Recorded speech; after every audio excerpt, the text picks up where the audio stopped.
Alright, let's hope this doesn't completely bust everything open.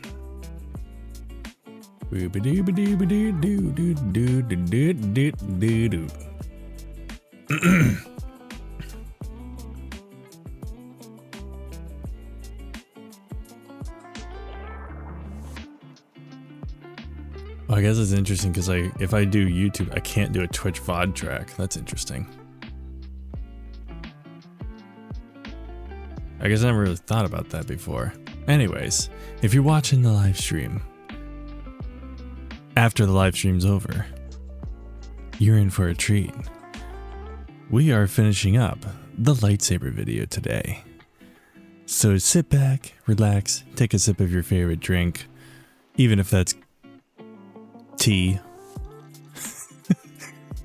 And we're gonna do stuff today. It's gonna be great. What's up, Buckaroo Brogan? How's it going? How's everything else life?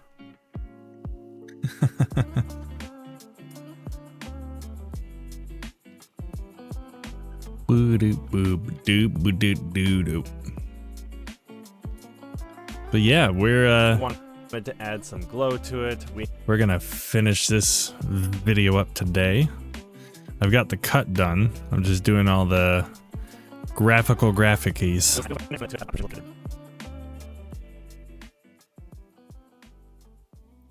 Glow to it as well. And if we wanted to some glow to it, you know what the best part about doing dual PC? Buckaroo, remember when I had to I couldn't do stuff in Fusion?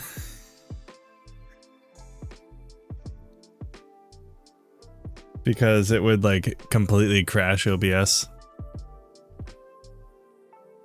That's no longer an issue. I'm pretty happy about that.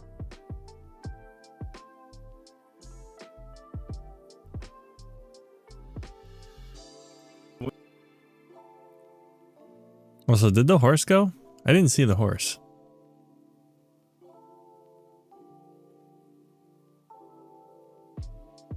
I mean, I could have just been not paying attention.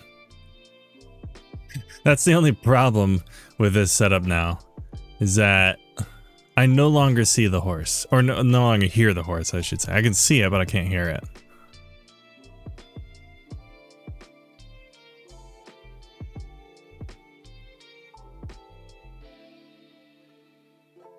I should probably just have it as a chat thing over on this end. I don't know why I don't have that. I wonder if I can do that. Oh, it looks like I can switch it. If I do this. Now I'm curious. Bum.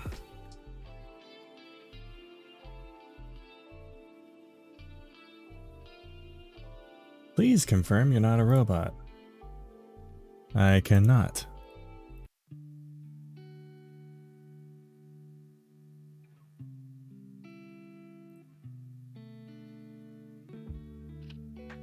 The way those fade off is the absolute worst thing in the world. Okay, log in. And of course, not the right password. Is it this one? Of course I got it. Oh, that's the worst.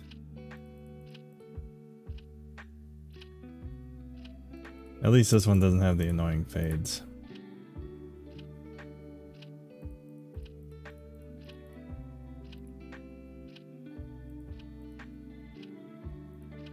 I mean, is that traffic light tech?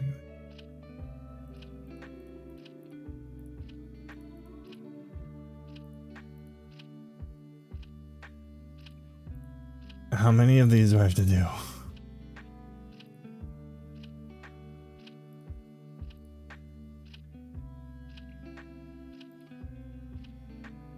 Log in. Oh. No. Hold on, I'm gonna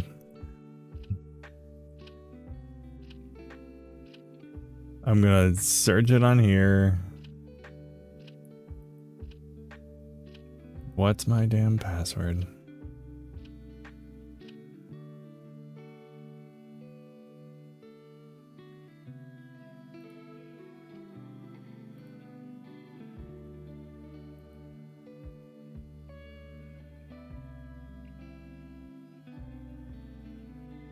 What is my password? What is my password? What is my password? It's not there. Wonderful.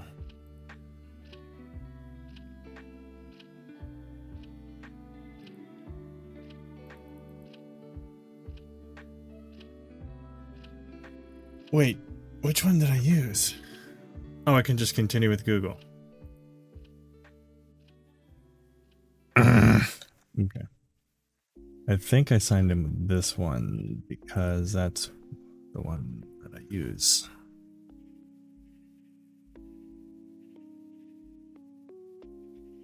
No.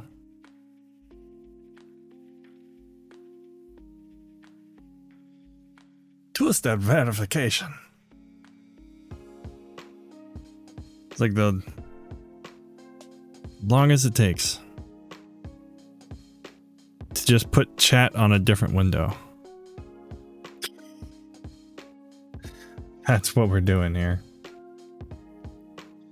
Oh my word.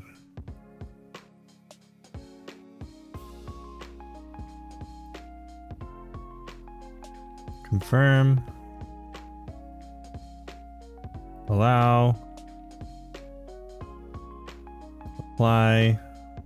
Alright, please tell me it's doing it. Oh, is it the wrong count?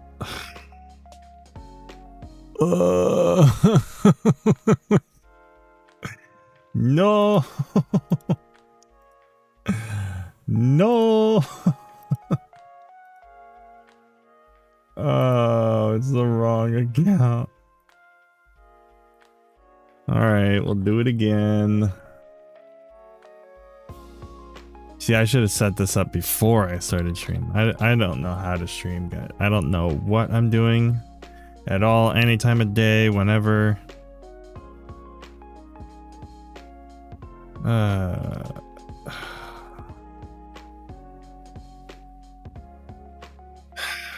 Okay, YouTube. Confirm if it's you. Yes, it's me. Did you know it's me? Continue. Da da da da. Okay, allow. All right, so this should be the right one, right? Yes, it is. Okay, good. Goody, goody, goody, goody, goody, goody. I fixed it. Okay, I don't need this and I don't need this. I just need this on the side. I just need this on the side. Just need this on the side. It's gonna get there eventually. Just need this on the side. I had it. There it is. Good. Oh, that was painful.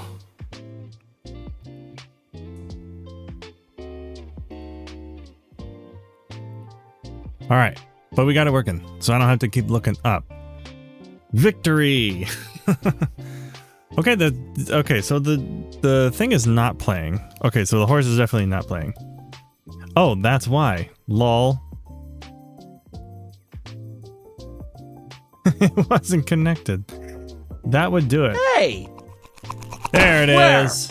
GM Robo got it. Hey, GM Robo, how's it going? How's everything out was live? Lucky Irish, how's it going? How's everything out was live? How is everything?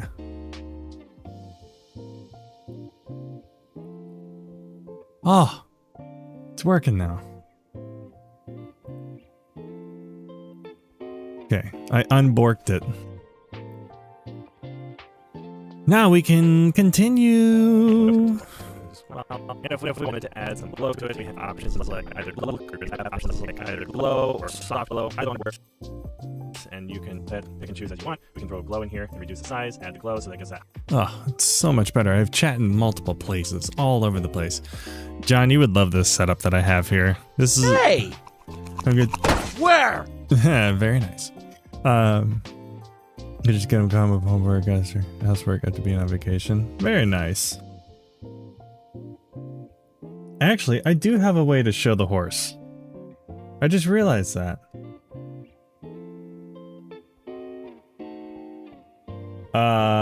It's...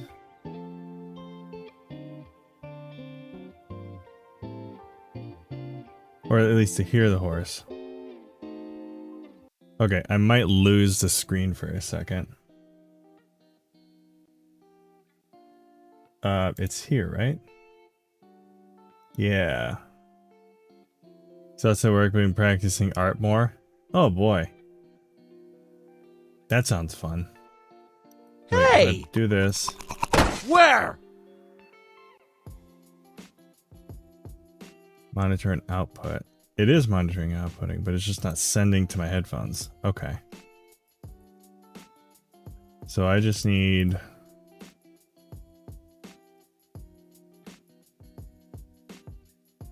Right, that's fine. I need this to just go here. Because I don't need it to go anywhere else. So if I do that and then do this. Hey! Good, I can hear it. Perfect. Alright, let's pull this display back up. Perfect. There we go.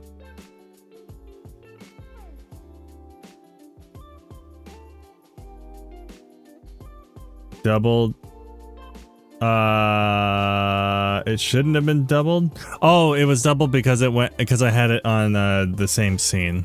That's why. It shouldn't do that now. Like if I type something in here. Oh wait, I can't even do that. Hey! Well, actually, no, that'll work. Where? Okay, that should only have gone through once. Is that correct? Hey! Where? Well, other than like playing it twice.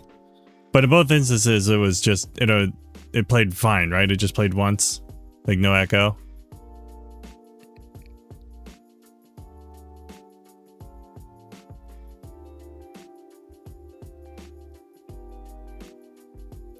I'm slowly figuring out the quirks of doing this setup. And hoping my second PC doesn't fry itself.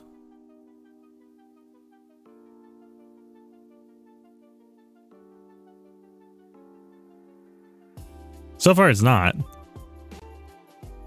But I should probably just keep the stats up just in case.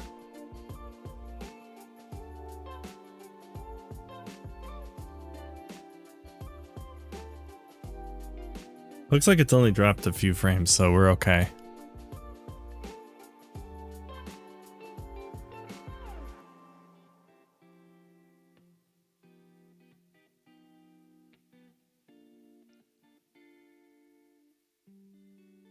I mean, it is pushing it to the limit, but just barely. If I buffer this, does that help at all?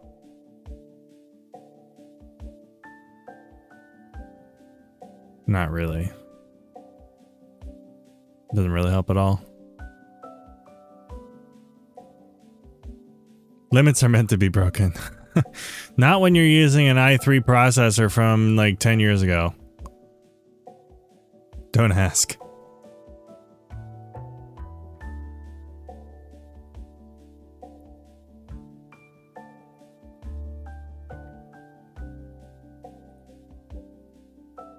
I mean, it says it allows hardware acceleration.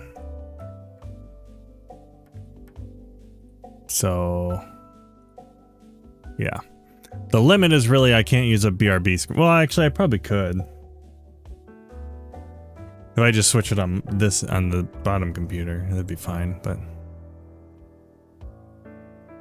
whatever. It's kind of working, that's what matters. Here and reduce the size, add the glow so that it gets that hot bar center. And add a glow or soft glow, add one works, and you can choose what you want. You can throw a glow. right, let's throw that over there. Pick and choose as you want. We can throw glow in here. Choose as you want. We can throw. Throw.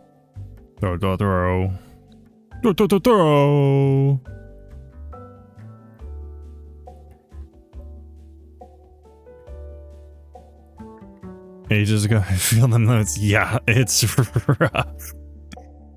Thankfully, like what's actually encoding this stream is a 2060, which is, you know, plenty sufficient just for encoding purposes.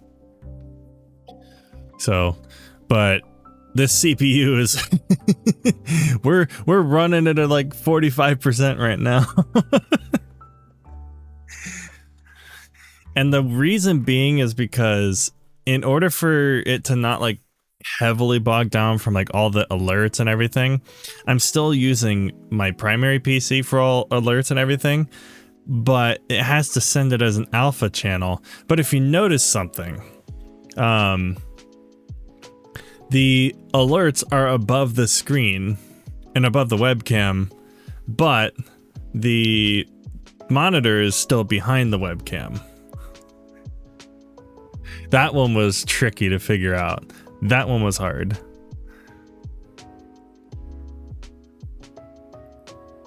And it's weird because I found a limit I didn't know existed with NDI in order to get that to work. Because mind you, the only reason I can send anything, except I am capturing the camera straight into the streaming PC, but the only reason anything is sending from my main PC to the streaming PC is through NDI. It's the only way it's working.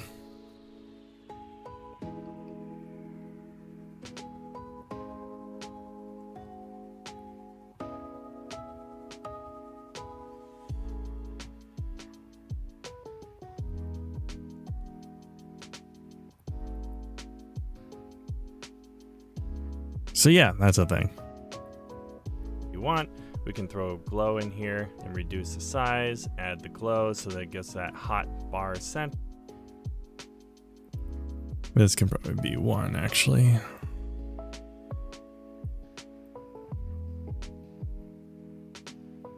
To be perfectly honest though, I'm just glad it works. We'll glow in here and reduce the size, add glow so that it gets that hot bar center, and we can even just use the glow the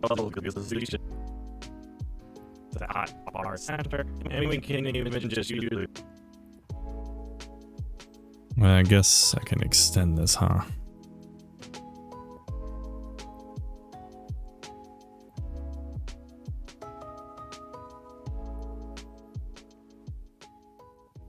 we can throw glow in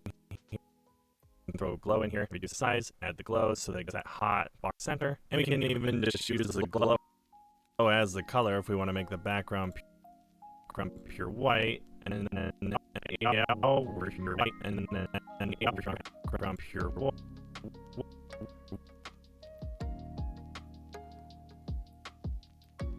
And then go to the color scale of the glow and bring down the green and red scale, and we got.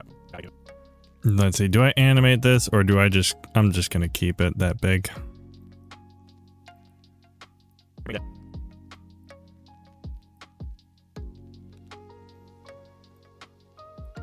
I mean, it's not extending it that much. So it only looks slightly weird initially when it goes to here. We can even just use the glow as a white and go to the color scale of the glow and bring down the green and red scale, and then we get blue there as well. There's a number of ways to do it. That's one way. There are a number of ways to.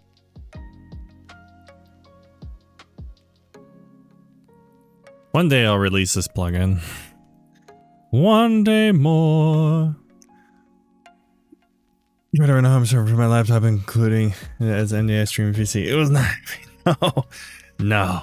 My network can handle it. My network's fine, funny enough. But yeah, this PC is. I'm pushing the CPU to its limits. It's pretty rough. I'm hoping it doesn't actually like accrue like too much memory usage. Because like, man, it is pushing it hard. But it is working.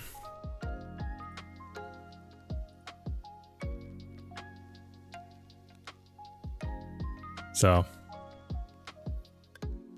It's just everything else having issues in bottlenecks. Yeah, I feel that. Scale, and then we to do it. That's one way with glow.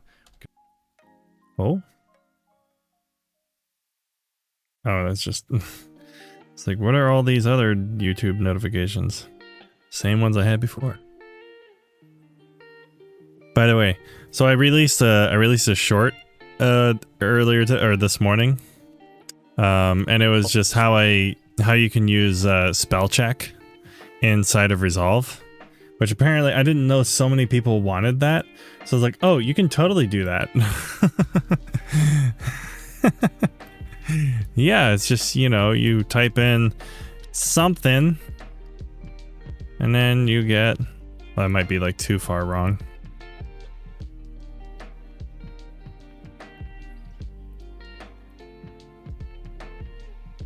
Oh, do I even have it on? I might not even have it on. No, I don't. Whoops. That's funny. I think I exited out of it earlier. Hold on, let's turn it back on. Oh, did it force quit itself or something? Anyways, I did a short on it. And Grammarly's up and running. Okay, so yeah, sometimes I defaulted to off. So now if I type in anything, I accidentally spelled something correctly. That's funny. Okay, so I do that, and then I can wait for it to detect it. It's a great example.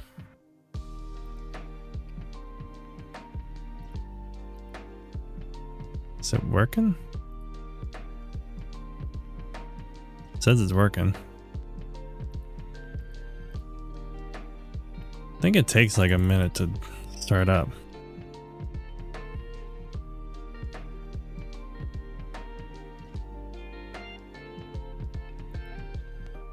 Well, just says on my own.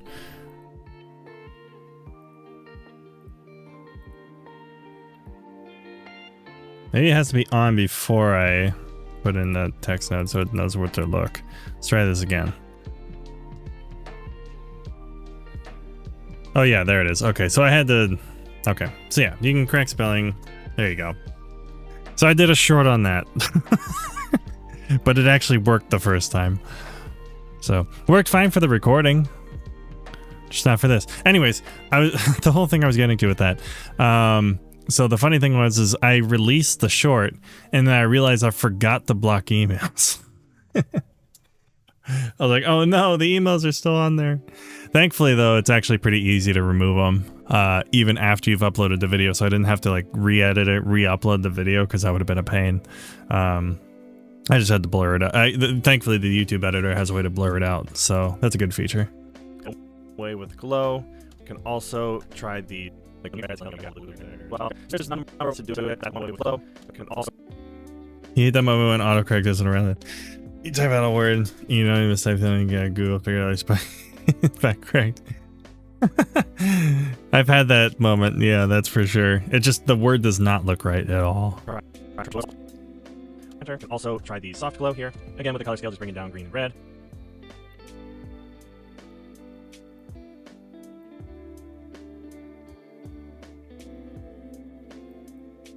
Here, again with the color scale, just bringing down green and red. Again with the color scale, just bringing down green and red. Bringing down glow size just a bit, make it really shine. And if we watch that through, and if we... By the way, did you guys see the announcement by chance? If you haven't heard about it already.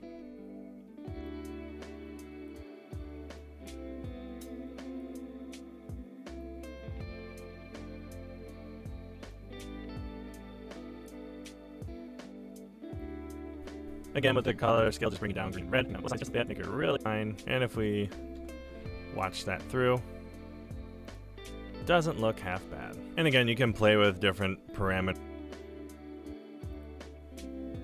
Announcement, the ResolveCon announcement. Well, it doesn't look half bad. And again, you can play with different parameters with, if you wanted to add a little bit of soft edge to the polygon itself, play with the color of the background. add a little bit of supporting colors. You can do whatever you want. But that's method number one. Now we're going to move on to the next clip here, which adds a little bit more strategy in how you would actually even shoot this in the first place. So let's go ahead into Fusion here. I have some of this already built out, but I'm just going to go ahead and take away everything about the color space transforms, highlight all of them, control click the color space transform. And I'm just going to shift this off so we can see what we're actually looking at. Now we have this which is already built out. I'm just going to go ahead and take away everything about the color space transform, highlight all of them, control click the color space transform, and I'm just going to shift this off. So space transform. I'll put another thing in here. Probably isn't necessary, but I'm going to do it anyways.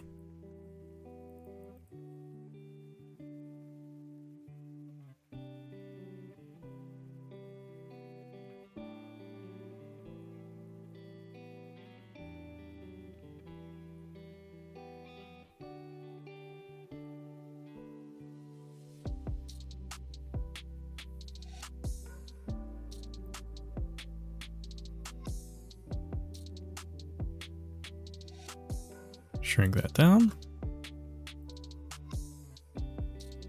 Transforms, highlight all of them, control click the color space transform.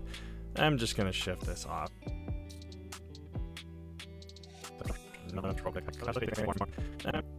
That's kind of an awkward space because it covers it up. I might have to move it.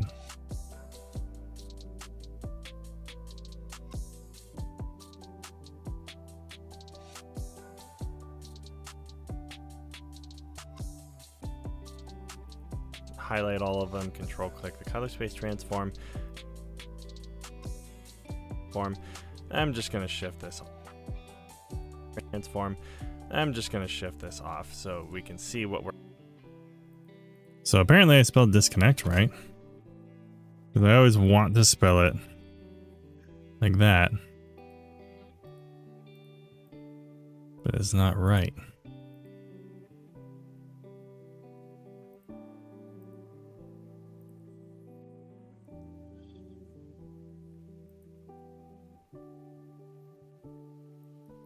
Transform. I'm just going to shift this off so we can see what we're actually looking at. Now we have this.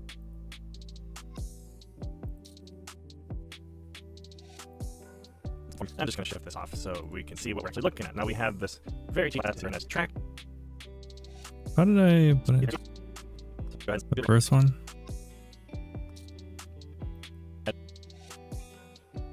Oh. Let's just shrink that down just a touch then. You just made the list! Yes. Yes, I did. Believe it or not. Space transform. I'm just going to shift this off so we can see what we're actually looking at. Now we have this very cheap plastic lightsaber and it has tracking points on. I was finding the website. ResolvedCon.com. Get your tickets now. Just kidding, there are no tickets. It's just you can register to be eligible for giveaways. So John, if you want to register for a giveaway and win something and then send it to me.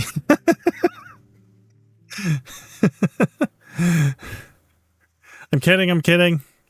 Casey, don't watch this.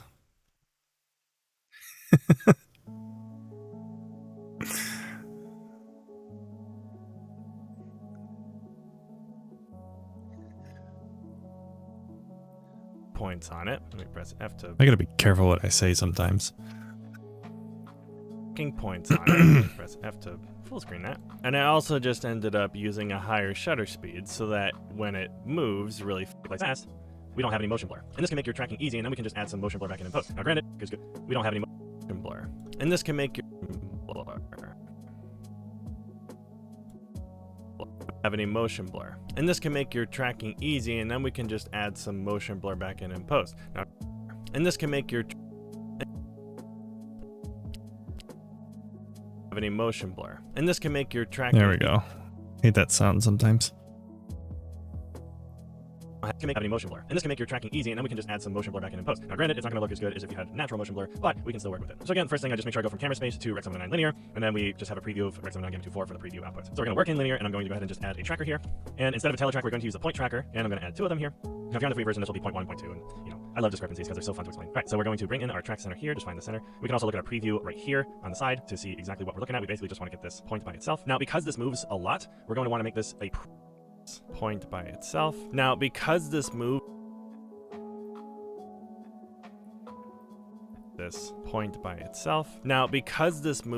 a lot, well, we're going to want to make this a pretty big box because from frame to frame it can move pretty significantly. Another way you can mitigate this is if you shoot at a higher frame rate and then either slow it down in post or you just play it back at a higher speed, especially if you're shooting at a higher shutter speed. Anyways, and planning on adding motion blur in post, you can potentially get away with that. And that would make this track a little bit easier. But we are going to make a large scanning area. Now for this one, this side doesn't move as much. And once again, I'm going to just get this plus inside of here. Don't have to scan as big of an area because this side doesn't move quite as much. Now I want to talk a little bit about the adaptive modes and the path center real quick because that actually does help in this case. Now to understand what the adaptive mode is doing, if it's set to none, then that means whatever this original rectangle pattern is what it's going to look for in every single frame that the adaptive modes and the path. I want to talk a little bit about Yeah, let's bring this over now. I made noises, I'm sorry. Now I want to talk a little bit about the adaptive modes and the path center real.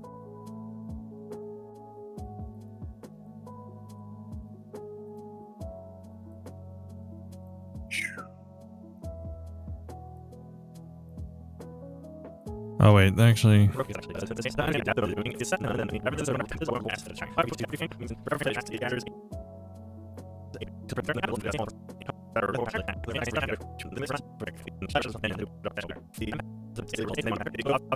Okay, so that's the max that I need here.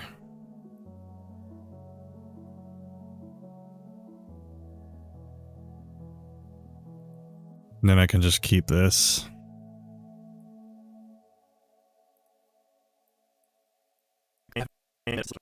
It doesn't really kind of for the new pattern and then can continue the track to the end. So now that I have Come on.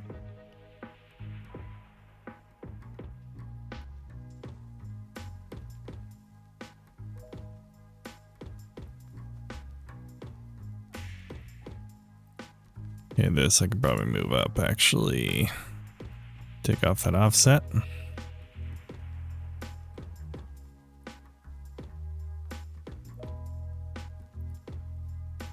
Bring the size back to full here. Now I want to talk a little bit about the adaptive modes and the path center real quick because that actually does help in this case. Now to understand what the adaptive mode is doing, if it's set to none, then that means whatever this original rectangle pattern is what it's going to look for in every single frame that it's tracking. However, if we switch it to every frame, that means for every frame that it tracks, it gathers a new pattern, so to speak. So for example, on the next frame, it's going to look for this exact pattern. On the frame after that, it'll look for the new frame that it just scanned, and so on and so on, and it'll keep doing that for every frame. Sometimes it can help if there are slight changes in the pattern as it's scanning. I just realized I don't need to cover that amount because all I'm grabbing is just the little boxes here.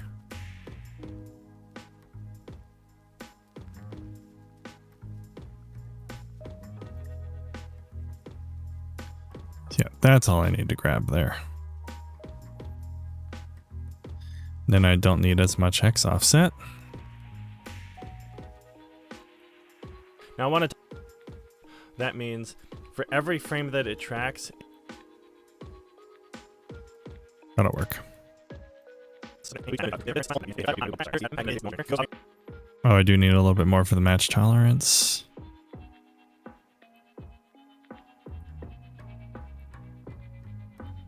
Oh, John, by the way, have you been watching the RLCS major from in London that's going on currently? Something happened that has never happened in Rocket League history, which is actually super cool.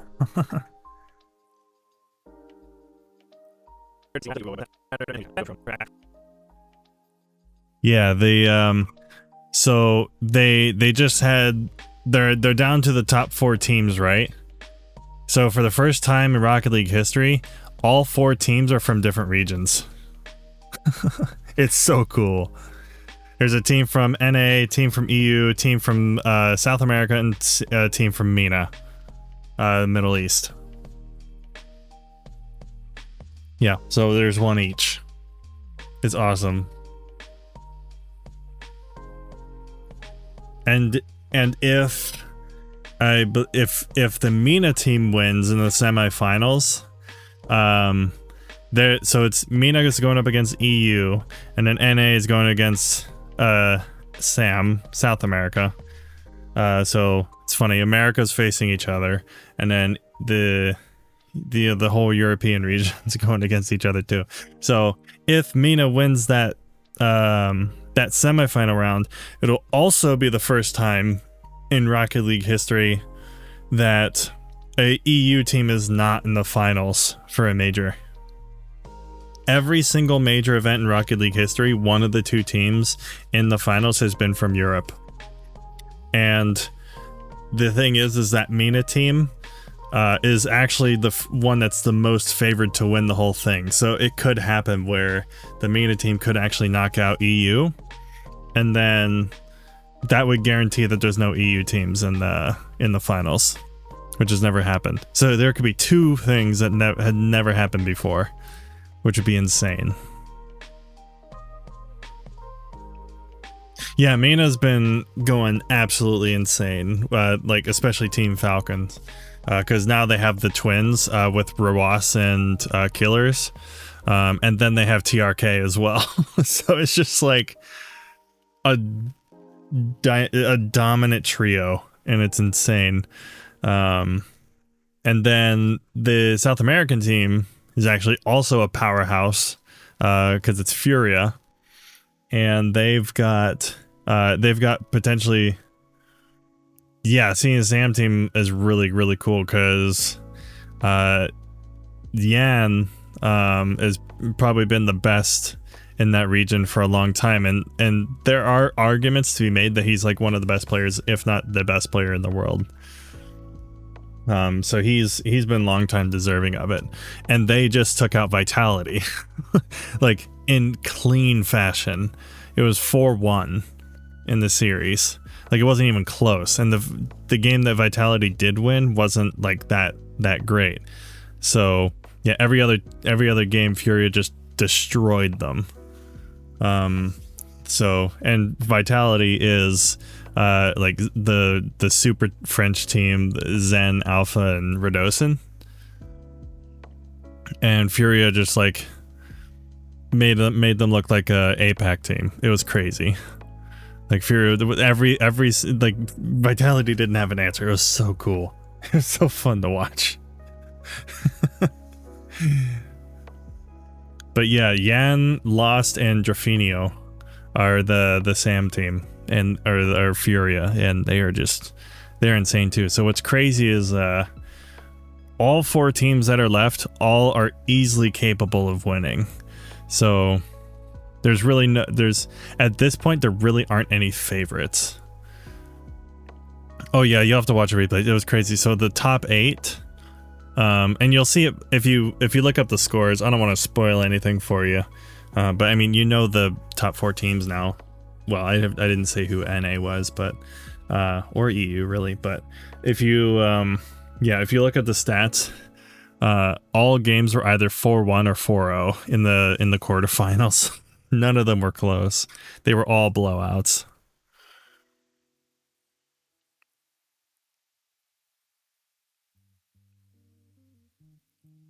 My points. I'm going to go ahead and track from this time. If they're set, I'm going to go ahead and track from this time. One series you have to go back and watch though, because it was the funniest thing I've ever watched. Go back and watch the G2 versus Gen G series. Watch G2 versus Gen G Mobile 1, because they did something extra special for that. I'm not going to spoil that one, but you just have to watch the whole series. You'll know as soon as you start it, but it's so good.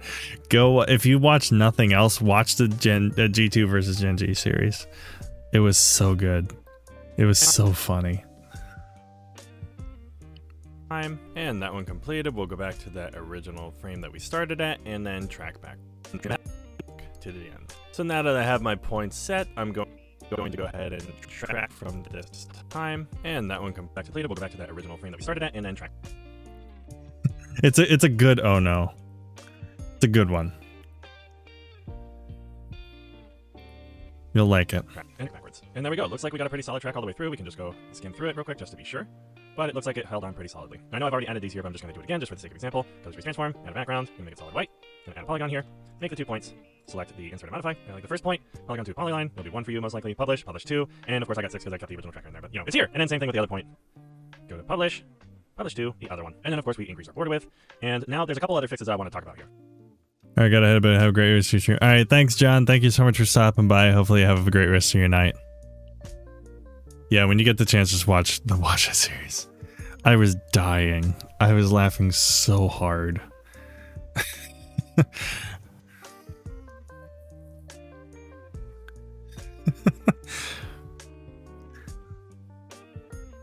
So good.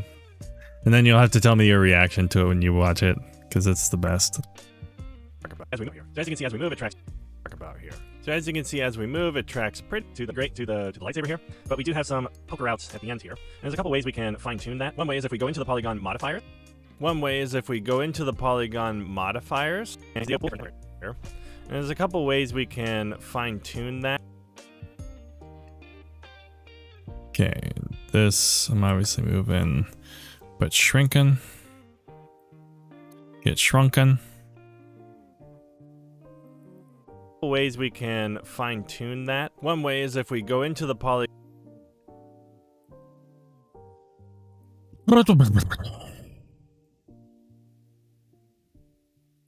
Just make sure you can see both so you know where it is.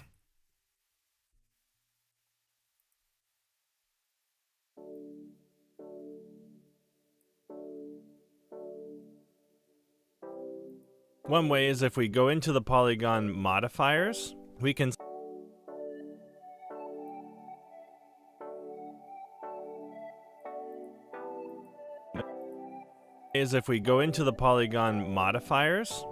see both points here.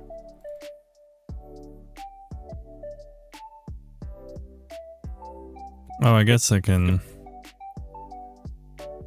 extend this. Both points here.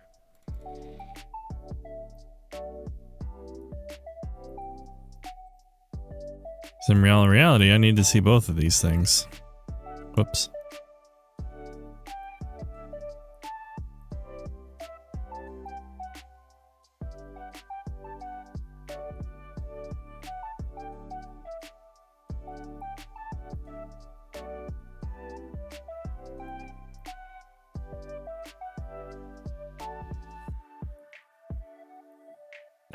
If we go into the polygon modifiers, we can see both points here. Here. I'm gonna pin them both so we can actually see both points here. I'm gonna pin them see both. Actually, I'm gonna edit this a little bit.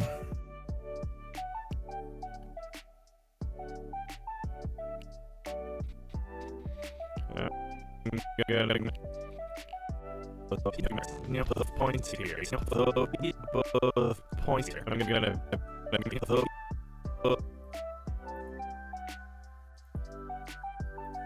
freeze that one. Both points here. I'm gonna pin them both. Just so I can see both of the pins. Both points here. I'm gonna pin them both points here. Oh, that was them both so we can actually see the parameters for both. But something I found that works for a somewhat quick and dirty fix is if I set an okay. Next.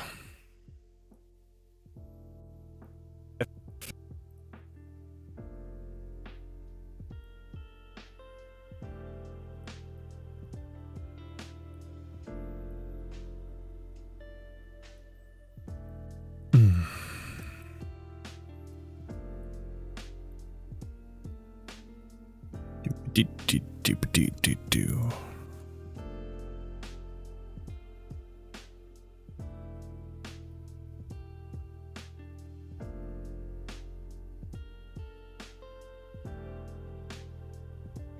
Oh, that's why. Okay.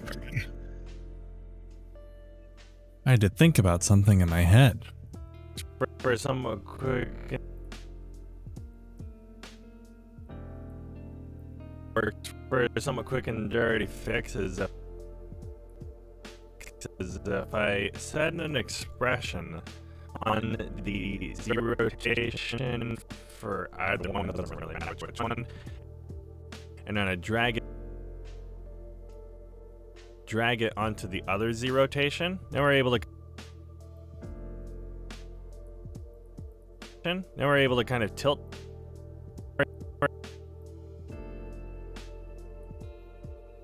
We're able to kind of tilt the points in a certain way.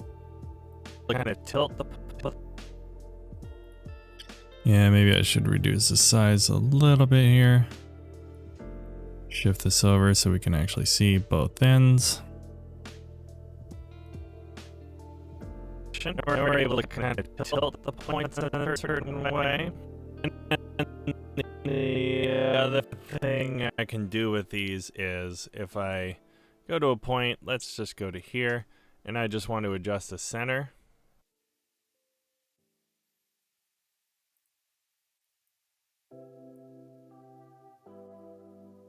So go to a point, let's just go to here, and I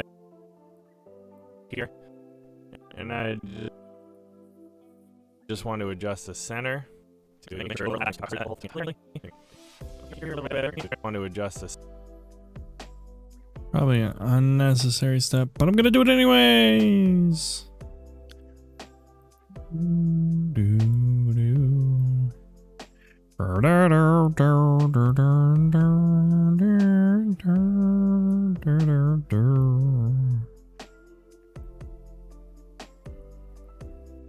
Okay.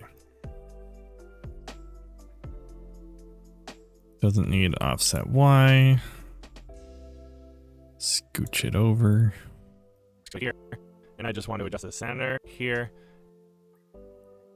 Go to here, and I just want to adjust the center to make sure it overlaps and covers that whole thing entirely. Here a little bit, and then here a little bit, and make. And then do the same thing for the bottom. This one will go down to that one.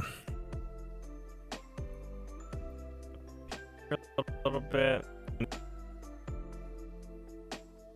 Okay, so this we can just do 12, right?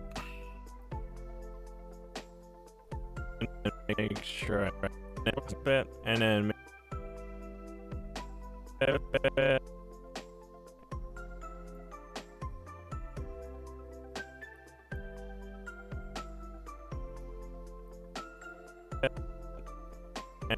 and then make sure I can this one down here. That looks pretty good. I can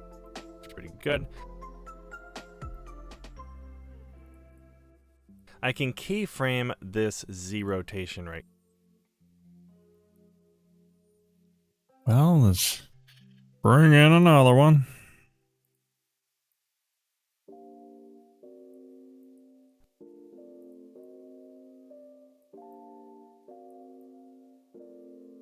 Hey!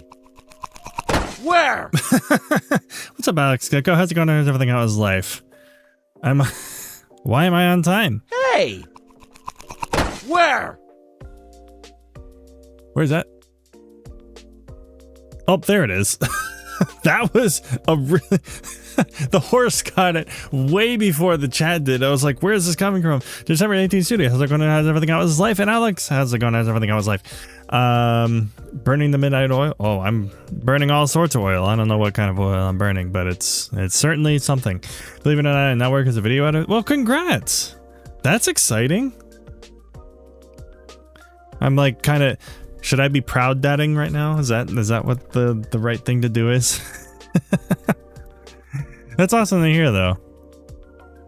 Am I allowed to ask what kind of editing work you're doing?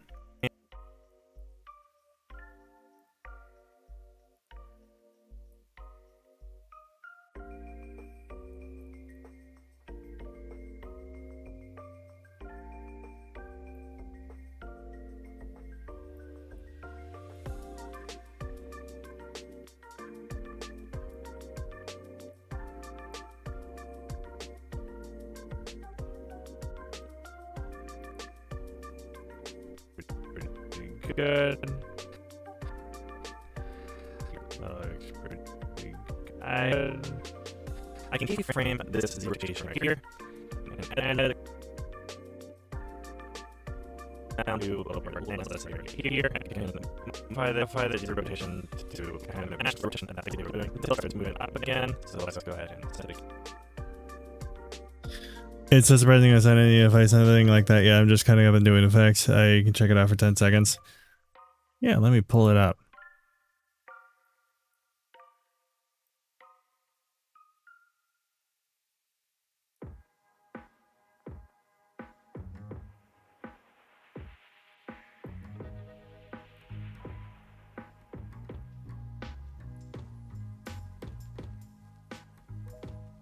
Oh, that's fun.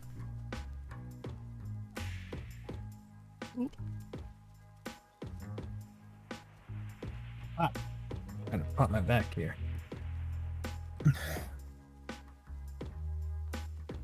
Ah. Yeah, I mean, hey, work is work. That's exciting. You're getting some.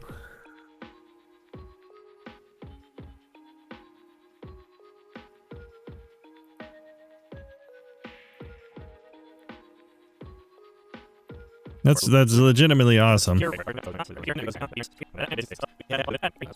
Parts. So that's right here. You all like from right here. We can see it's moving linearly. We can make sure we get selected. Go to line. We have the and it basically stays. So that's right here. Modify that, and it basically stays there. Let's make that come up. So that's right here. Modify that, and it basically stays. And it basically stays there. So we have the. Oh boy. PC, you are going ever so slightly up in usage here. It still's not dropping anything though. That's the impressive part. It's still surviving somehow. Is there anything I can turn off?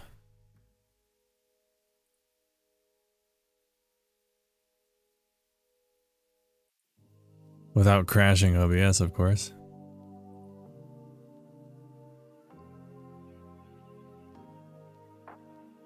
Serious? Okay, here we go. I've got a question. It's possible to access text from the Fusion node in the inspector instead of going every time going into Fusion. Yes. So, well, are you using? Let me ask this: are you using like the text plus node here, or like, let's say you have a Fusion comp, right? So let's say you got a Fusion comp right here. I'm gonna make this disappear. So you're saying that basically when... Why is that? Oh, because I have something else highlighted. You're saying that when you do a text animation inside of here, custom Fusion comp, okay. You basically want to be able to see this on the edit page, right? The way you would do that, you would have to set up an effect macro. Or probably a better way to do it. Yeah, a better way to do it would just be to start with a text plus node. So what you can do is you can bring in this text plus here, and instead of going into Fusion normally like this, you would just go into Fusion from here on the text plus node, right? So you can do that. Add anything else. So like, let's say you add a blur onto it, just like really quick and dirty example here. So like, let's just add a blur. But if I go back to the edit page, I can still modify the text. But I can always just jump back in on the effect itself and do whatever else I need to do in here. So, you know, you can add paint nodes and like, I can actually just paint something. Yay! Let's paint something red. Yay! And you go back to the edit page, it's still all there. But I can still, if I can type, modify the text. So that's how you would do it. Start with a text plus node and then you've got it.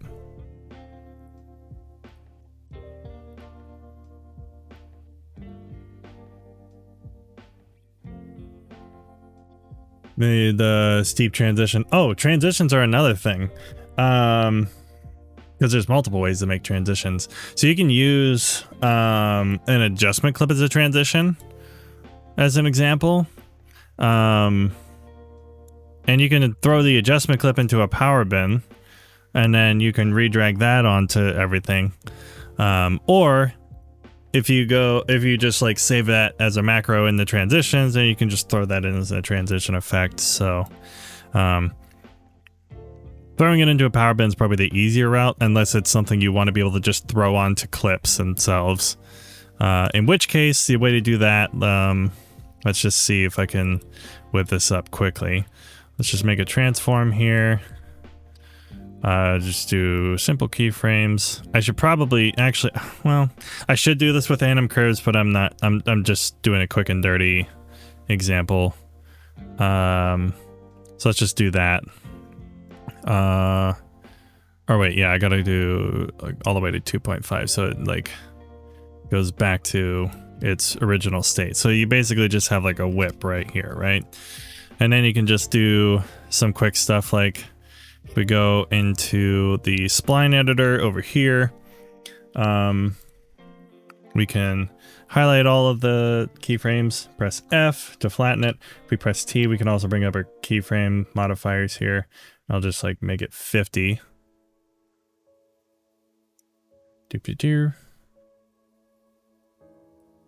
Okay, and then we've got that. We go back to our main. So now we have like kind of like whips across, and then the simple way to add motion blur is you just go to settings, motion blur, quality all the way up. And then it like does this kind of whip transition. You could add a directional blur as well, by it just going like shift space directional blur, and that would work as well. And you could just keyframe the directional blur. I just like using motion blur because it's, you know, natural, because it's doing what it's supposed to. But what you can do is you can highlight this transform node, go to macro, create macro. You can just call this whip transition. And then if you wanted to have any of the parameters like able to be customized and stuff, you can select them, but in this case we don't need to do that. I'll go ahead and just save as group, because then you can modify it later. Again, not super important. But then you can just go back into this folder here. So it'll by default go into macros, the macros folder, but you want to go into templates and then go to edit and then transitions. And when you save this as a transition, we go to save, and then boom. After we go back to the edit page here, let's go ahead and delete this adjustment clip. Now, if we go to our effects panel, go to video transitions, let's see if it pops up here. It would be in the custom transitions, like way down here somewhere, I think. If it doesn't crash on me. Okay, here we go. I have like a lot of custom transitions here. So it was, what did I call it? It's like whip transition without any, hold on. Let's just type it in. Yeah, whip transition, here it is. So fusion transition right here, that's the one we just made. Let's go ahead and drag it back onto our footage here. And then if we see, there's our transition.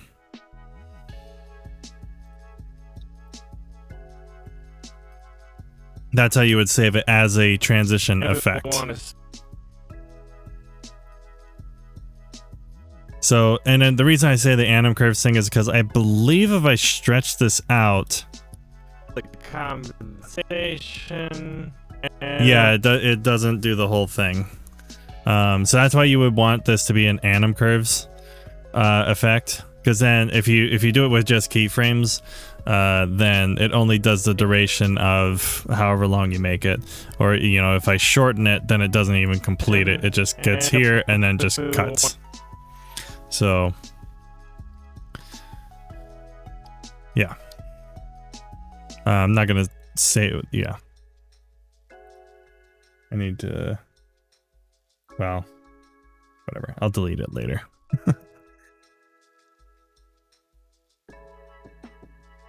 Go just right default. Yeah. So the way you would mitigate that is you would use what's called the anim curves modifier. So if I go in here, I'll just make this 1 second again, just for the sake of example. Let me just turn that off. Go into Fusion.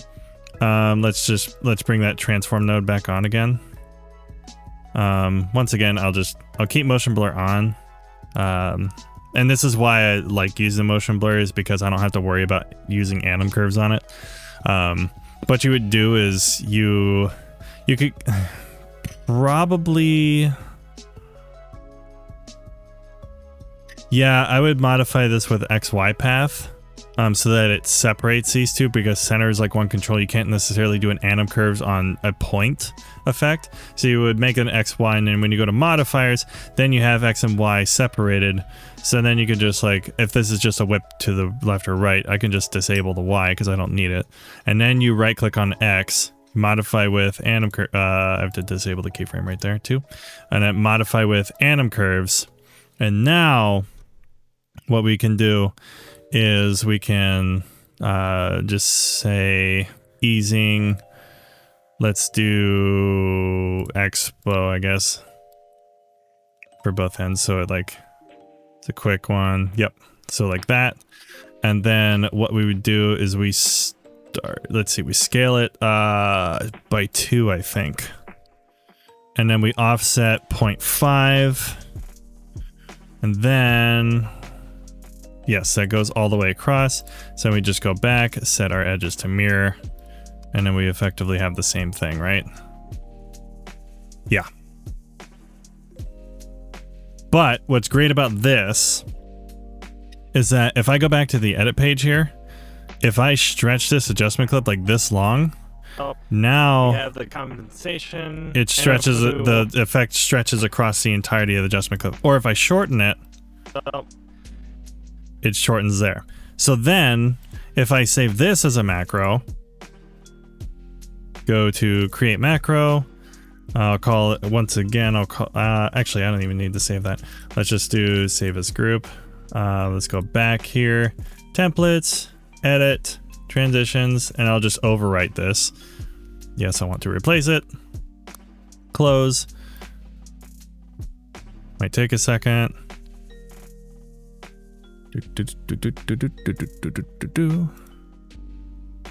I might have crashed it by overwriting it. It doesn't know what to do when I overwrite an effect that's already in there. Oh, wait. There we go. Okay. Let's delete that. And now let's go back to that transition we just generated. Let's go ahead and search whip transition. It's the same one. So I'll go ahead and drag this onto here. And now, and if we want, so that's the original whip. If I stretch this out, we have the compensation. Yep, and there you go. Or shorten this. And there it is. So that's how you do it. That's how you make a custom transition.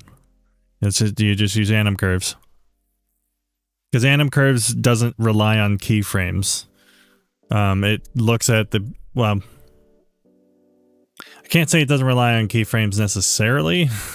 That goes into a whole can of worms. That's like, I have to explain how everything works under the hood. But essentially what anim curves is doing is like looking at the beginning of the comp and looking at the end of the comp, and then it stretches whatever the animation is from A to B, and you can customize how that transition moves, whether you want it to go to one point and then go back. So if you set it to mirror in anim curves, then it basically just like does the animation to the halfway point of the comp, and then for the second half it'll go back. But you can also use like keyframe stretchers, so you can do like the first 12 frames it does this, and then it waits until like the last 12 frames and then does the outro animation. You can keep stretching it, but the speed will always be the same at the beginning and end, but you can stretch it out. Again, it's a whole thing. Anim curves is extremely powerful, but extremely confusing to explain.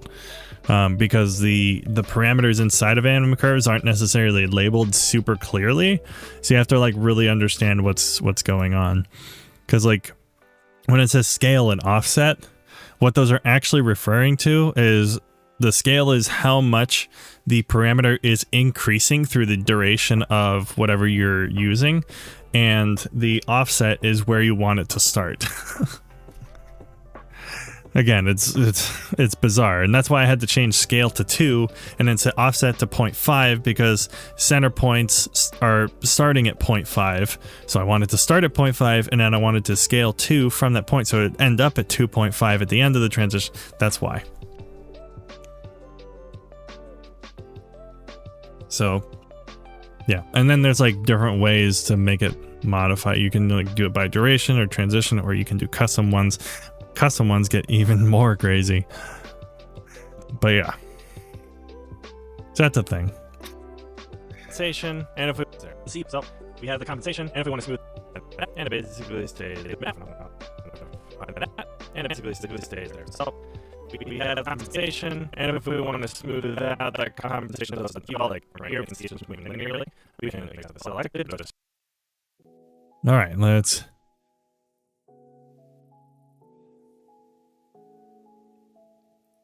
Man, didn't think we would get this deep tonight. I wasn't ready.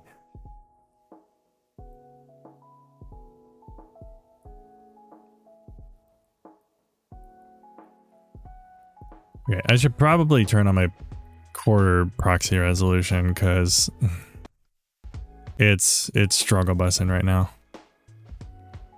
Go to start. We have this. So we can make sure we get.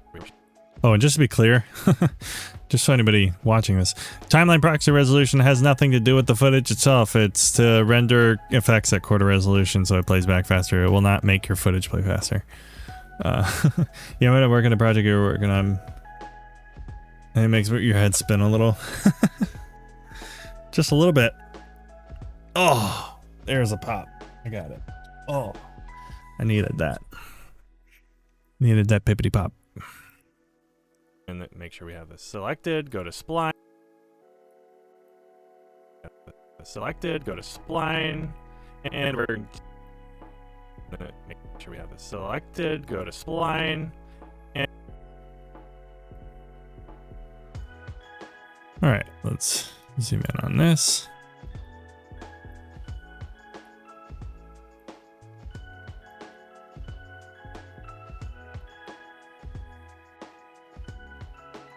Okay, need to offset the Y.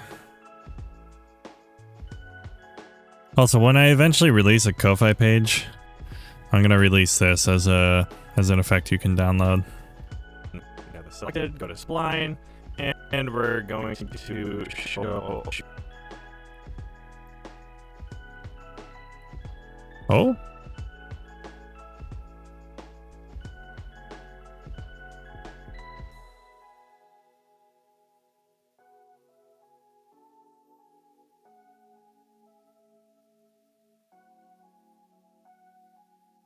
Oh yeah, let me see. Whoops. Let me see where it's at. Shorts are so weird.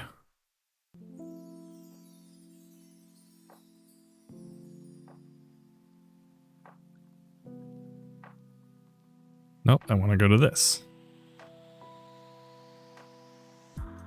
It's still going. Still going up a little bit. I did notice before starting work, do you immediately duplicate the video sequence? Is that easy work with the effects? Wait, I didn't... Before starting work, do you immediately duplicate the video sequence for such easy work with effects?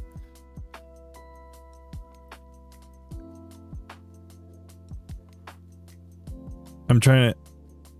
Are you saying... Oh, for the... Oh, you mean like when I do this with the adjustment clips? Is that what you're referring to?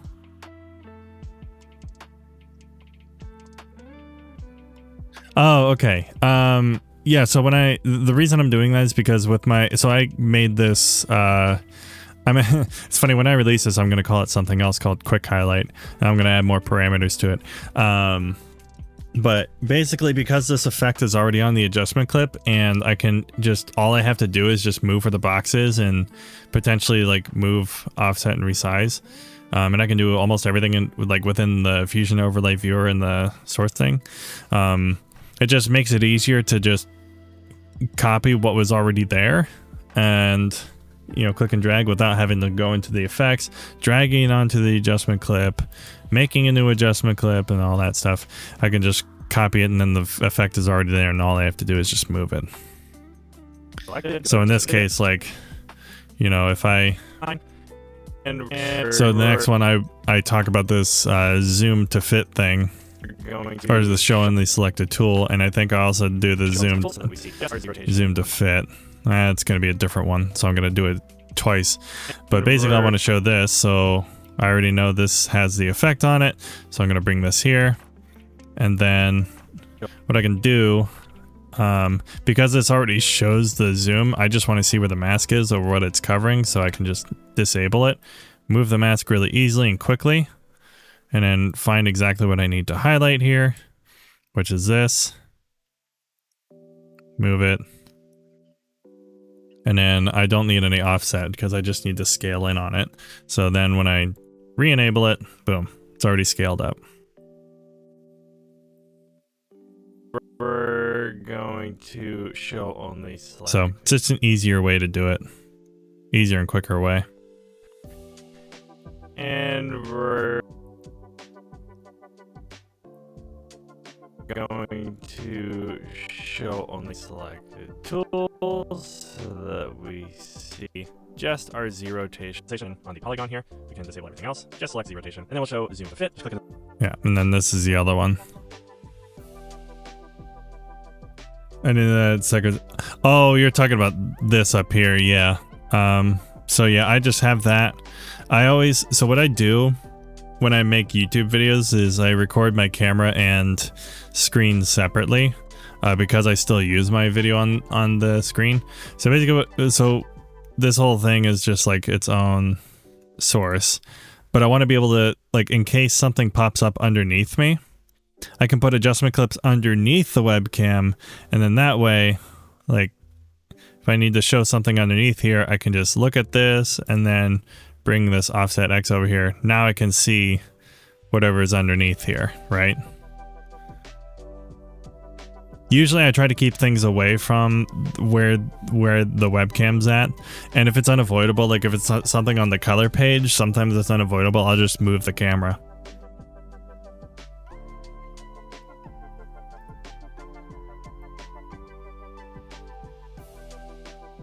So that's why I do that. So, is it something that's always necessary, and is it always necessary to have a webcam? No. Do I do it? Yes. So. and then we'll show zoom to fit. Click in this box. Press Control A to highlight everything, and then press F. And that'll smooth the points out so that now it kind of matches the ease of the lightsaber as it moves. So that can be a quick way to finish some angle or positional issues. Let's go and get rid of the spline here, and then we can just add our soft glow. Go to tools, and then just bring down the red and green scale just a touch to give it a slight blue glow if we need it. And then we can bring the blue scale up, and that'll I've already shown those, so. And again, you can just play with these as you want. And then with this polygon 2, again, we can enable motion blur so that as it moves, we get a little bit of extra motion on it. But now in order to add some motion blur to the footage itself, we're only going to really notice this in the hands, but let's just go ahead and drag these back. We want to add these not on the actual glow of the lightsaber, but behind the lightsaber. So we're going to put it right after the camera, but not after the glow. So with this color space transform selected, we're just going to shift space, and we're going to add an optical flow, and this is available in the free version as well. And I found it actually looks a little bit better than the motion blur plugin anyways. And then we're going to do the vector motion blur. And even just the default option still looks pretty good. And you're going to notice that this is going to be very taxing on your system as well. So in order to fix that and actually have a solid preview, we're going to use what's called a saver node. So we're going to put this after our vector motion blur. Again, not after the lightsaber because we still want to be able to modify that later. We're going to click on the vector motion blur, shift space, and we're going to add a saver. And a saver is basically a rendered image sequence that can play back a lot faster and a lot easier than something where it has to keep calculating and recalculating and re-rendering every frame. So with this saver, it's not actually looking at any of the effects over here. It's only looking at what it's going into it. So we're going to go ahead and just hit browse. We're going to find someplace that we want to put it. I'll just call this motion blur. And then in order to render this, we just go up to Fusion and we render all savers. Okay, that part I do need to highlight because that is not immediately obvious. So we're going to go ahead. I need to highlight both of those things, really. To it. So we're going.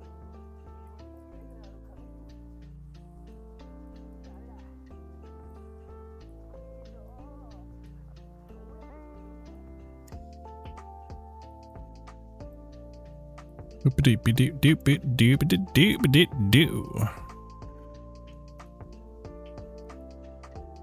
Okay, and then that will need a little bit of offset. I mean, I could probably just shrink the size, really. No, it still needs a little offset. Don't need offset Y, let's put offset X.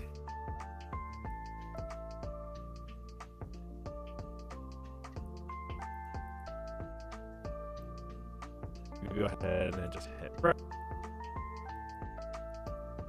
browse. Find someplace that we want to put. And then And in order to render this, we just go up to this. We go up to Fusion. render all sabers.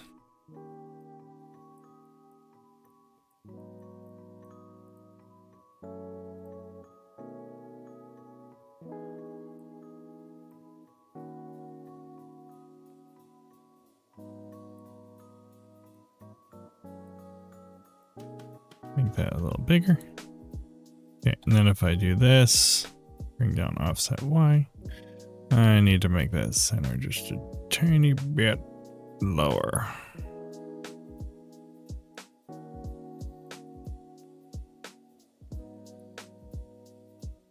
If I do that, how much room do I actually have? Right there. So that'll work. Okay, so then I can just use my offset there. Up to Fusion and render this. We just go up to Fusion. And we render all actors. And this will basically act as a pre-rendered effect, so it doesn't have to constantly load it. It just is looking at a pre-rendered image sequence. Perfect. And then once that's done, Question about time codes. Quite often I have to send them do it manually, but it's so unpleasant if you need to change something. I saw time code option. The playback menus are possible to conveniently export them in YouTube format. Do you do something similar? About time codes. What's the issue with time codes specifically?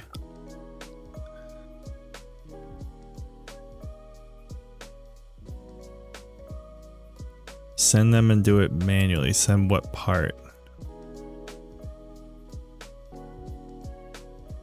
Talking about the increment and decrement time code?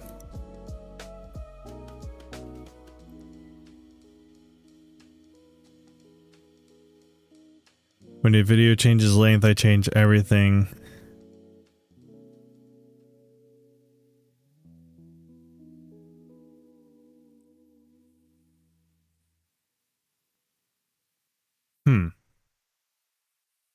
When the video changes length, I change everything that has.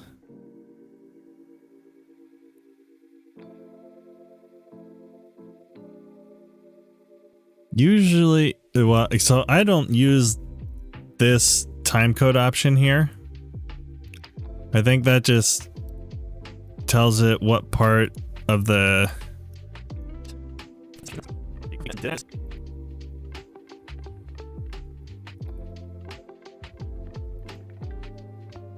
Is there any answer right away? Well, I might not understand the question. Because you're talking about like changing time code, but you're also talking about exporting them for YouTube.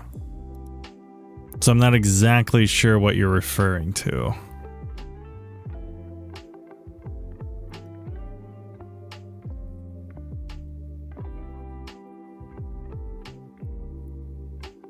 Because I made my own preset for YouTube because I don't trust the YouTube presets that Resolve gives out of the bat. Or out of the gate, whatever it is.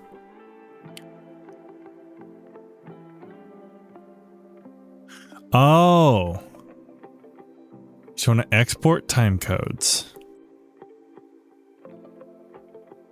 If you want to export time, oh, you want to export markers. Like marker time codes. In like a notepad, like a text file or something.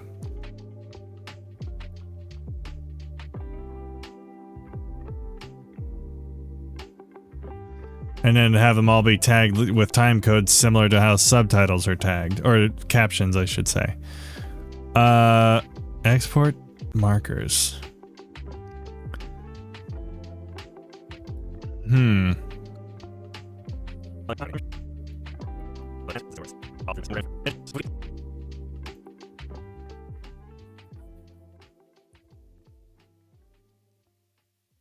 I've honestly never tried that.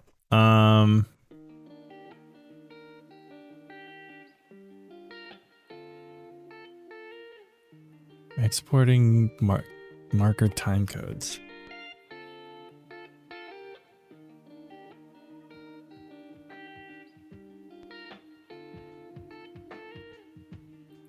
Because there's not like a... Wait, is there something on the deliver page maybe? You've got me curious now. You can code in DaVinci. Is the only available in the private, or can you do it too? I think its information is always available. You can write your own functionality. You can somewhat. I know there's some limitations with it, but I don't exactly know what the limitations are.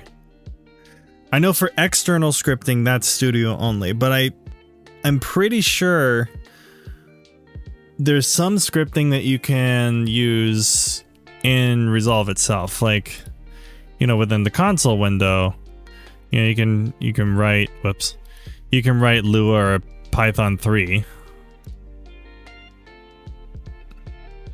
or Python 2 as well, or Fox, whatever that is.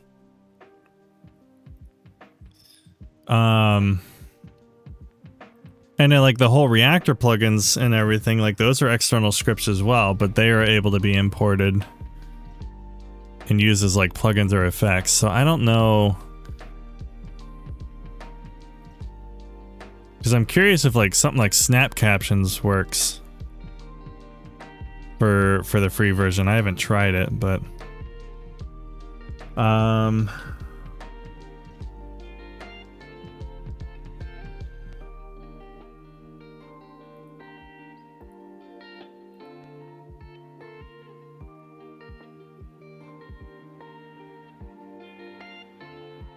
gonna look something up here. Oh, definitely an external file. Well, here's another reason to buy this wonderful software. So there'll be money for this time. It's true. Buy the speed editor.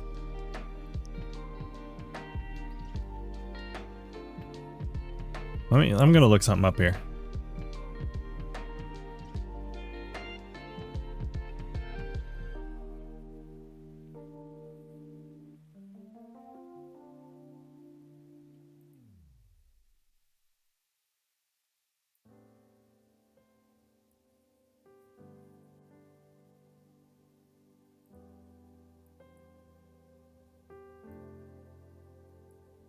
Oh wait, no, there is a way to do this. Hold on.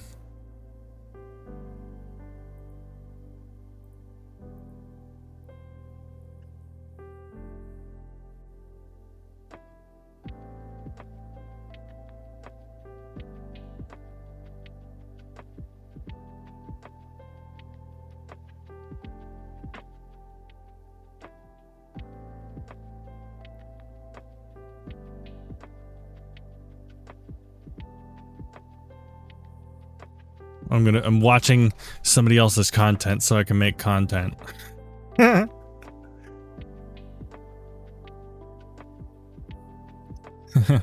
Pro tip, watch other people's content so you can make content.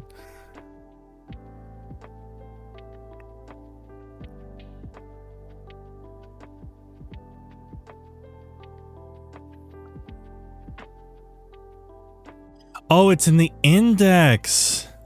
Oh, that's why. Okay. Markers, there they are. Okay. And then...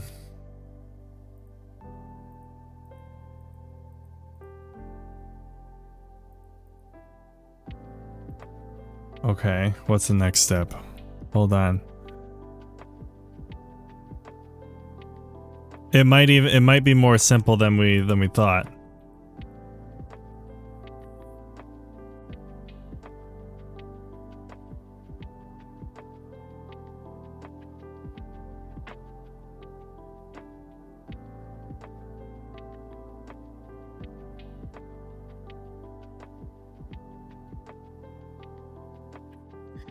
Okay, I'm about to figure something out.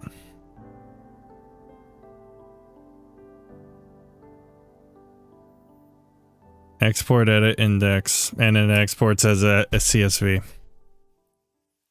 Of course it's that simple. Show markers, show all.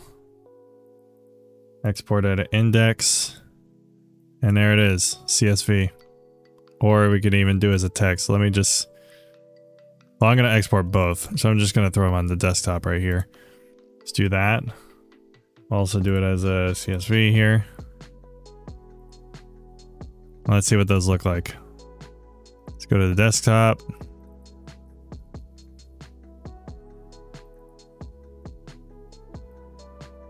Oh, so it like tries to put the text in CSV format. Oh, that's weird. Huh.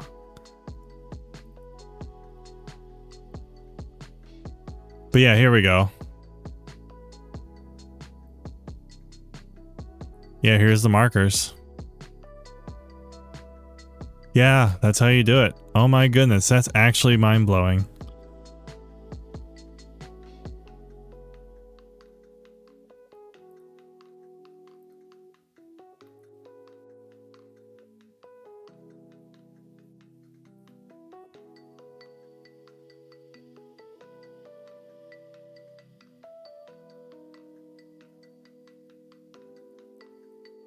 Yeah, I'll show it in just a second.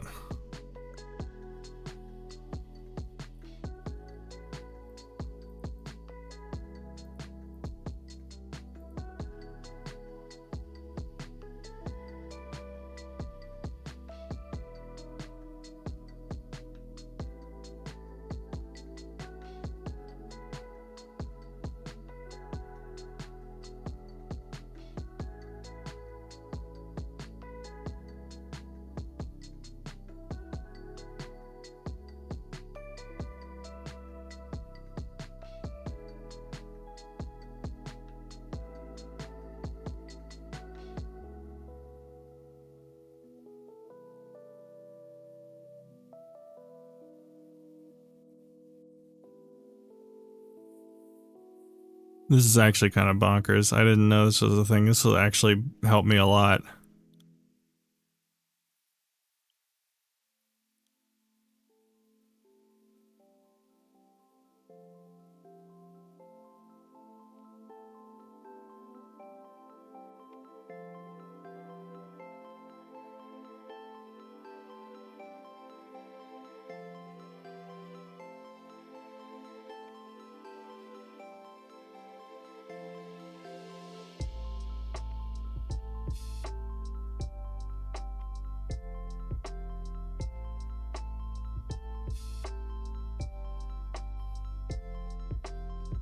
Sorry, this is I'm watching and getting more and more fascinated.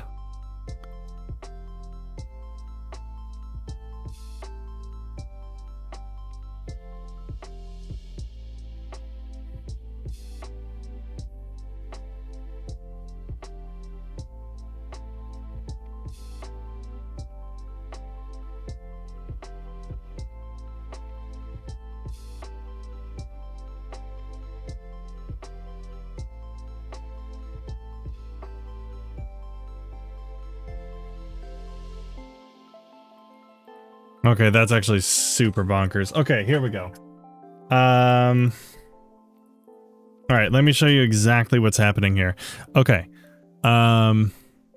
So we've got our markers, right? And let's say we just, you know, mark them as like, you know, we added notes or we name the marker or whatever, you know, we'll just keep them as markers 1, 2, 3, and 4. So I also have one like on a clip way back here, so I'm going to remove that one because that will not be helpful. I was using those in a prior thing. All right, but we have these right here. So Hey! if you go to, what's up, Ixon? How's it going? How's everything? How was life? What do you want to name them? A, B, C, and D? You can. So you'll see there's an edit tab, and make sure you're on the edit page when you do this. But when you're on the edit page, you'll see the index tab. When you pull that down, you'll see this window here. It might show up differently for you if you're on a single monitor thing. But you'll want to have this edit index tab selected, and then go to the 3 dots here, and then go to show markers, and then you can either choose whichever color you have them set to, the ones you want, or you can just hit all. So now we see our 4 markers that we made in the timeline here, and then with this shown, all you have to do is go to export edit index here, and then it'll ask you what kind of format you want to save it in, whether you want to save it as a CSV or a text file. I would use CSV, but if you know how to program, then you know exactly what to use that for. But you know, if we save that here, and then we just go ahead and open it up,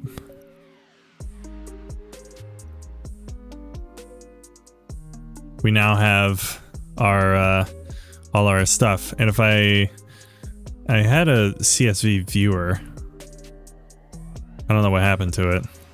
I had an extension that was like a CSV viewer, but I don't know where it is.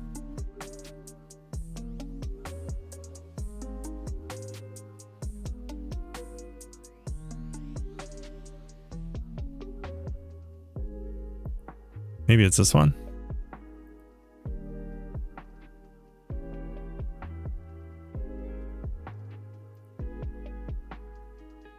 I don't know.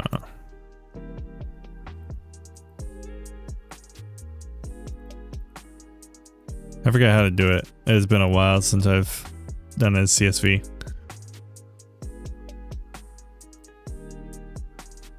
But you can also open it up in like in a different thing. So I wonder if I can do this.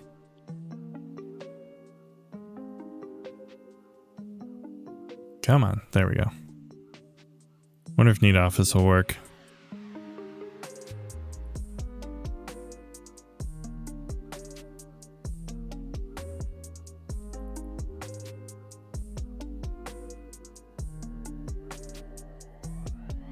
If this works in like this Excel thing, that'd be super dope. Come on.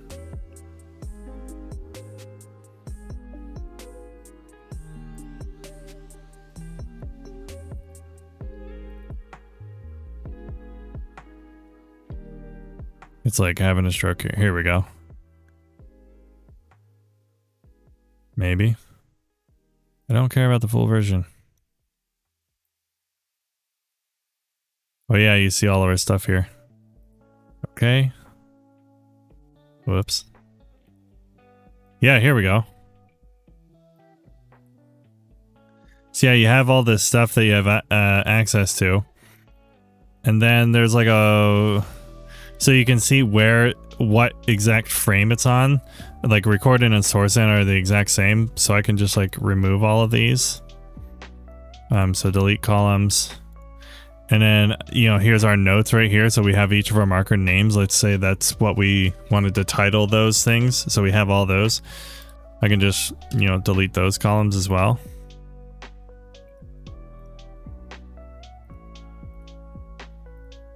Delete these columns as well. And then I don't know if it does, if formulas work. But there was a formula I saw that it can just remove frame numbers automatically. So then you can just copy this whole thing and use that as your chapter markers in your description. So this is actually like super dope. I'm gonna start using it this way. But yeah, there you go. That works.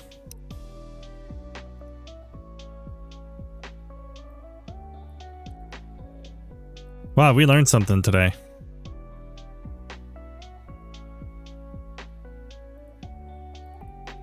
Just for reference as well, the video that I got reference for that is in here somewhere. Where is it?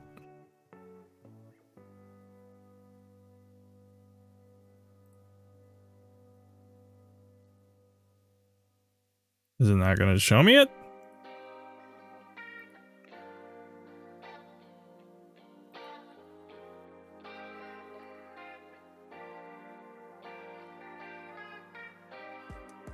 Let me see if that's the one. Yeah, here we go. I found it. Yeah, I'll just post it in here for anybody on YouTube and or Twitch. There we go. That's the link. That video shows exactly how to do it. Go watch Jason, he's amazing.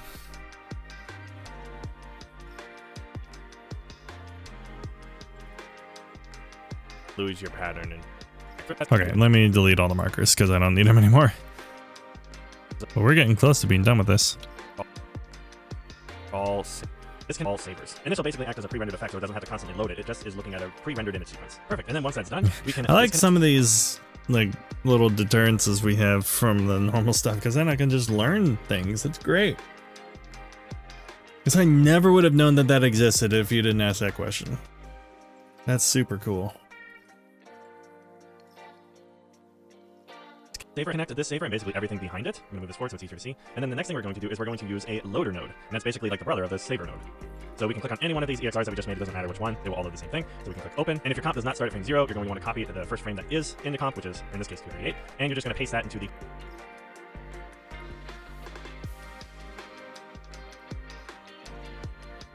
This is why we learn together. Learn together.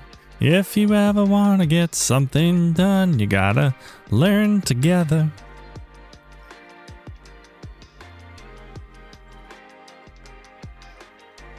After creating my game, I find myself asking questions about automation everywhere that I would never have asked before. Yeah. It's crazy how that works.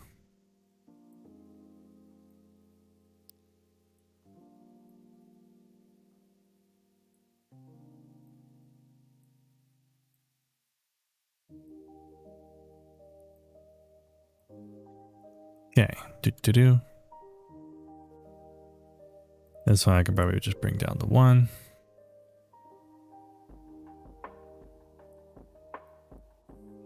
And you're just going to paste that into the hold first frame. Copy the first frame that is in the comp, which is in this case 238, and you're just going to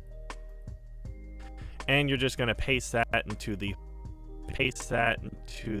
hold first frame. And then we're going to connect it into the merge. And for now, we have a pre-rendered comp that now plays back much easier. And if we preview this, we can see that we've only rendered the original image, not any of the effects that we place over here. Also, as a side note, the OpenEXR format that it saves it in also supports alpha channels. But because we didn't do this on the effect, we can still modify different aspects of the lightsaber on top of the pre-rendered comp, and it still tracks just fine. And then with this last example, I'm not going to show the whole steps all over again. I'm just going to show a couple things where sometimes that motion blur can be a really annoying aspect, and sometimes you have to do stuff that's a little bit outside of the box. I mean that figuratively and literally. But for this one, there's a lot of cases where I had to manually track the points here, especially as it goes over and out. If it goes outside of the frame, 1, you will have to manually track it, but 2, you don't necessarily need to have it exactly at the point where the lightsaber's tip is. You just need to have it at a point where it's going to match, and then you can just keep doing that all the way around. And sometimes motion blur can also leak out a little bit of the lightsaber that was behind it, so you can go back and somewhat reduce the shutter angle of the blur so that it's not quite as prevalent, and that way you can better hide the stuff that was behind it. If you find that the shutter angle's too high, it makes it too blurry to where you can see the lightsaber behind it. And then for this opening part where I had the lightsaber actually opening up, if I just turn this merge off, we can see lightsaber behind it. And then for the opening lightsaber behind it. And then for this opening part where I had the lightsaber actually opening up, if I just turn this merge off, we can see exactly what we're working with here. Actually opening opening up. If I just turn this merge off, we can see just show that exactly it's fine. what we're working with here. But a lot of times the tracker won't actually track this. So in order to do that, after you've made the tracking points, you can just manually drag the points like so.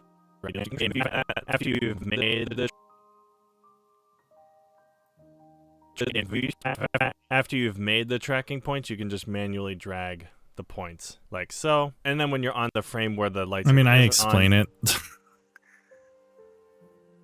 Yeah, it's a confusing part. Like, I don't know if I should explain. Okay, is it clear what needs that after you've made what needs to be done in this instance? So like, there's there's something I don't necessarily explicitly state that people can run into if they try to do this. And if they follow the steps and how I'm describing it, they won't run into the issue. But if they miss it and I don't explain what the issue is, then I don't know if it's a problem. To do that, after you've made the tracking points, you can just manually drag the points like so. And then when you're on the so here's the thing. Is it clear that you need to make the tracking points first before you drag the points? Because it won't auto-generate keyframes if you don't track the points. So here's what the issue is, and I discovered this while I was recording. But if you, let's say you only track to the point where it allows you to track, which is, you know, or which it actually tracks, which is like to this point, like right here, and it won't track beyond this. So if you try to manually move these tracking points on these frames, it won't do anything. It won't actually keep the keyframes because it's that those points haven't been created. So I don't know if that's like an I don't know if that's something I need to like type out, like I'm gonna type it out, because if I'm asking the question, that means it's going to come up. And I want to avoid that. I'm gonna type it out. Angle of the blur.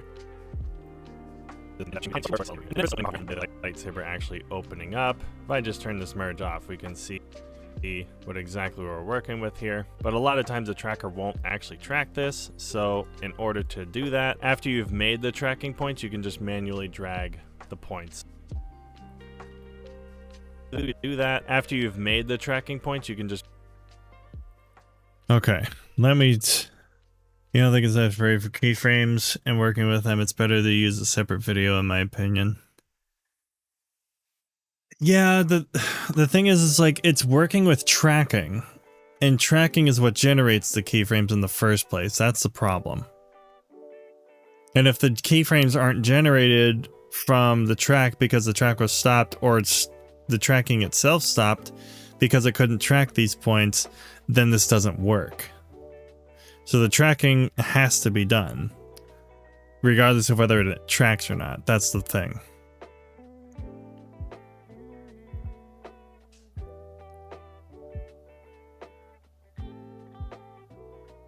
Let me see how short I can type it.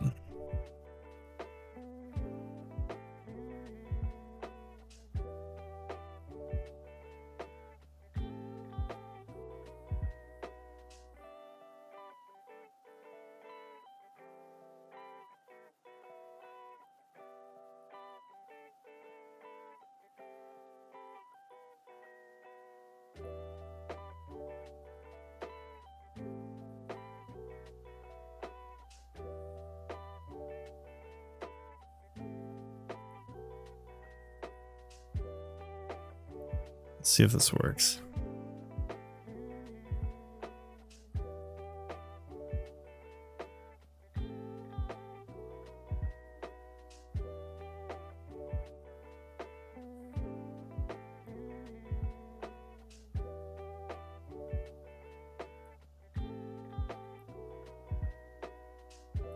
Can I make this in the 3 lines and make it even?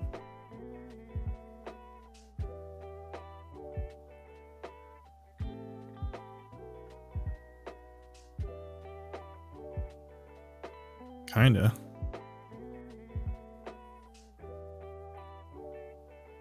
Yeah, that's fine. So now I can make this a little bigger. That's a simple enough explanation, right? Like, that'll work. Keyframes have to be generated from the track before you can drag the points.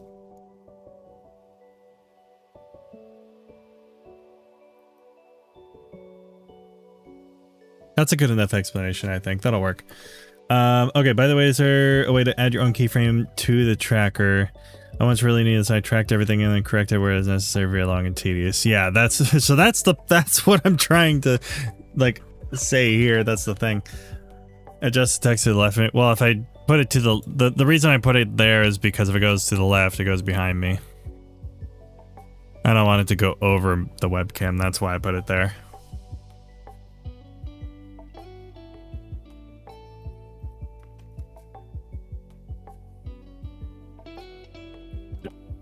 To do that, after you've made the tracking points, you can just manually drag the points like so, and then when you're on the frame where the lightsaber isn't on, you can just keyframe this. That'll work. When you're on the frame where the parameter inside the polygon, and it's made the tracking points, you can just manually drag the points like so, and then when you're on the frame where the lightsaber isn't on, you can just. And now I just need one more of these, and then this should be the last one.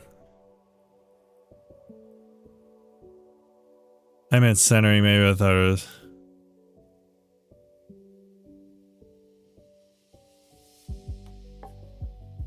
Oh, you mean like text alignment. Like, well, actually, I don't know if you can with this. Yeah, you can't. Because it's a preset. It's automatically centered because of how the effect works. Unless I like did tracking and did a character level styling for that.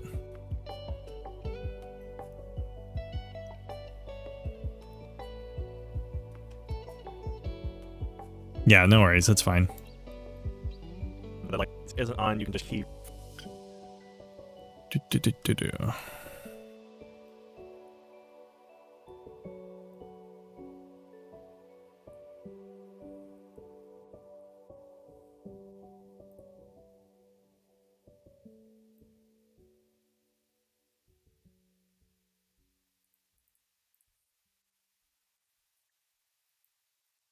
Move the X a little bit more. Good enough. The lightsaber isn't on, you can just keyframe this. So, and when you're on the frame where the lightsaber is on, you can just keyframe this level parameter. You can just keyframe this level parameter inside the polygon, and this will make. I forget this. I read sometimes. Just I'm forgot. Nice to meet you. And this will make it show or not show. Pleased to meet you. Or not show. So hopefully this video.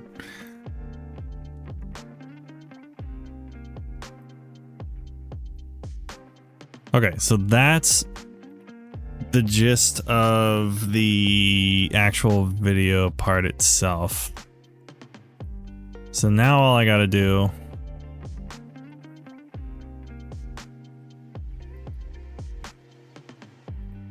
is just do the color.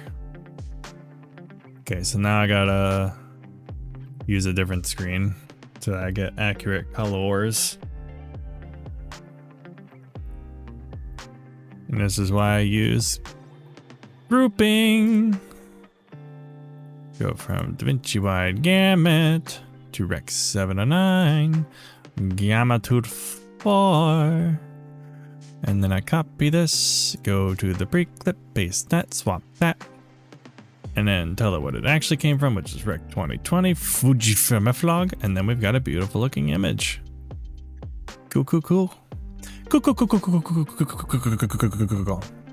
I guess improving about act directly, read it passively and slowly when I have time, and finally learn that properly and stop embarrassing streamers of that broken version. You're doing great, Alex. You're doing great. You're doing fantabulous. All right, we'll just keep it simple. I really should make this a preset, but I keep changing my default. And then I'm like, I want a different one. And then this will be primaries.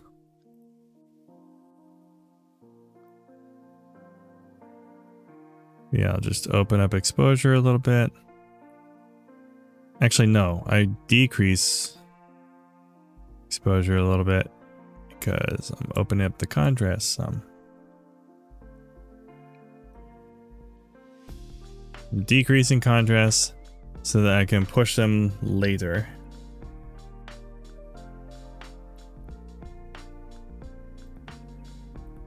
In the primaries here.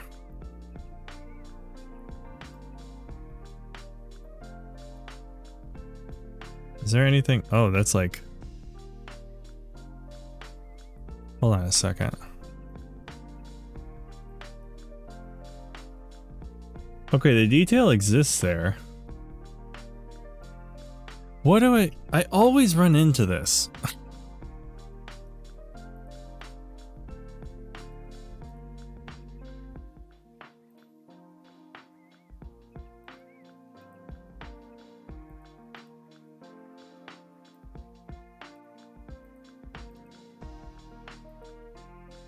And I never remember how to fix it.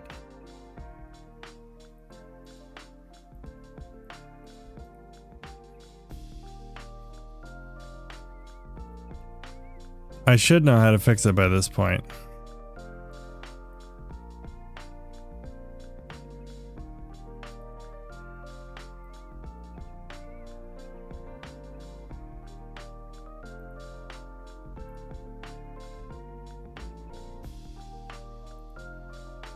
Nope, it's just hard clipping it.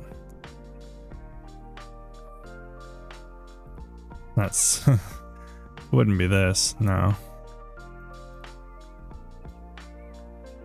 Oh, I needed to do something before it, right? I needed to go gamma linear.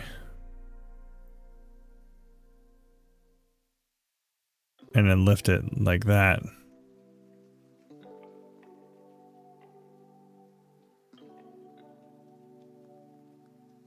That's weird.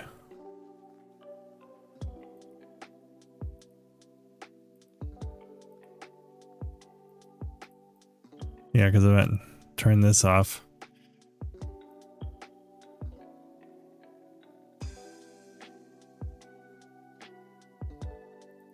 So I wonder if there's something wrong with the Rec 20, or not the Rec 20, well, that would be a gamma transform.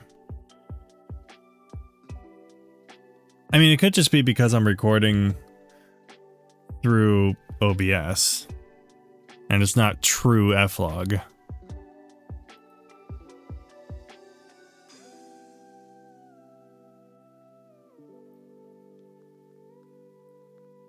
So if I do this.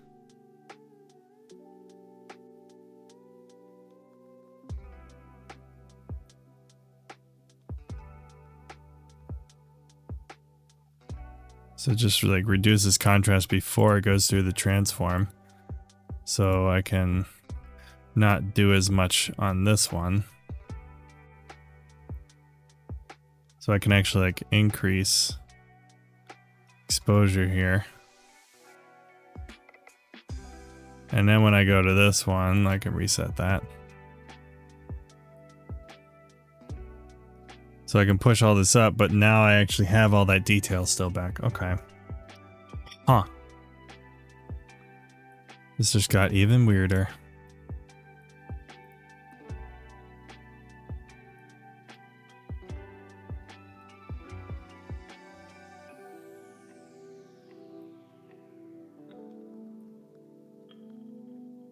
All right, well, it's kind of working.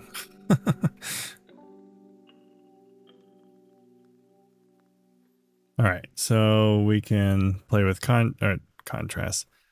We can play with saturation.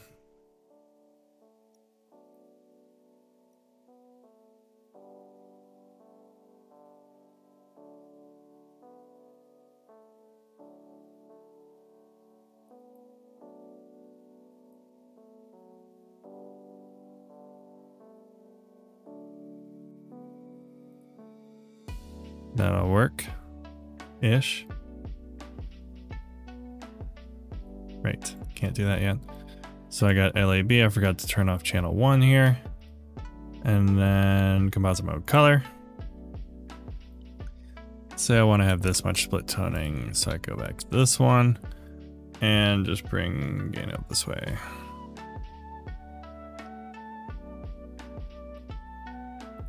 Let's bring in the DCTL here. Let's make sure we get proper balance.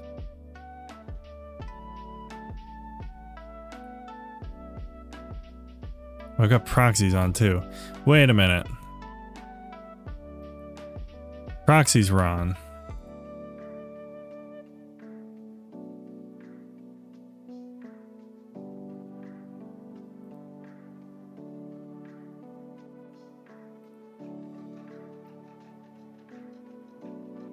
So that means it wasn't actually clipping.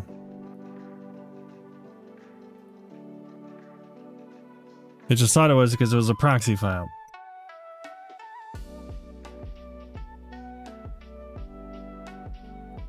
I was like, something looks off. This whole time. Like, why is it doing this? Oh, it's because I'm being stupid.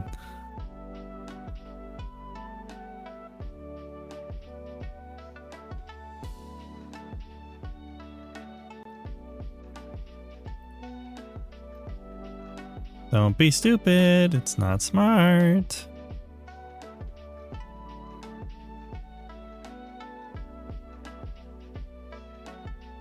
There we go. Regarding time codes, will you now use the table and take them from there? Thinking of writing a utility for selecting everything you need by line so at the end it would turn out which title. These would be convenient for you to or better ideas. Table sheets, I mean, it's basically the same thing. They're sheets are basically tables. I think of them in terms of tables because of CSVs, but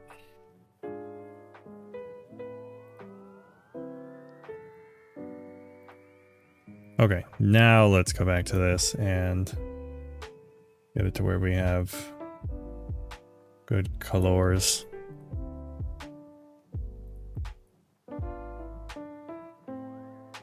Seems like it's too warm. Let's just dial that back.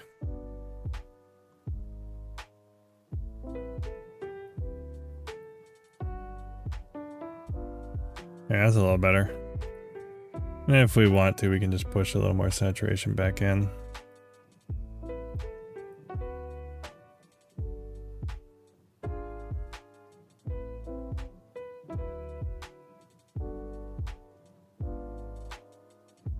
I think that's pretty nice. Nothing too flashy, doesn't need to be. Maybe able to add a little more contrast maybe.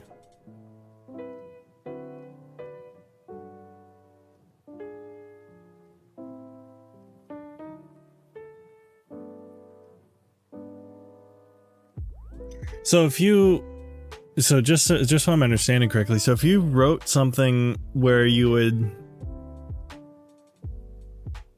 write a utility by selecting everything you need by line, so at the end it would turn out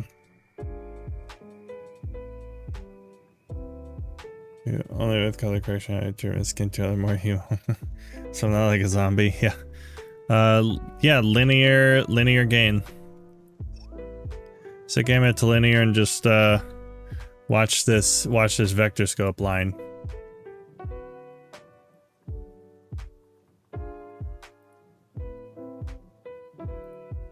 I have a DCTL that gives me the proper balance for it, but you just use a vector scope.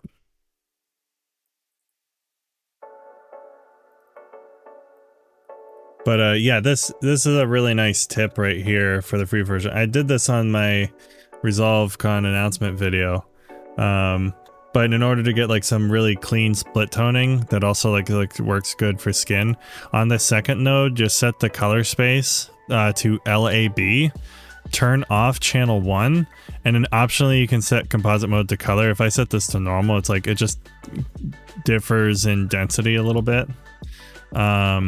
I typically prefer to have it on. I like it. It's just slightly better, but you can see like the difference is minimal, but it does like make your reds a little bit denser, and so it just functions better. But yeah, second node, just do that and then the first node right before it, set it to gamma to linear and just move your gain wheel, which is right here. And then on the LAB node, just move your gain wheel down, and then you got some easy split tone. And then yeah, when I put those two together, you basically shift the linear gain warm, and then you bring you just bring LAB down, and then it does this, which I find to be pretty pleasing. It like gives a little bit more life to the skin tones, and also just like creates a little bit more color contrast. Make sure reds don't look video-y. It's a really nice, easy trick. And then I just use the HSV trick to just add a little bit more subtractive saturation. And then I just, you know, define my exposure and contrast here.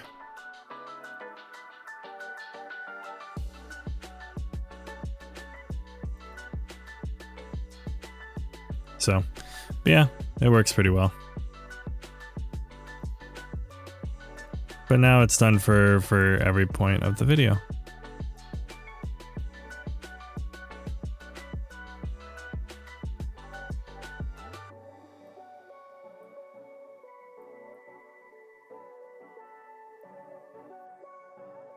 Okay.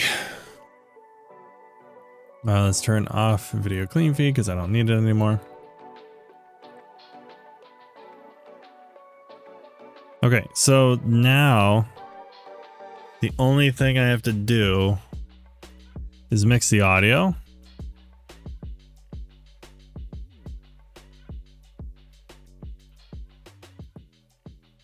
A lower third. All right. Let's use my Manny Marroquin. It's very American of you. Just kidding, that was a bad joke. Don't listen to me making bad jokes. Alright, let's listen to this. You can find it in the description if you scroll down far enough.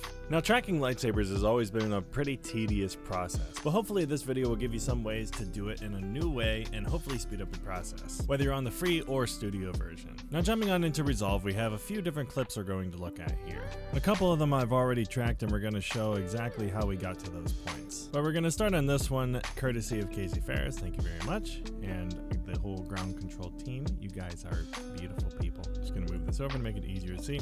Now, the first thing we want to do anytime we go into Fusion and do anything with camera footage is we want to put it into a linear space because that's what Fusion natively works in. So No, I just use the free version of Notion. But yeah, I like it a lot. I need to get in a habit of using it for like everything. Because I'm really bad at using it.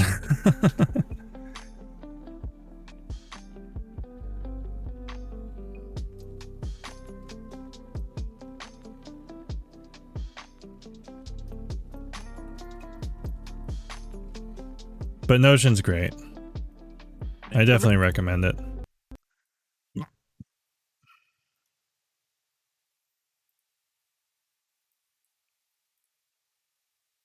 Huh. That moved like nothing at all. Okay, well if that's the case, I'll just increase the output. Or actually, I don't even need to do that. So I'll just use the compressor for that. Control D, duplicate line without buffer.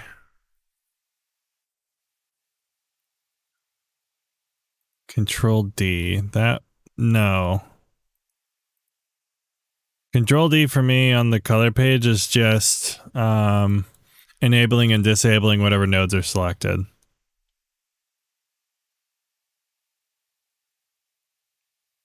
I really need this functionality of City. I don't know how to code it. I thought maybe you have it. I'll find where to start. Okay. The Eternal War is about him and Obsidian when around. I'm not adept at anything, but I've already seen many assessments for these two. Considering how much there is already, what chance that you or I will move on to something else. Oh, do I function? So yeah, so in Notion, I'm not like super familiar with all the backend stuff. I'm still very, very much in like the early phase of understanding how Notion works and what all it can do. Oh, my screen froze actually.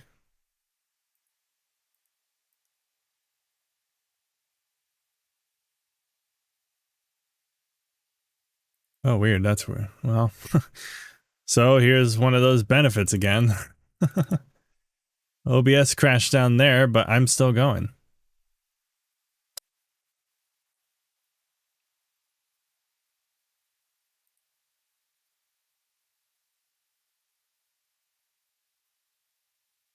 Nice. It's nice not to have to worry about the stream anymore because I got it going on a second PC, so it's fine. Yep. OBS is being OBS. All right, let's go back to studio.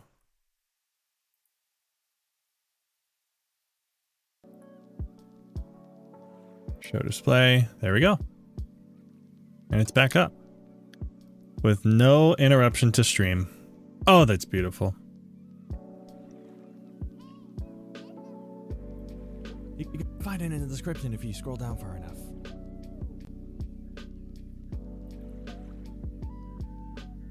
Okay, then I can just add my compressor and stuff. If you scroll down I was not ready for that egg.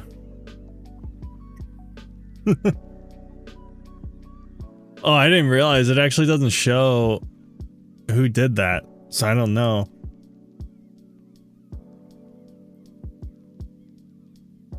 Oh, and it didn't even save the restream thing, did it? Oh, no, it's still there. Okay, good. I was like, do I have to redo that whole thing again? I do not.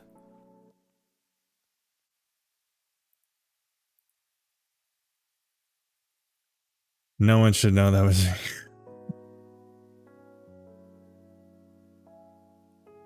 Tim! I want to know. Oh, that's annoying. I won't see it. Really? I'm gonna have to make a custom browser doc then. Well, I'll find out in a second. I can look at it, but that's really funny.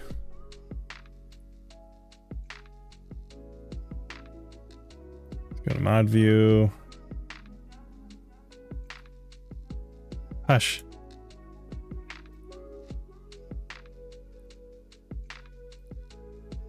Okay. All right, so it was you both times. Okay, cool. All right, let's pop this out so I can see it. Whoa! There we go. Now I can see whenever that happens.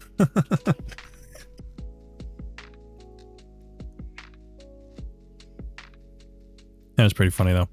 Anyways. Now, tracking lightsabers has always been a pretty tedious process, but hopefully this video will give you some ways to do it in a new way and hopefully speed up your process, whether you're on the free or studio version. Hey everybody, it's Cameron. I'm going to show you several different ways to track lightsabers and DaVinci Resolve and stuff. Hey look, a lower third! You can find it in the description if you scroll down far enough. Now, tracking lightsabers has always been a pretty tedious process, but hopefully this video will give you some ways to do it in a new way and hopefully speed up your process, whether you're on the free or studio version. Now, jumping on into Resolve, we have a few different clips we're going to look at here. A couple of them I've already tracked and we're going to show exactly how we got to those points. But we're going to start... Well, seems to be working.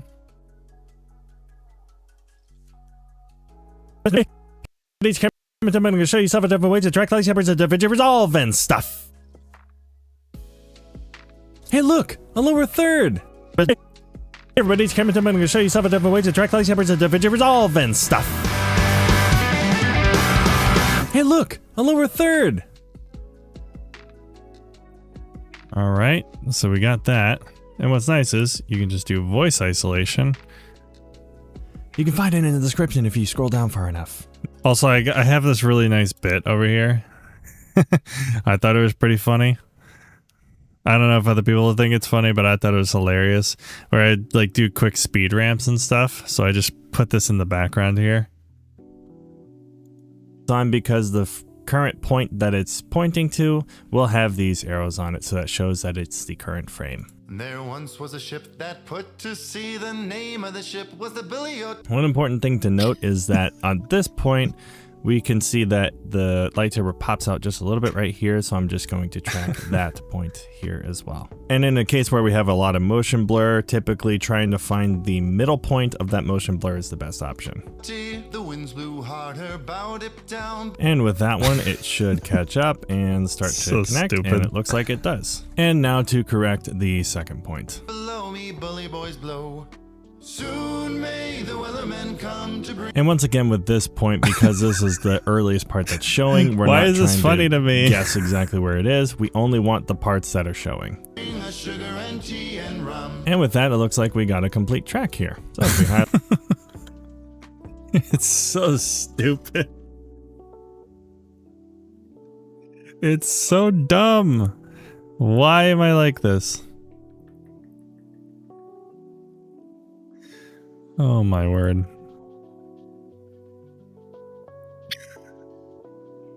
We're keeping it. Okay. So the only thing I need to add now is music for intro and outro. Go for it. Oh, I'm going for it. You know I'm going for it.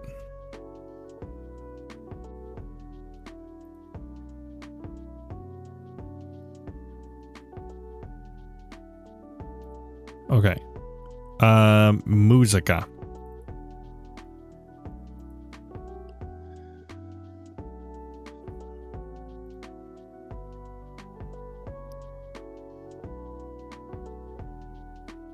Well, see, I got all the music. Okay, that's funny. All right, well, let's go into here because I have all this stuff in here. See what song we want.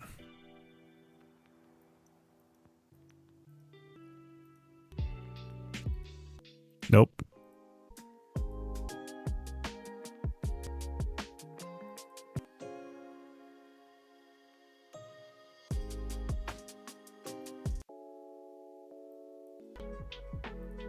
Nope.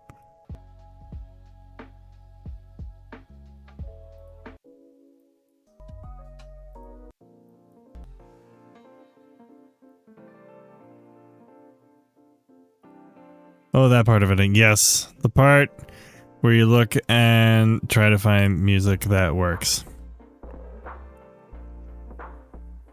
Is there any song that has the word lightsaber in it? Let's see. I'm gonna light wire. Watch this be the one we need.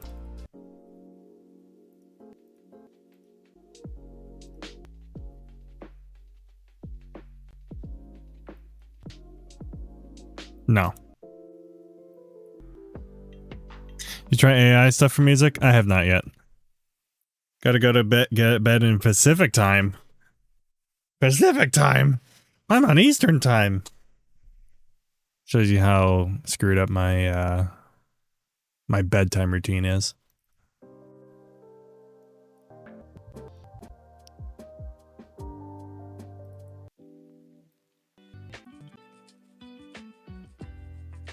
Oh.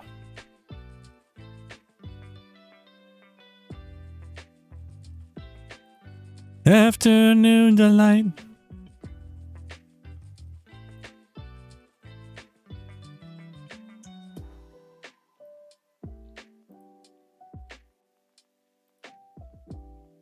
Yep, we're using that for an intro. All right, let's find the exiting one.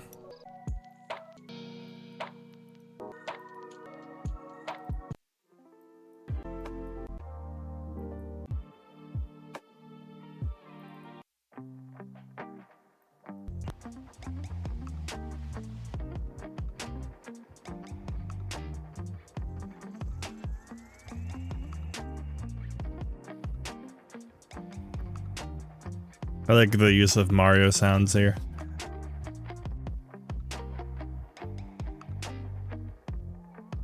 I actually like this one though.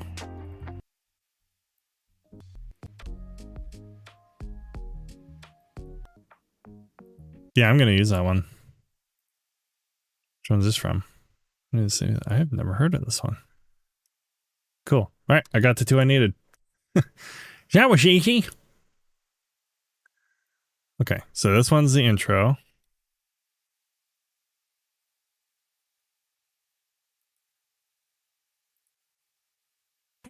Okay, and then I gotta normalize. Whoop. What's the thing? Okay, subtract that by 6, which would be minus 23.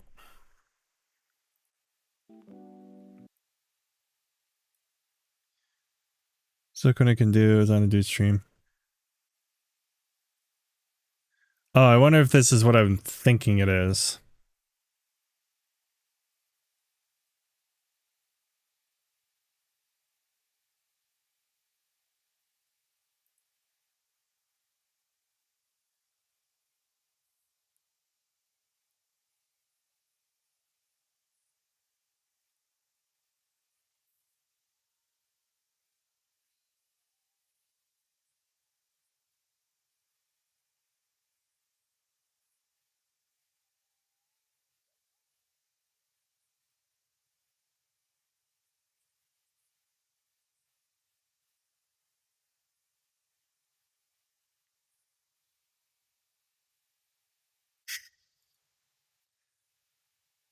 Oh, I read it.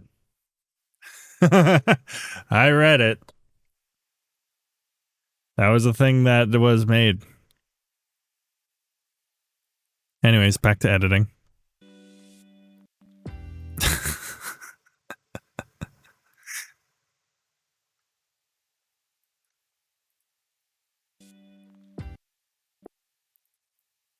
Okay, and then I'll just snip that off.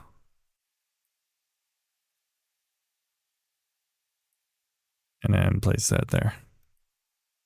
Seems like I mean, I love metal, so anything like that will get my attention.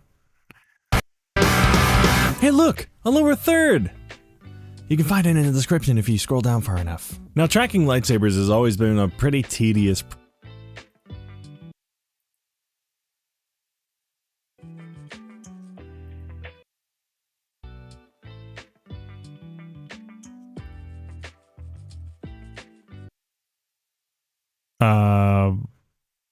Wait a minute.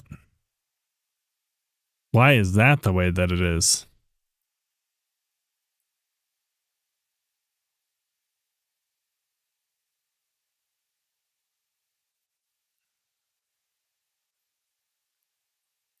Did I only make this for 1920 by 1080? Might be why.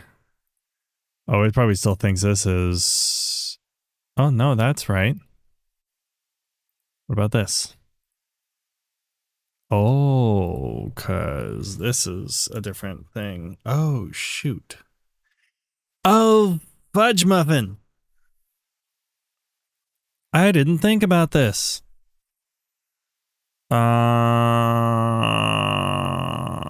Shoot.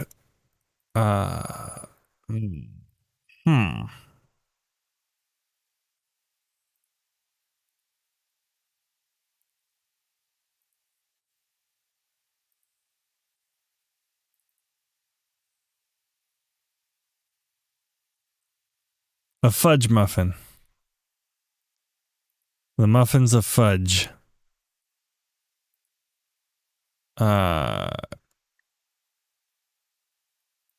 I... What happens if I shrink this?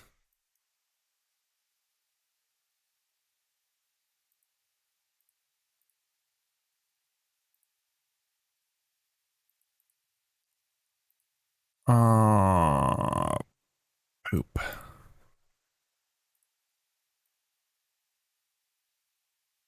Okay, if I do put this down to normal, okay, that'll still. Okay, I guess I can do it that way.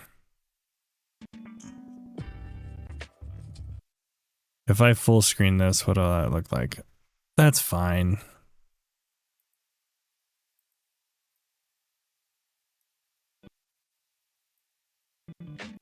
I'm glad I'm glad I caught that before I export. That would have been weird.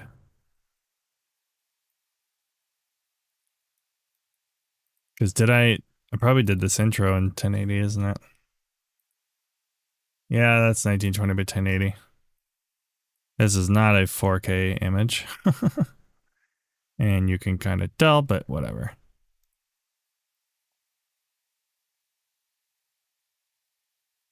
I never swear my word. Are you cussing with me? The cuss I am. Okay, let's go back to this.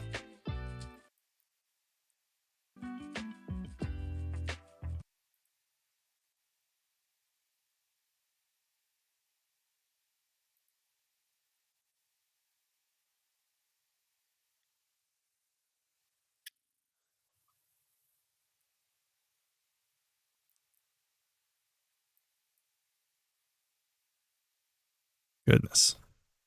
You are not having a good time, Resolve.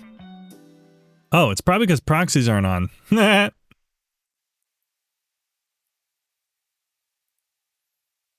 Let's turn on quarter as well, just for funsies. And then let's go to Fairlight. I've never heard a swear word like this. What? What is this swear of what you speak?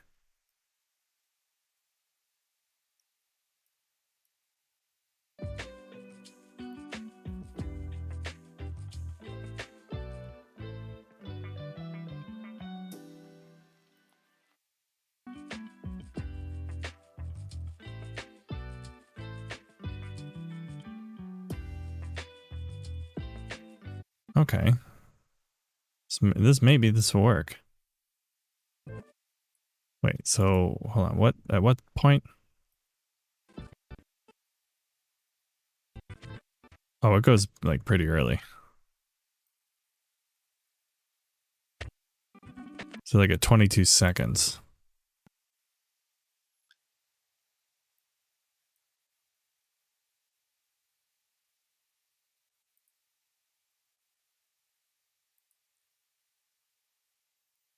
Sorry, happy.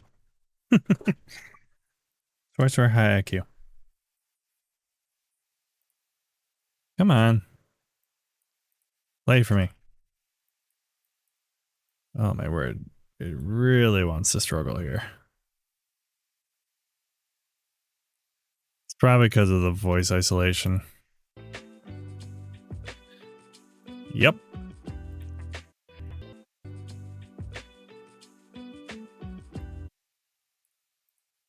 I did say it was voice isolation. Okay, so if I do this, it'll just... Oh yeah, that like is perfect. So I can just match this up with whatever it's going on.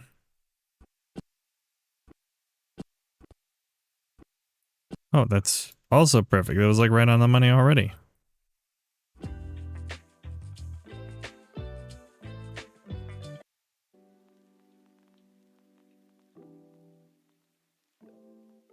And then it just naturally ends the song. Cool. That's easy. Throw that in. We normalize those levels. Yes, we do. We normalize because we realize that we don't know how to do our jobs. Okay.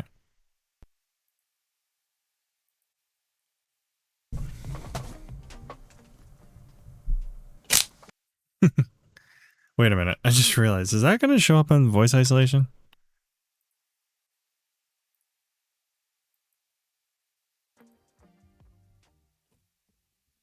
Subscribe.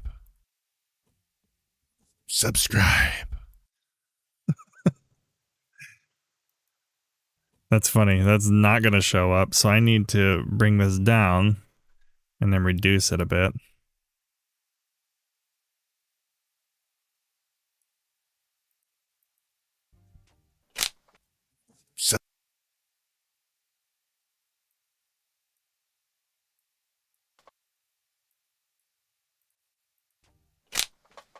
Subscribe. Or don't. That works. Easy solve.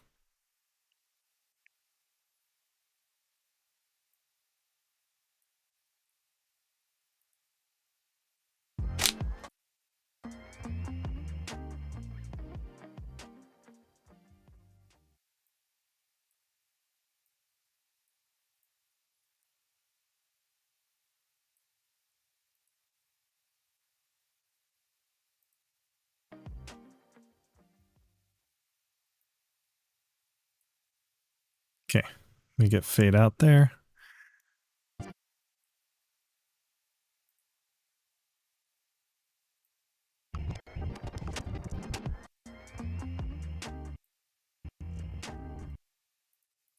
Okay, and then this can go up to -6, I think. Fade this.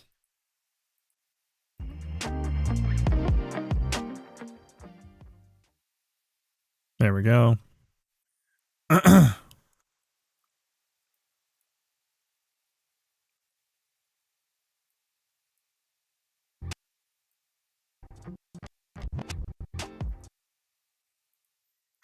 then I can just do easy fade up of like 4 seconds.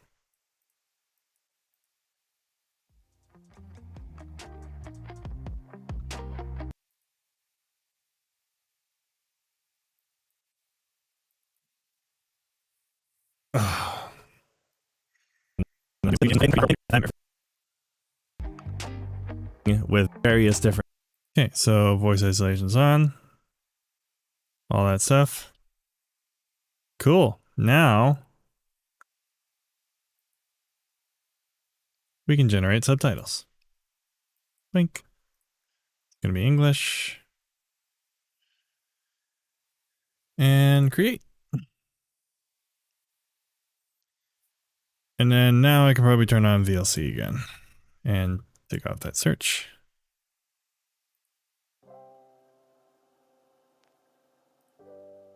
There we go.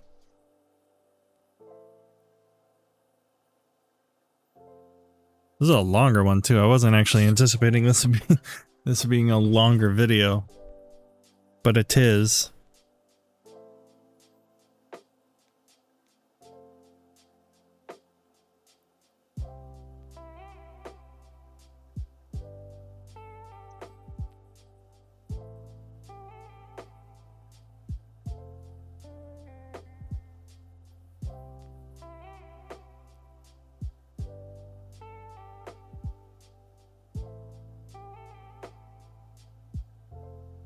Well, it's still going up. That's nice.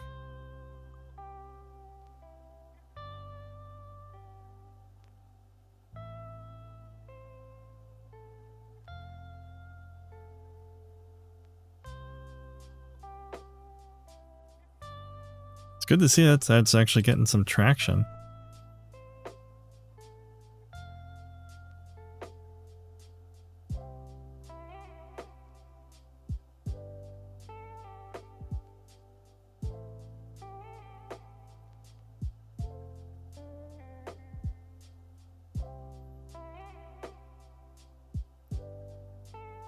I'm hoping this video gets some traction, honestly. It's an interesting one, and there's a video that was done that was kind of similar to one of the tips I showed in this video, but like, I'm hoping I added a lot more value to it. So we'll see.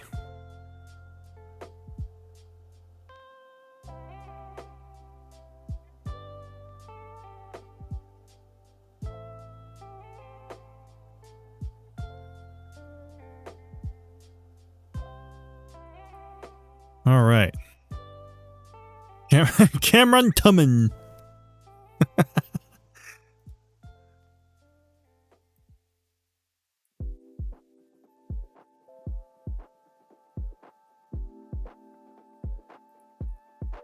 Hey everybody, it's Cameron. I'm going to show you something different.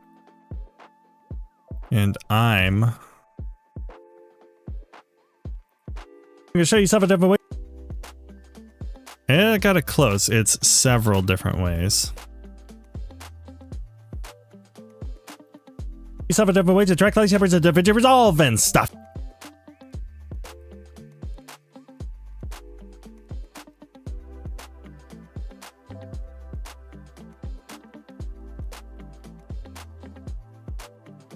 I got lightsabers. It never gets to start the first time.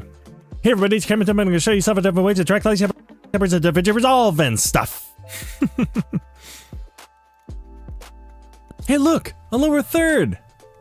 You can find it in the description if you scroll down far enough. Now tracking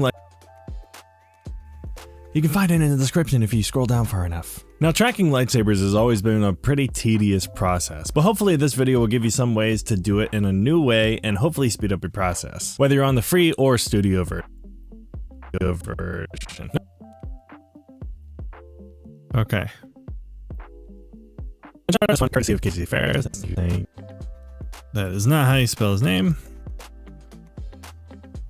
You're welcome, Casey. I spelled your name right. You're welcome. Very much, and the whole ground control team, you guys are beautiful people. Just gonna move this over to make it easier to see. Now the first thing we want to do anytime we go into Fusion and do anything with camera footage is we want to put it into a linear space because that's what Fusion natively works in. So I'm gonna go ahead and select the media in, and the first thing, I'm not gonna like fix too much of this.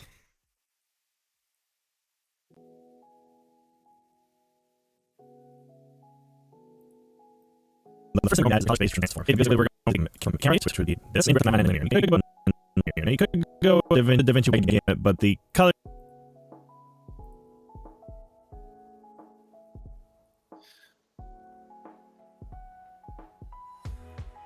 But the color space isn't really as important as the gamma, which is what Fusion is expecting. And then we can just make a copy of this form, pop the inputs, and outputs, pop the inputs, and we'll just output to Rex and gamma. Again, if you're going into after this, you might want to go to DaVinci Y Gamma DaVinci.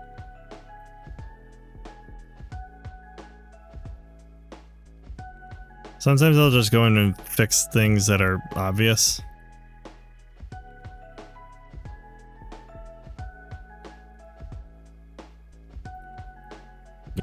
But this is good for preview purposes for our sake right now. We'll actually give us a roll. So next I'm going to add. There was one thing I wanted to make sure I got right in this. Oh, it actually got IntelliTrack. That's nice.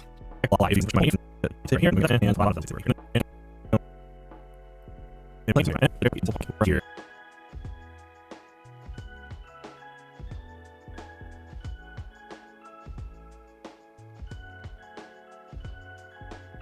Yeah, I think pretty much all of this is going to be fine. Did I just see the word poker?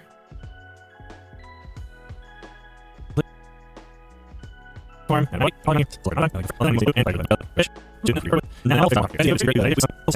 wait, what's... Some poker out at the end. Oh, that's exactly what I said. That's funny.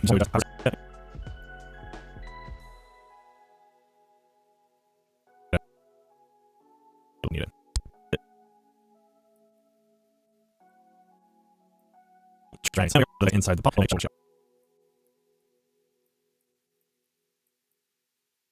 Hopefully you can just keyframe this level parameter as a polygon, and this will make it show.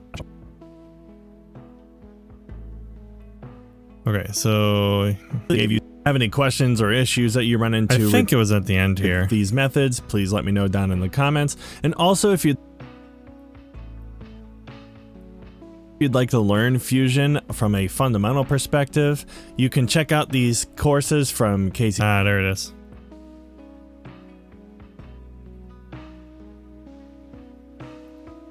Ferris called the 9 nodes you need to make almost anything in Fusion, and the Fusion survival guide, both linked in the description. And if you find And if you find you like those and you want to really dive into Fusion and all that it has, there's the Fusion 0 to Hero course, and I actually have an exclusive 10% off discount code. Just I don't know why it split those up. It doesn't make any sense.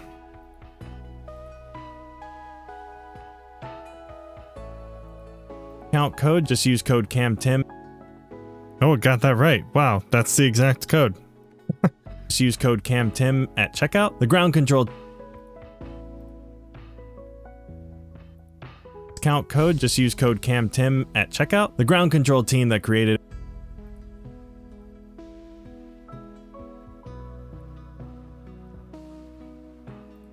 it was kind enough to supply the discount code for you guys, so take advantage.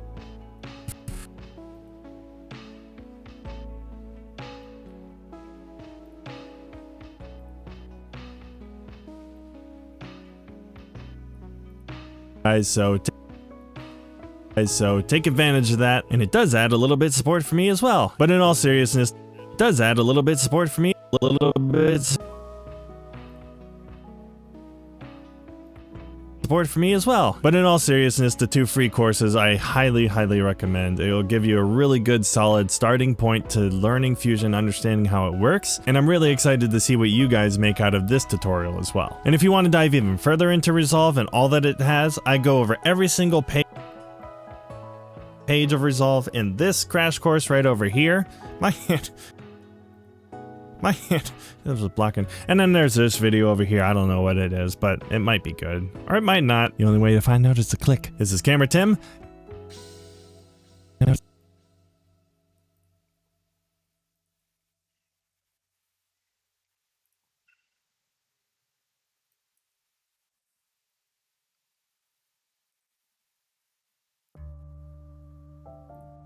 To click. This is Camera Tim signing out. Subscribe. Or don't. There we go. Out. Okay, so that's done.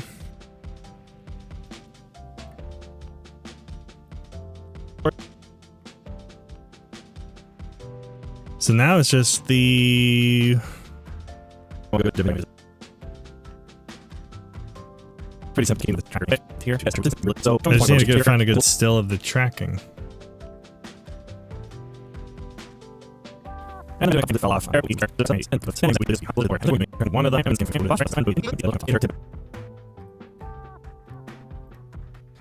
don't.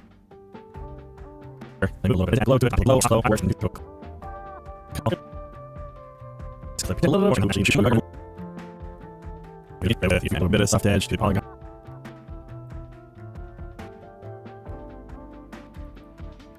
Yeah, this part is probably going to be the best part. So I'll copy this.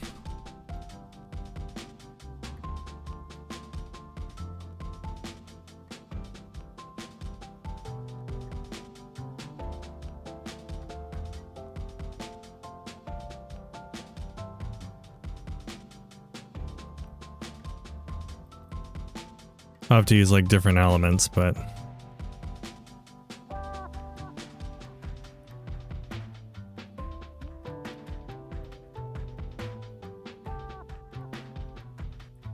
yeah, it's like definitely top frame contender.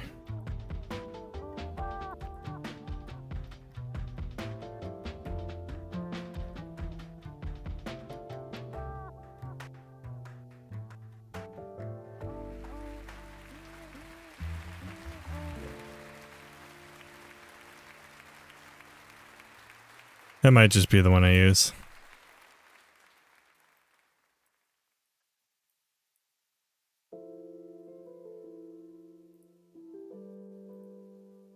So it's 1.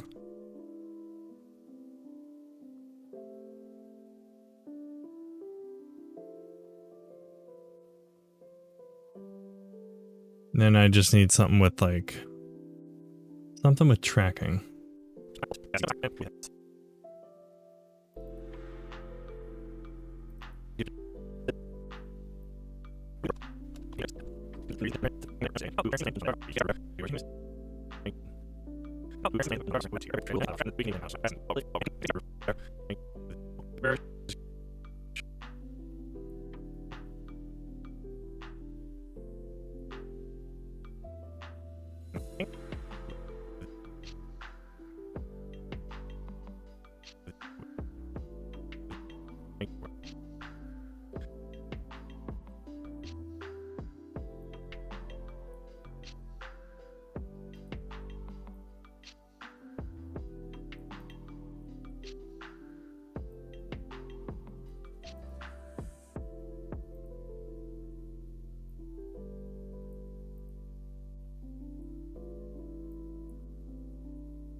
Okay.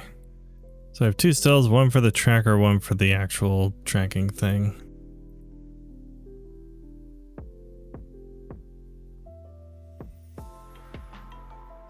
Well, actually I don't need that. I just need the point that shows that it's tracking. Or should I use a different part?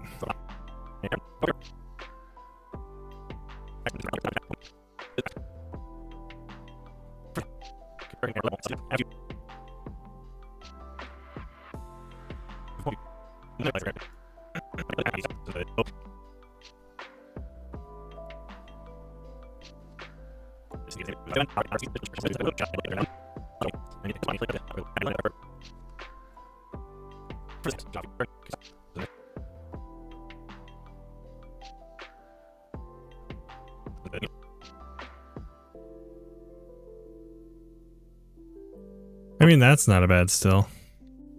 Opening part.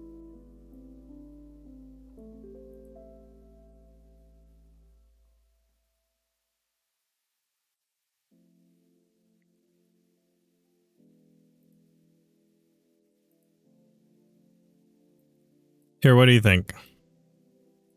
Which still is potentially better? This one or this one?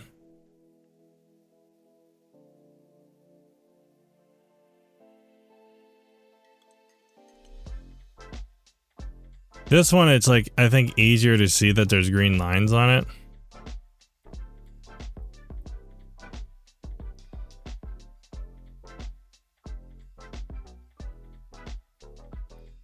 Oh, just like have 2 of them? But 2 more? I mean, I think I only need them on one side, so I can just use both. And then I'll put my thumbnail on.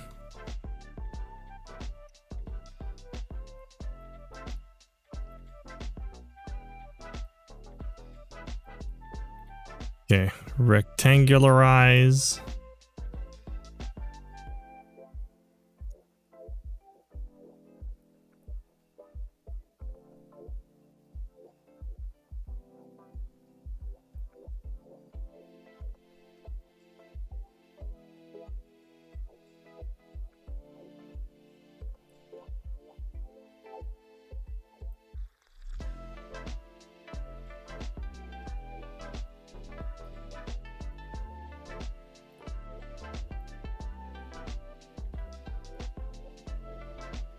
Oh, nah.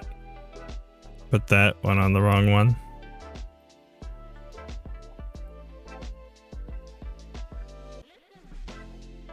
Oh.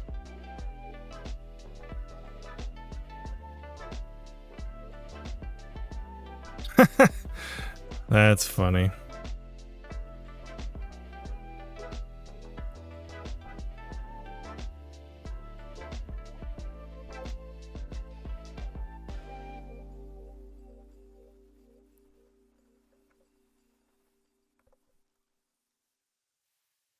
Okay, what was I doing?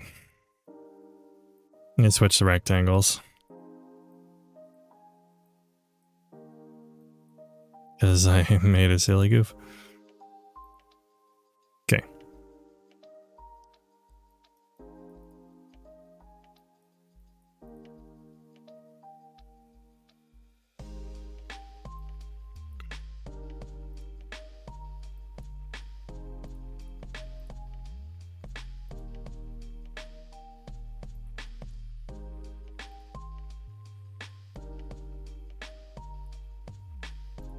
All right, let me just Let me just unplug this one so I can get the rectangle here where it should be.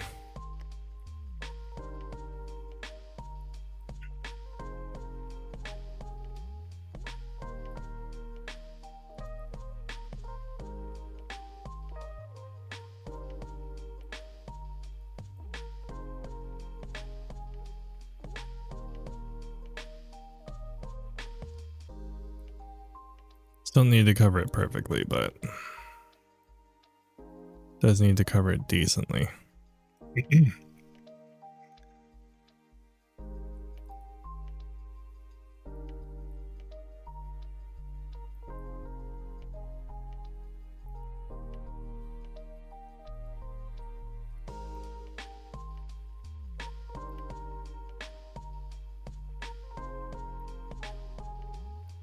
I guess the rectangle should probably be the same size. That would make sense.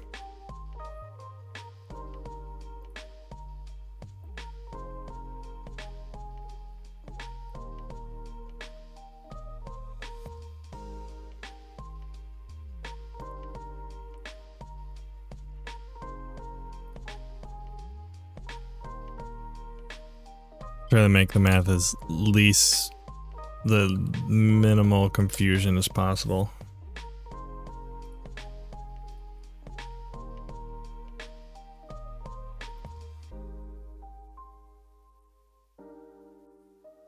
So that I can offset them accordingly.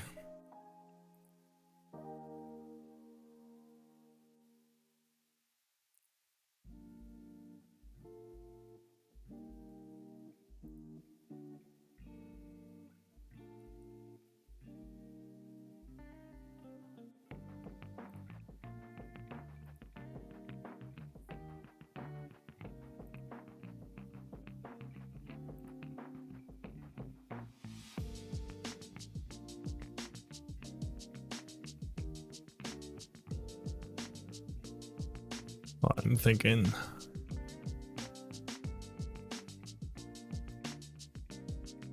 Okay, I need to send an expression.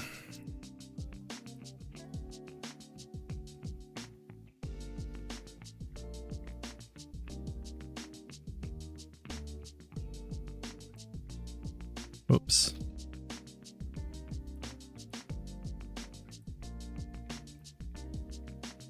Okay, so first one is transform to center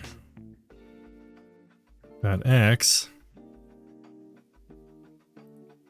which means it'll put that the same, but there's like a slight x discrepancy, which is how much? See, it's 5404 and 54105. So that's like 0.0011. Hey! Oh, Where? Well, hello, Dan. Hi. How's it going? How's everything? How is life? So wait, is it is this one the minus 0.0011? No, it's plus. There, now they're perfectly centered on each other. Hey, Dan. Hope things are good.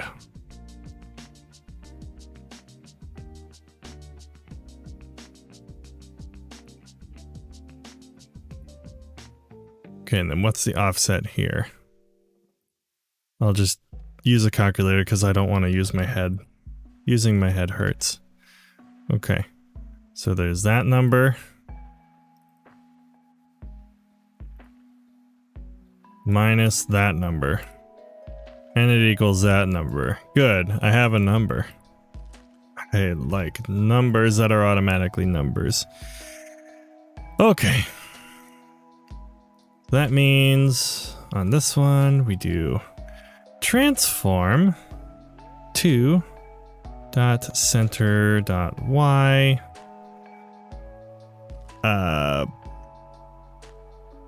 plus that, I think. No, it'd be minus. So if I do, oh, I set it on X. Nope, not on X. I need it on Y. Because that's why we do it. Lol.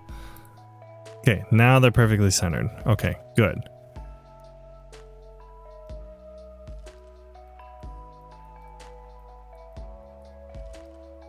And all that so I could do more transforms.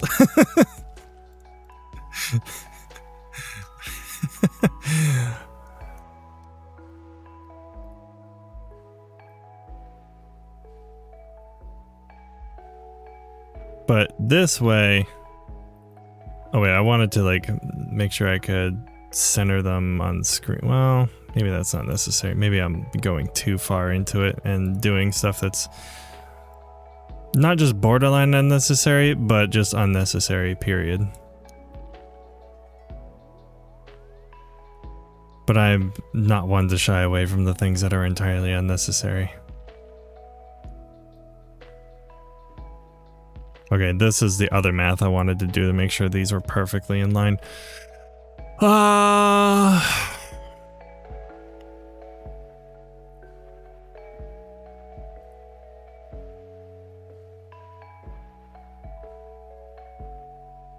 Oh, because I can go to this one and it moves them both. Right.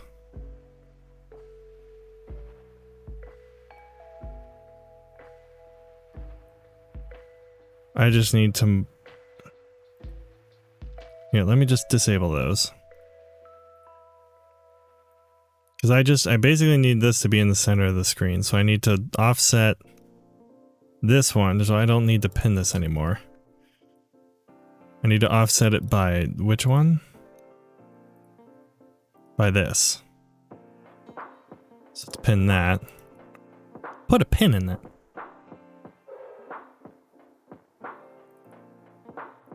So I can, whoops. So I basically just need to do this.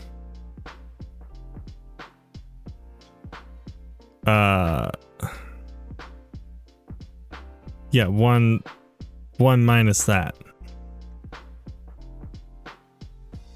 1 minus math equals that math. So I need that to be that. And then I do the same thing with y. Why, you ask? Good question.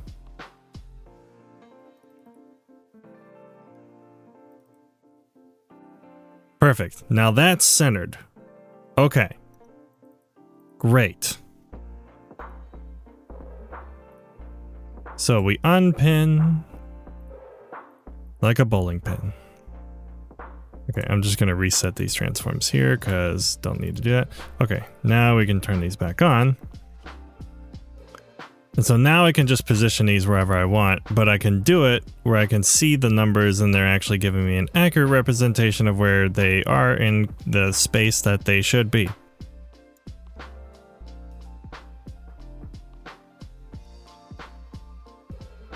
Was that math necessary? No. Did I do it anyways? Yeah.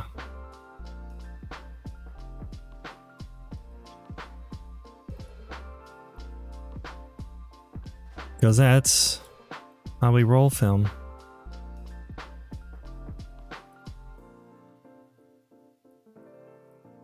That's what Tim does. just let him, just put him in his own corner. Just let him do his thing. Let him chew in his box of Cheerios.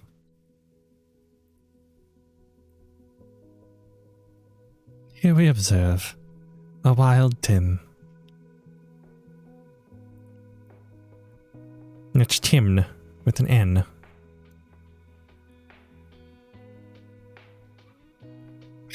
It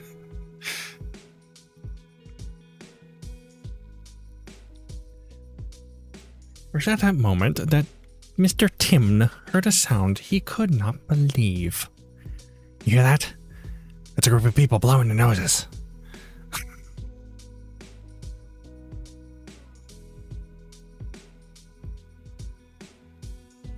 Have I done that reference before? I feel like I've just made a repeat reference of something. Maybe I haven't, I don't know.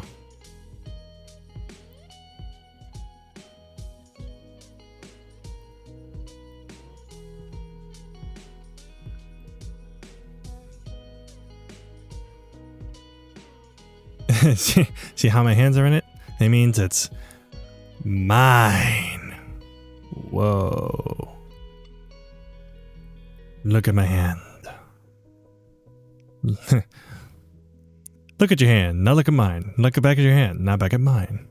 I'm the hand your hand could grip like.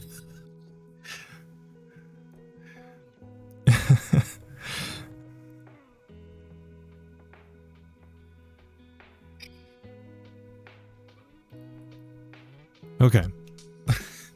I need a thumbnail. Where did I put my thumbnails?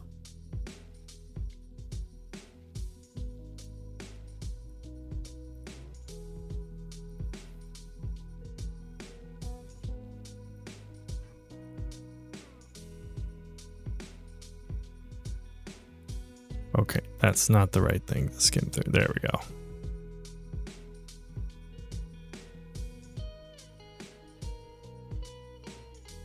Is this the one where I only pointed up? Like an only up? What did you do?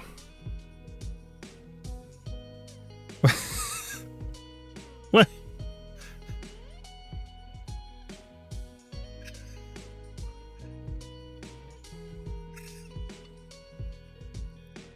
Should I even ask?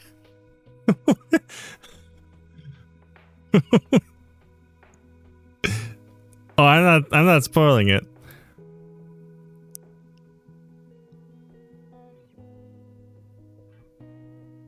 But now I have something to look. I have a lot of questions. And I'm sure there's not any answer. There's going to be any answers yet.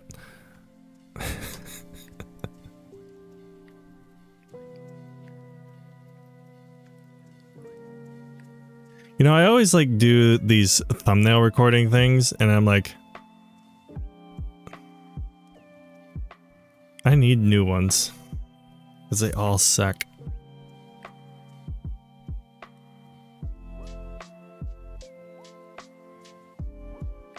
I could just reuse this.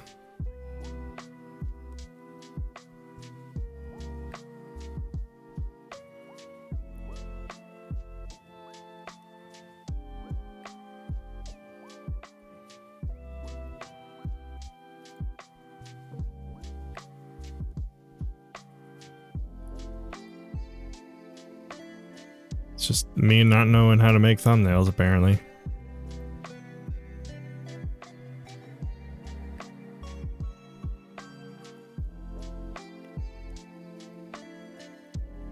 This is the process.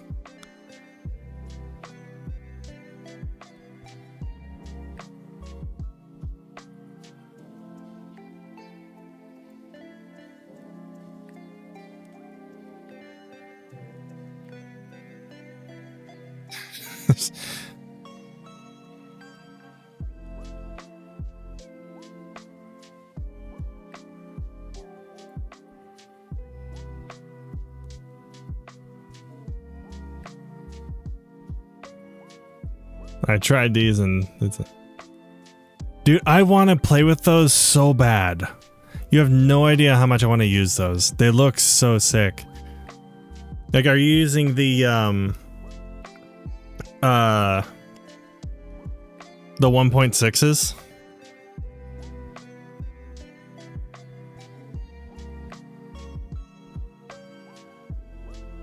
Oh. Oh, it's so bad. I haven't seen like a bad look to them yet.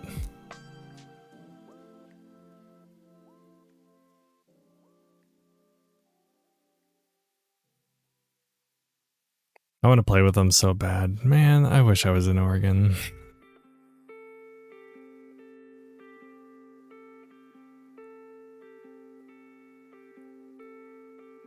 It's funny, I can talk about it now. It sucks I won't be there in August. Oh well.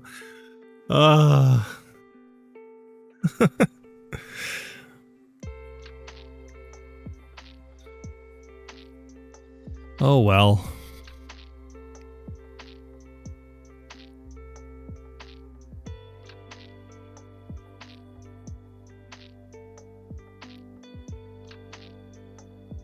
still going to be an amazing time, no doubt.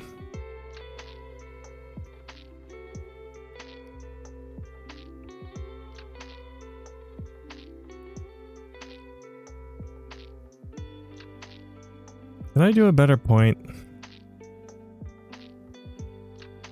Of course I didn't point better.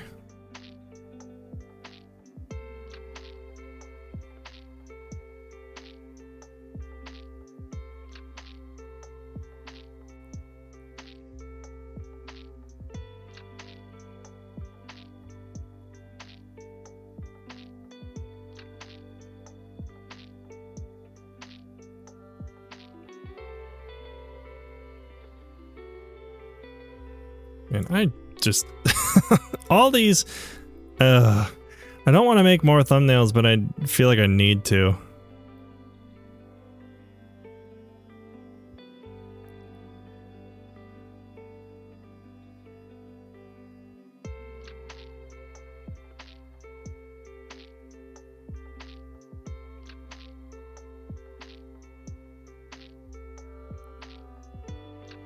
Also, what is this? What am I doing? Like here. Again, I don't know how to make thumbnails. Also, I should have did this on a 16 mil. That would have made a lot more sense.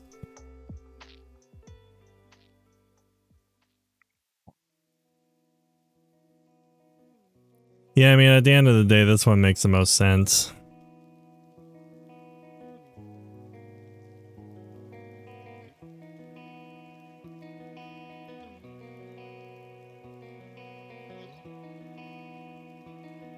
Should I do this? Okay, should I do the showing the teeth smile or just the plain smile? Or the shocked face?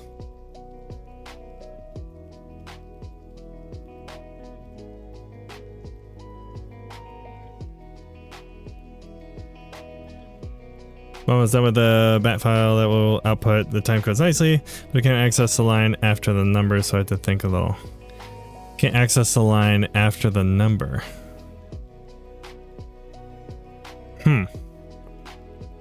So your file goes into the CSV and then just deletes the lines it doesn't need? Or I guess what's it doing specifically?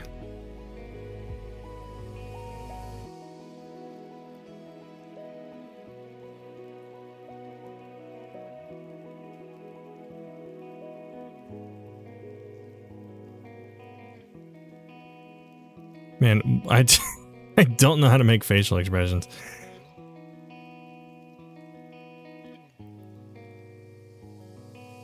It looks like a source and marker keywords.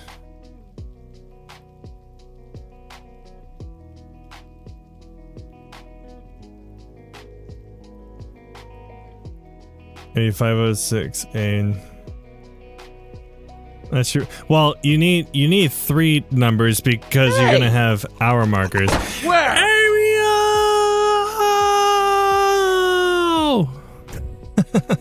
How's it going? How's everything else life? Welcome in. Yeah. So Alex, if you're gonna use those for YouTube chapter markers, you need 3 because if you have an hour mark, then you have to be able to discern which one's which. Or it has to know that like what's an hour, what's a minute, what's a second. So you do need all. I think you do need 3. You just need to remove the frame one because it doesn't know how to discern frames. It just does hour, minute, seconds.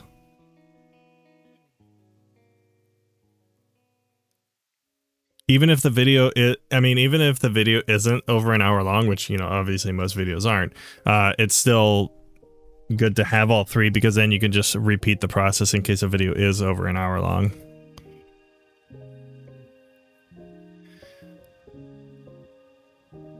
Know how to properly format the text and find what you need. Of course, create a convenient functionality if you need it. Send you to Discord. I mean, that would be great. I would love that. Can't hang out long, getting ready for work. How you doing? I'm doing pretty good. I don't know if you've heard the news, but I'm trying to find a thumbnail here.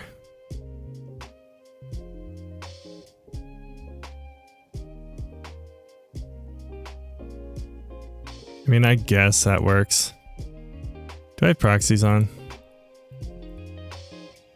I do.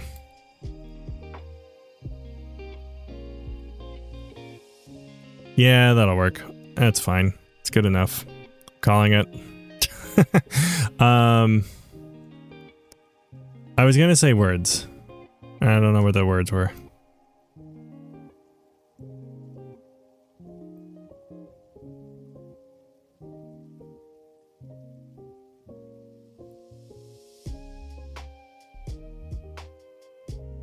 Anyways, so the news, I'm actually going to be a presenter at ResolveCon, which will be insane. It's gonna be kind of nuts. I'm so excited for it. Okay, so any prototype once I'm done with it. If it works well, I'll improve it somehow unequally. Oh goodness, why can't I read? And Dan be clapping. An equally easy day when I want to optimize my work a little. Yeah, I mean that works, and you know I can provide feedback on it as well if you want me to. I don't know how much. I mean, it's going to be a pretty simple tool, so I don't know how much feedback I can provide, but you know.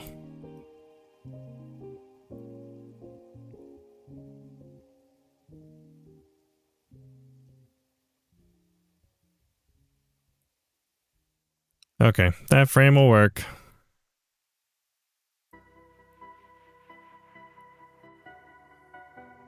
All right. After all that of trying to find a stupid thumbnail image, one that I definitely need to record again, make a V5 of, you know, thumbnail images because I don't know how to do it. Nope. Let's go ahead and make a drawing. Wee! Whoop! We do do do do. We draw. We draw. All over the place. Was it excessive? Yes, it was. But we go to this mask, see how it did. And for some reason, it always wants to keep the Pokeball in there. But I say no! Alright, and then let's check the alpha channel, see how we did. There's some slight imperfections here. Why did it decide not to try and keep that? Just keep that, keep that. That's all fine. Actually, it looks like it kept the glasses pretty well. Except for that. Ladies and gentlemen, it's camera time! Thank you for that.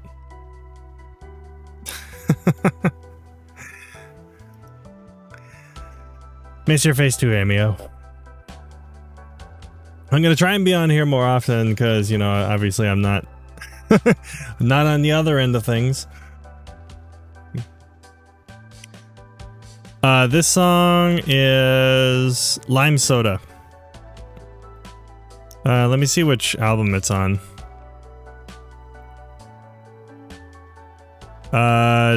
Cherry Soda. Nah, that's funny. Yeah, so in the Stream Beats Lo-Fi, it's the Cherry Soda album. It's called Lime Soda.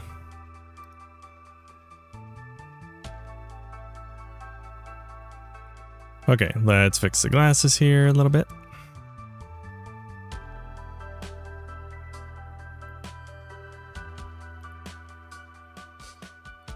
No probs.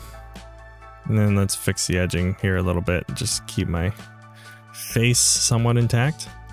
Let's see, if I add all this back in, is there any that I don't want?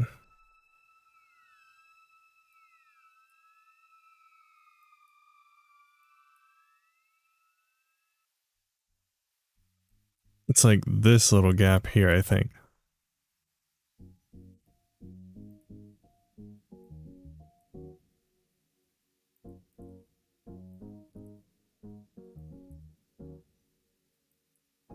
I'm clearly drawing on the spot.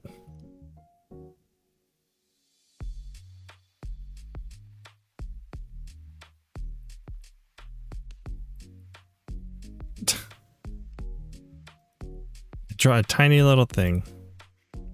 It does a whole lot. You know, Dan, there are things that I do that are not optimal, okay?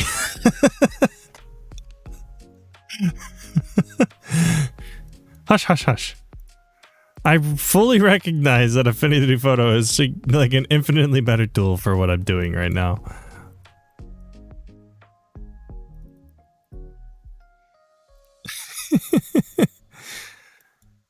Also, I'm kind of dumb. I should have put this in linear before I started masking it. Whatever. It's done. I don't care. Let's just do our... Now, can Affinity Photo do color space transforms? I don't think so.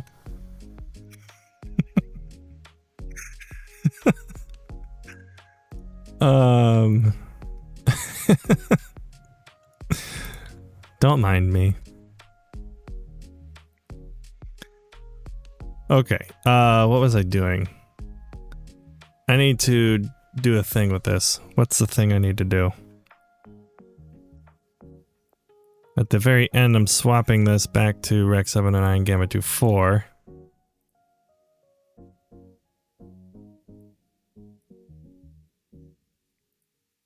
I need to go into linear first.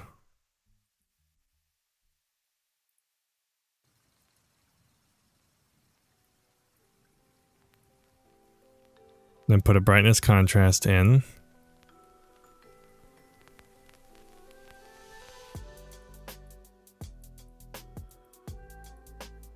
After brightness contrast, we transform from DaVinci Wide Gamut Linear to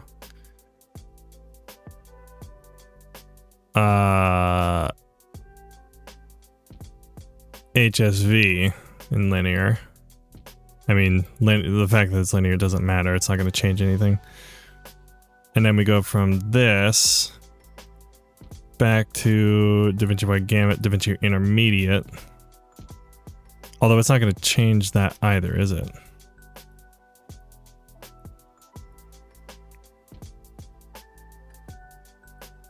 Right, because this needs to do something stupid.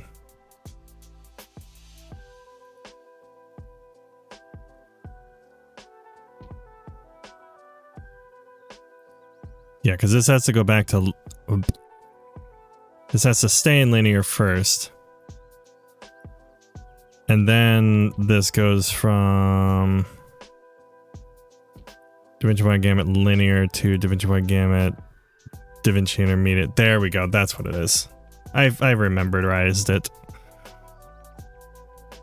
Yeah, for some reason you can't go from linear to DaVinci Intermediate. I don't know why that is. Wake me up when you're done. Okay, you know what? Calm down. Calm down.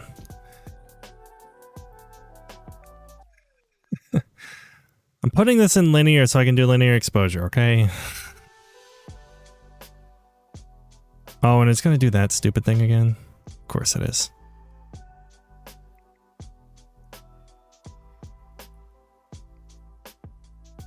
Oi. Okay, so...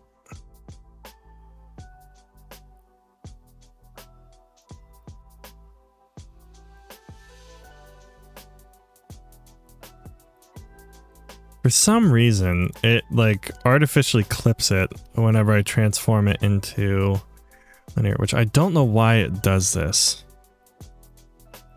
But if I put it like a regular brightness contrast node right before it, so like let's just shoot that up obnoxiously. But if I bring up lift here, then it's just all of a sudden it recovers that data.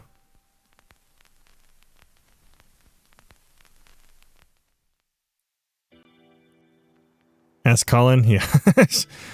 Yeah, I got Colin on speed dial.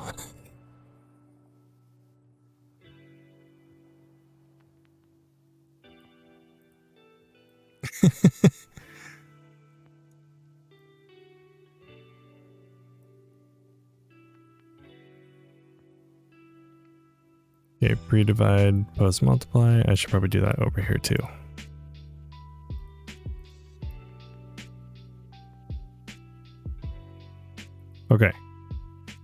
So this will reduce contrast a little bit so that I have something to work with. This is the HSV node, so I go brightness contrast, remove blue and red. And then this one goes back to linear. But this is for color balance. I don't think, does this work for, no, it's just like straight color balance, but I don't know, maybe I can make that work.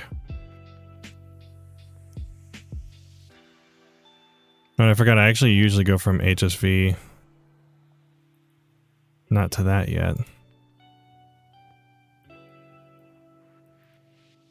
I'm also trying to figure out like how I can optimize all of this better, because I keep like changing how I want to do it. So let's see. Because I go from this, and instead of HSV, I go to LAB. And then bring that over here, reverse it. It's back to normal. And then this takes a brightness contrast node, only disables red because it's a luminance channel. So then if I push this like a little bit warm, I can bring this one gain down and basically like split tones. And here I can just do like my regular contrast.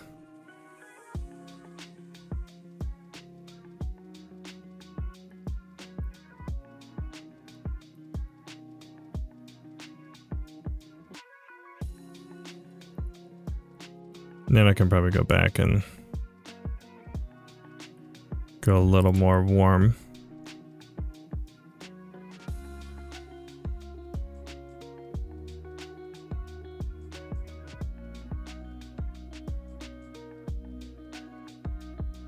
It's so hard to do this, especially in Fusion. But I can also add a DCTL.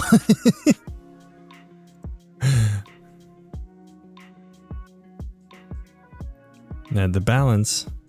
And then skin tone indicator is that the one, or is this?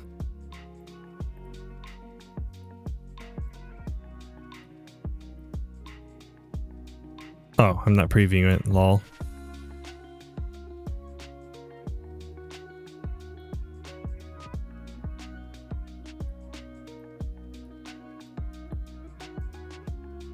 Okay, yeah, it is that. Okay, so now I can go back to the color correction and actually see what I should be seeing.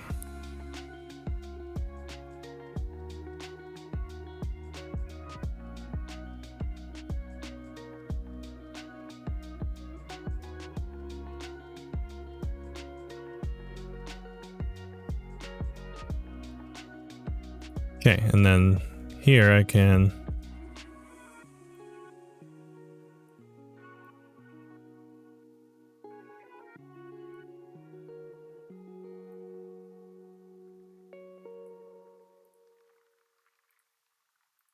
make sure we're not messing with that.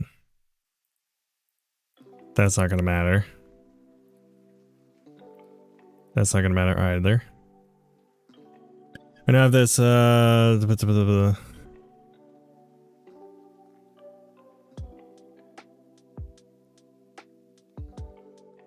it should be just 3 of them. It should be like it should be hour, minute, second.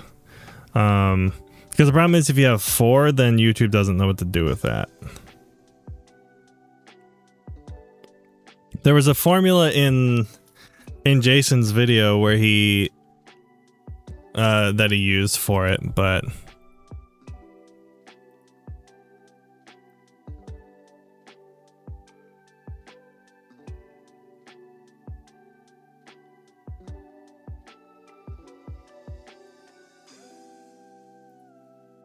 okay.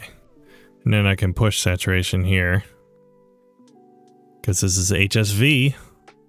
Or I can remove saturation a little bit here, push in the gamma section.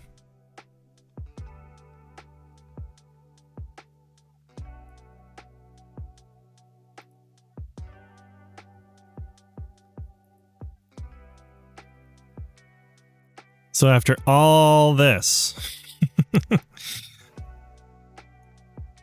we did that. Was it worth it? No.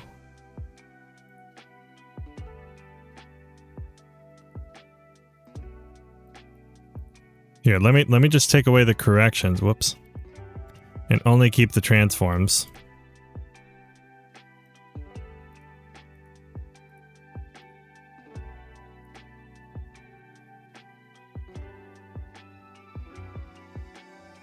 That's the difference we're making, really, with all of that. Again, I need to streamline it a little bit, maybe.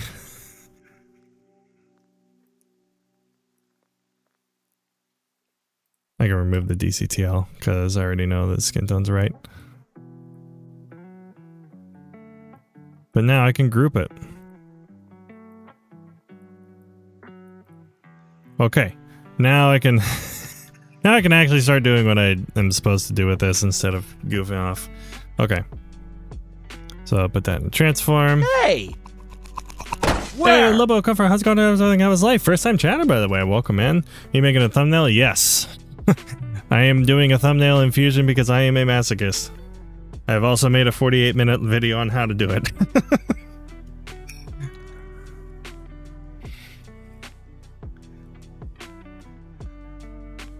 Oh my. Alright, color generator. White is fine. Oh, you saw the video. Oh, okay. So you come here to say, like, what is wrong with you? It's exactly what you're here for. Alright, and then a row dilate goes in the color generator as a mask. A row dilate, we can make the circle and increase it to make that outline. Yay! And then transform, we shrink down just a touch so that it keeps the full thing.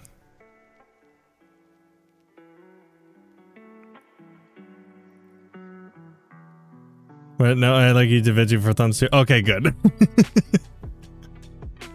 Because some people disagree with me. Damn.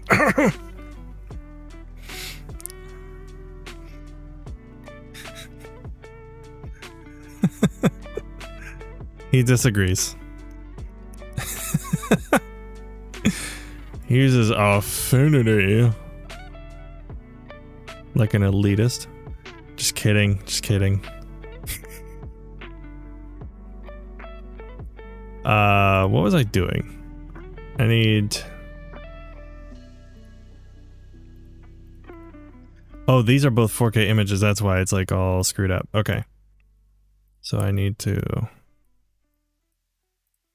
flippity floppities. Alpha, and then... Yeah, I just need to... I'm gonna have to redo the transforms, but whatever, it's fine.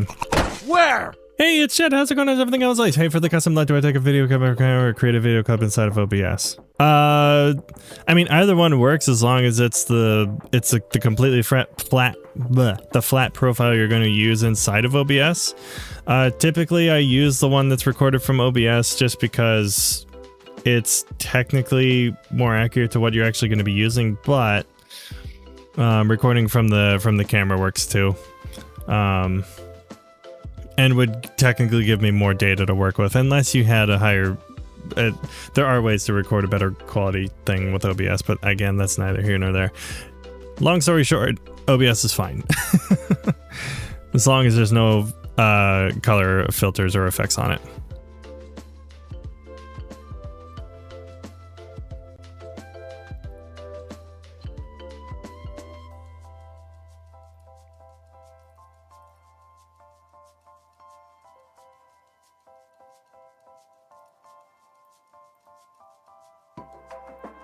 Alright, well, I gotta move these back. Right, let's see. So 7.4. So would that be 6.2? Yeah. And then this, to split the difference would be, let's see, it was 255, so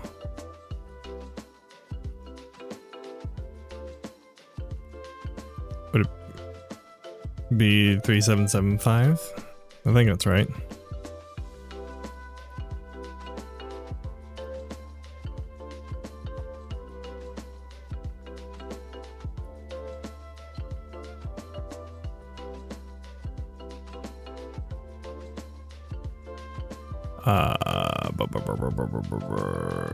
So this would be 2225. Yeah, that looks like reasonably mathematically accurate. Okay.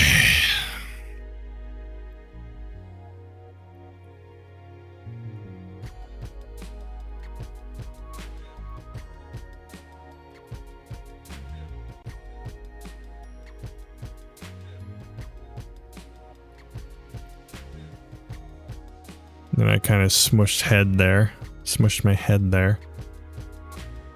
Also, how do I find you in Discord? You can find me at a couple places.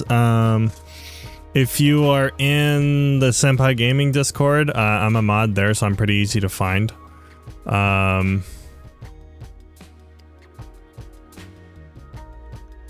There you go. Yeah, Alex, that looks perfect. Yeah, those are perfect markers. Bald by camera, Tim. Hey, Lobo, thank you so much for the follow. Very much appreciated.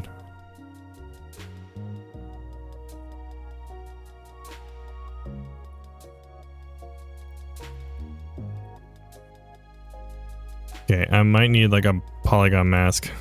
I hope this doesn't screw with the magic mask. That would really, really suck if it did. I wanted to put it here. Thank you. You can go away.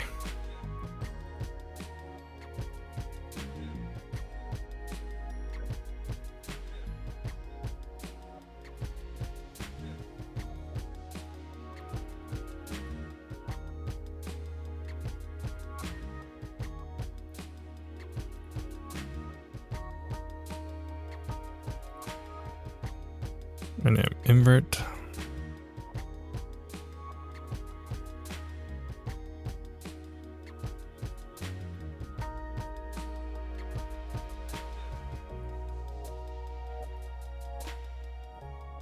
Oh, that's right. This doesn't cut it off the same way I think it does.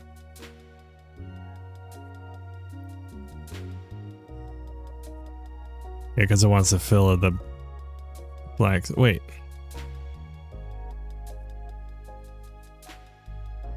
No, this is working.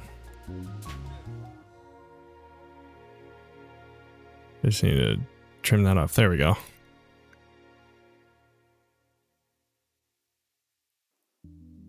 It doesn't look as obvious now.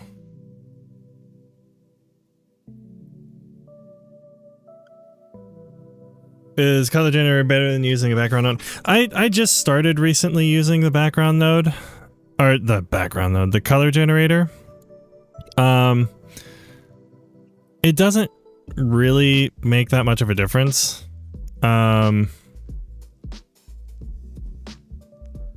Yeah, I mean, either one works. The only reason I use the color generator is because I don't have to like, I don't have to worry about, well, I mean, brightness contrast node was really it. I don't have to worry about like adjusting multiple parameters with the color generator, because with the brightness contrast, you had to like bring the lift up and set pre-divided post multiply. So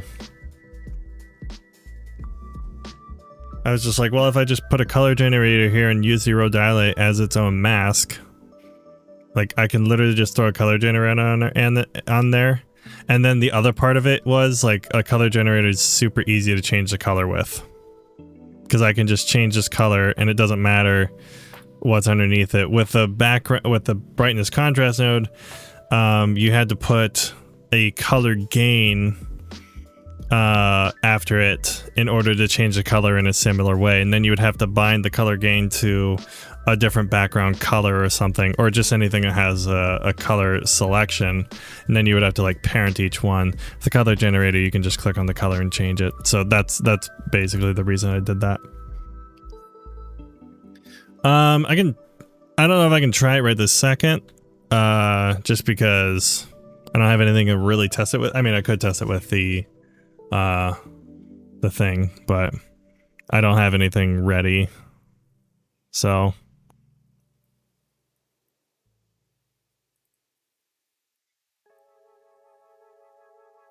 okay. Anyways, back to this. Need to do the background, so we can do the pinwheel.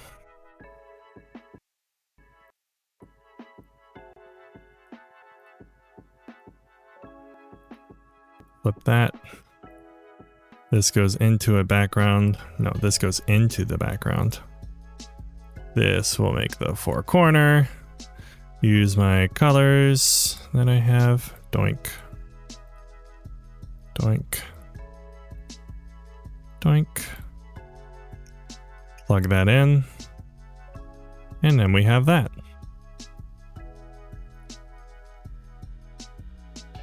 And then we can add another background. Flip the merge. Make this gradient.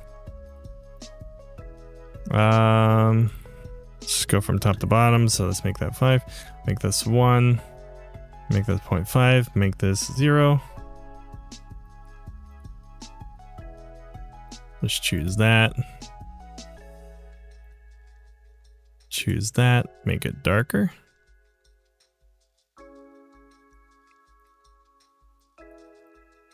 Then we can do something fun like add a lens blur. Only available in the studio version.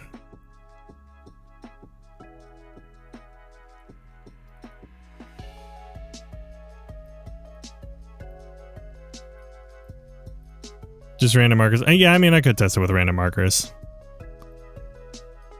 Let's see. Actually, I do have the other one still there. So hold on. Let me check. Because if I go to the desktop, okay, yeah, I still have it. Let me check this.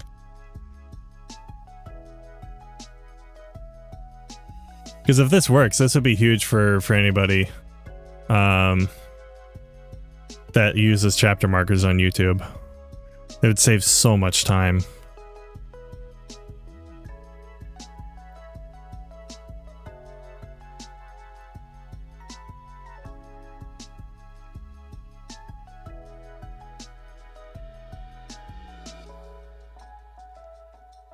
Let's see if it's roll and run. Doesn't work for multiple files, only for one. Okay.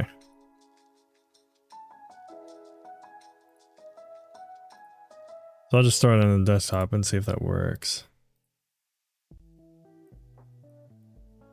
And it only takes what it is. Oh yeah, I see it. For the variable in the whatever the variable is right here, the script directory. Okay. Alright, so if I run this, run anyways.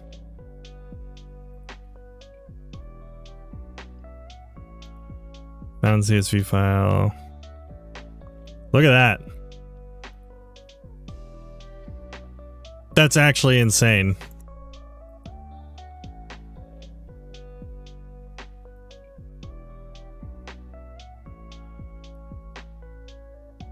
That's actually insane. Huh. Okay.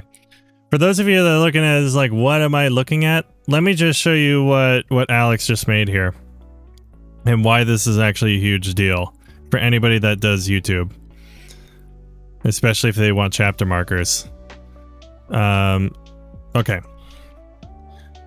If anybody's not paying attention, you just start paying attention.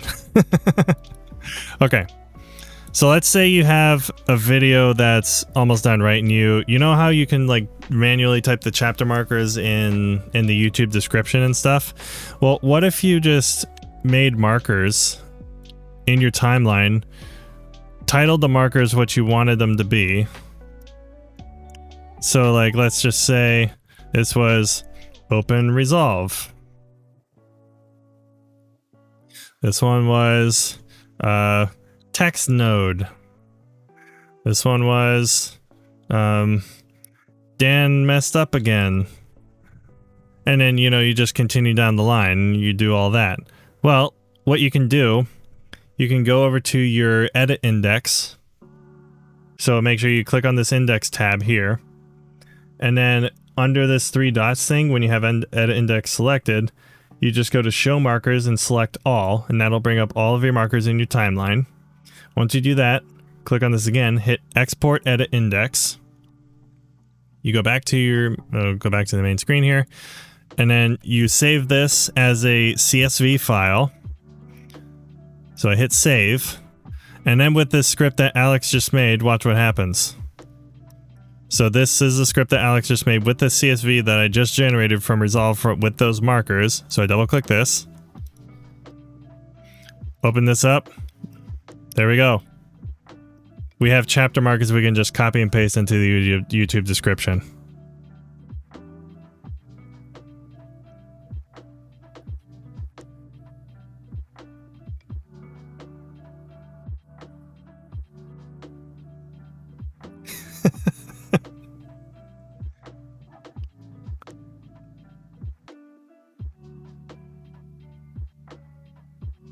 Yeah, that just happened.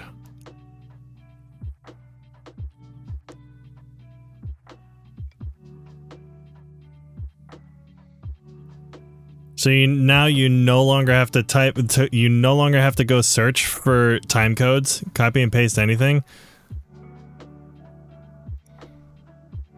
You just literally type what the marker is, and the rest is automated.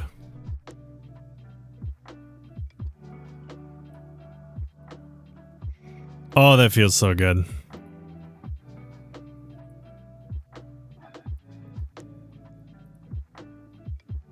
Yeah, you literally need no improvements on that.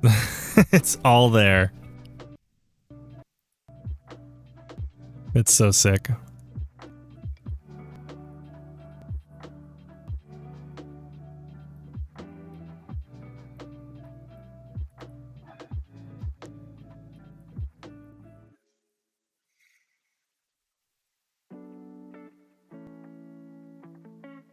That just saved even more time.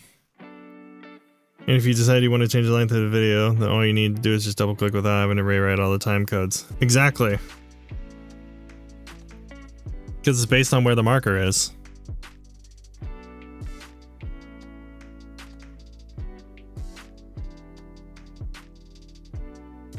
So you just move the marker to the right place. Oh, it's so nice.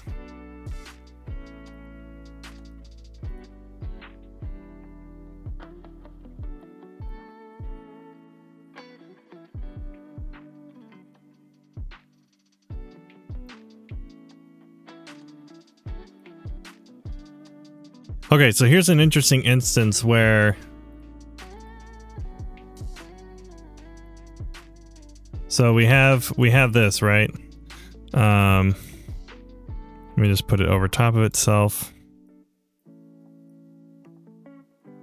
Where a color generator would probably not be the most desirable. It will mask itself. So like you can put this, we can put this there to make an outline on those. But let's say I don't want it to necessarily be all white or a solid color. If I wanted it to be a gradient, I wouldn't be able to do that with this necessarily. So I could use a background node.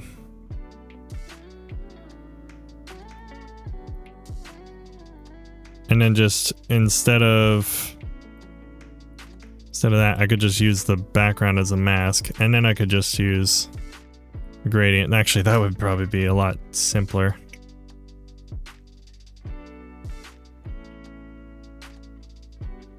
The problem is I need a different instance for both of them. I mean, I could just instance it though.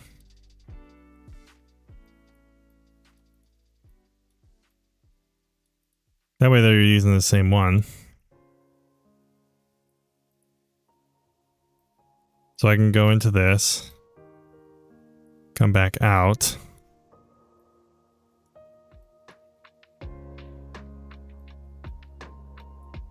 Yeah, take out that merge.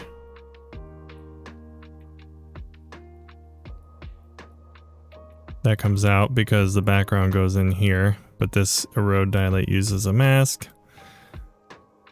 And then I can just copy and then make instances. Do that. Do that. Do that. There, now they're the same. And then with the background, I can do this from the top and bottom.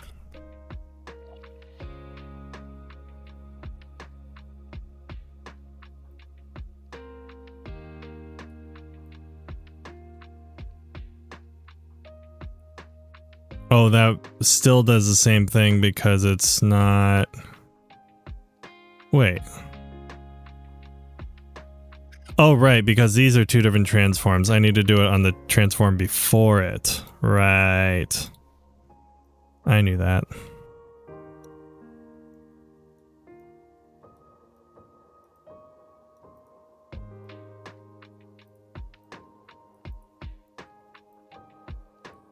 I can just hear Dan screaming in pain right now, having to watch this. Either that or he's already gone to bed.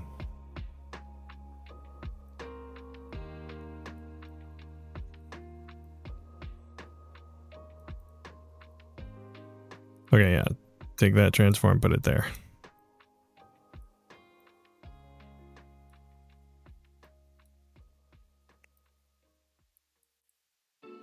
There, that makes sense.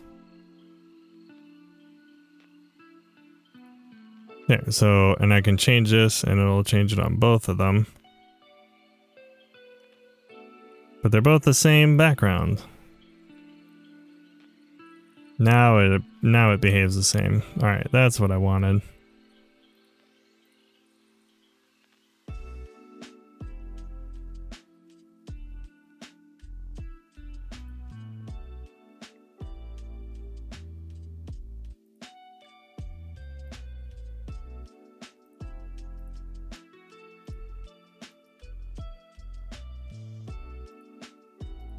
Okay, this I do want darker.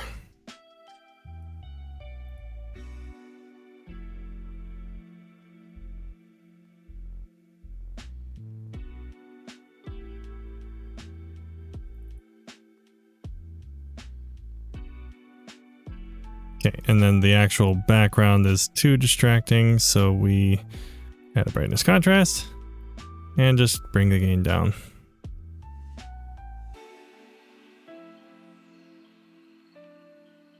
Easy.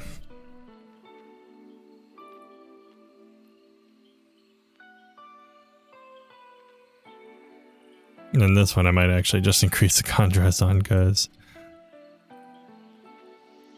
See, it's that one. Okay, good.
This is like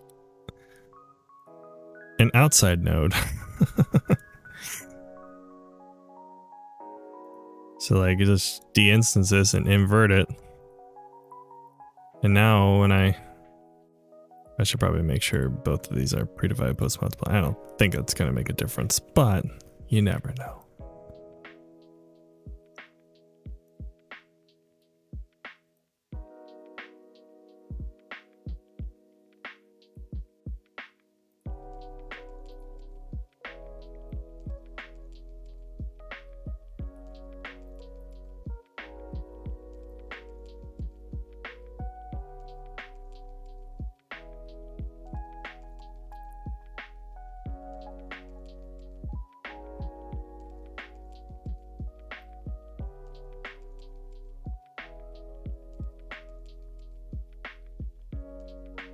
I mean, the height doesn't matter as long as it doesn't cross over.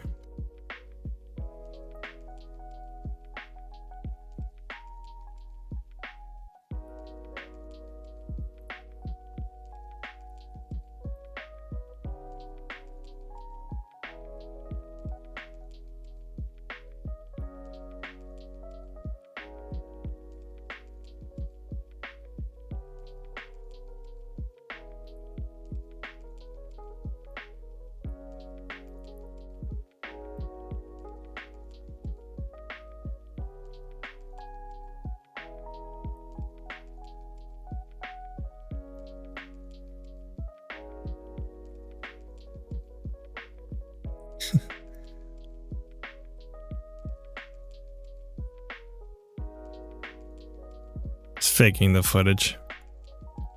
I mean, in all fairness, that, yeah, looks a lot better.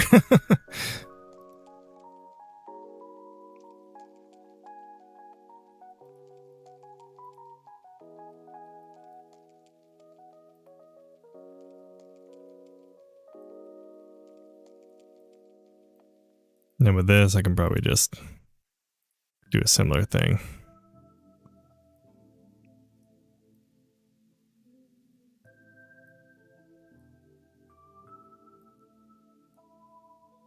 Ready to have the green scribbles? The green scribbles are to represent tracking. So the point of this video is to track lightsabers.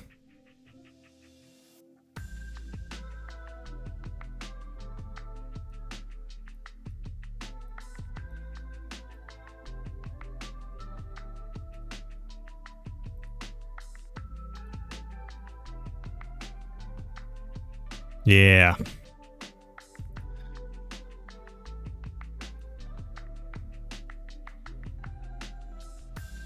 All right, let's see. What was the last video I did? Did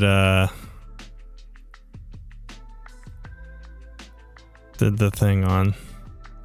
Because it wasn't that video. Let's see, which one was it? Maybe it was the Crash Course one, actually. Crash Course was such a long video. Man, Casey goes right ahead and just makes a video that's over 4 hours long.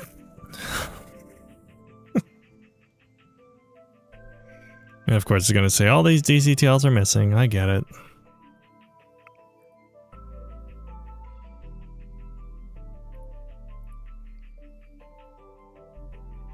I know the DCTLs are missing. I get it.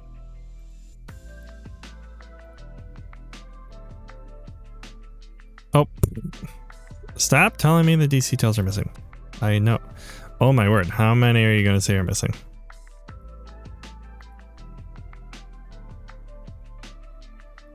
Okay, I just want... yeah, this whole thing here. So copy that.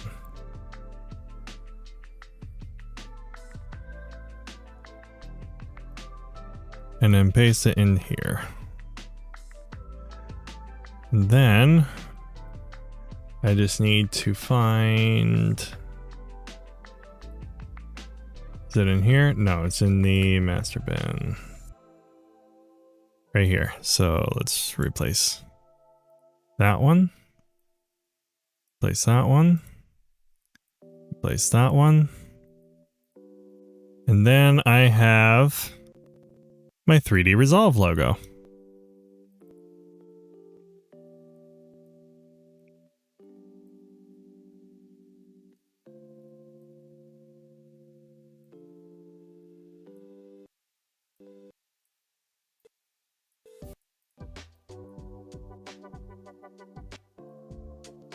This is an actual 3D logo as well. If I go into 3D space here,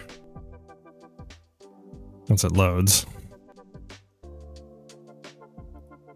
we can see we actually have like 3D depth and extrusion and stuff. So it's a real 3D Resolve logo that I made. Which is how we can get like light refractions and stuff.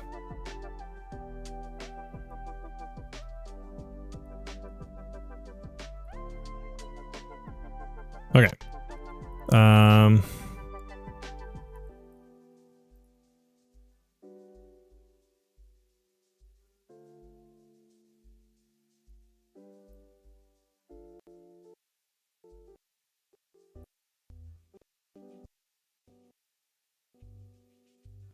This is gonna take a second to load.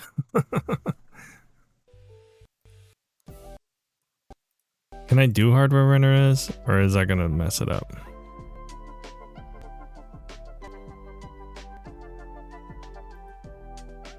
It does behave differently. Why is that?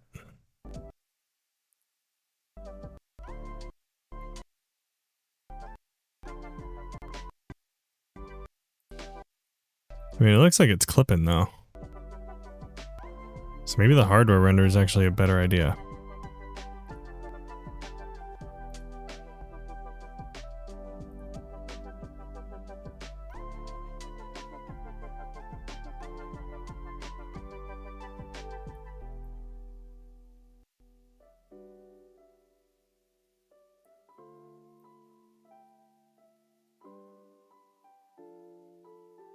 The question is, where do I put the Resolve logo?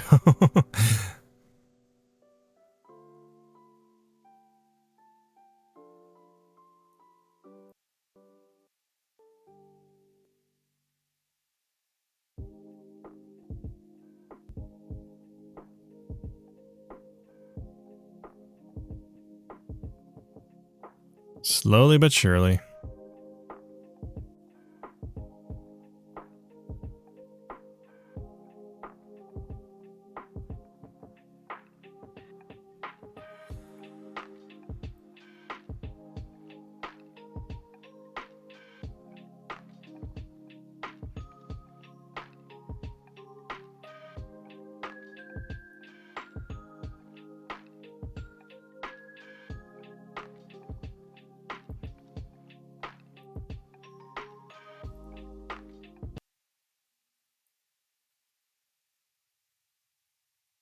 Oh wait, no, I gotta go farther.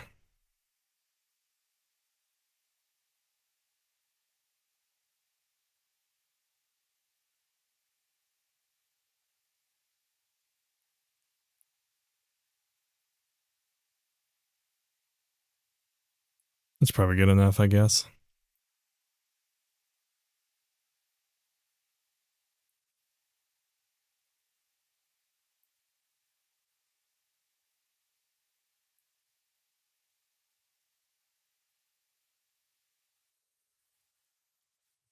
Yeah, it's hard to tell exactly where I want to put these.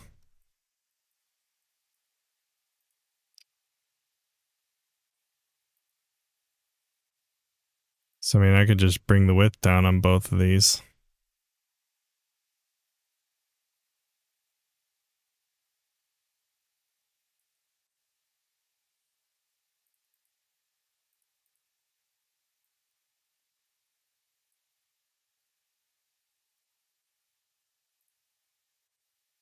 And I can just recenter them.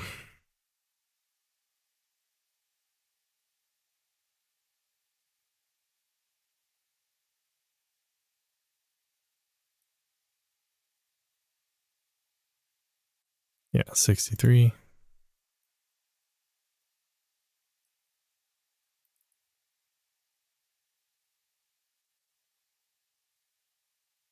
That works a little better, and then I could probably just recenter this.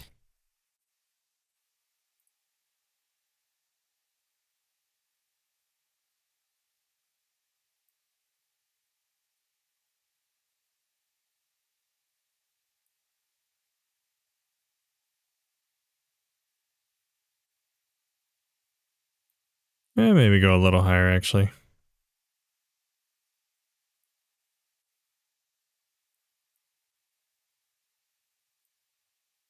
I think it was better up here, but I can put myself in front of it and that might work a little bit better. Or I just put this behind everything, really. Well, not everything. Just got to put the merch here.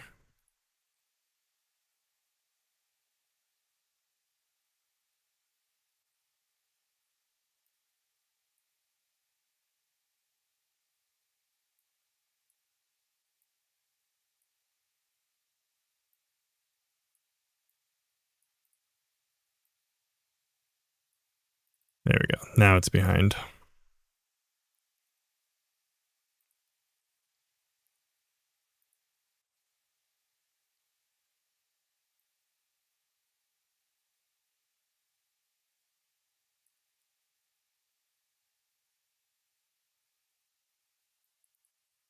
That can work. Now I just need the text.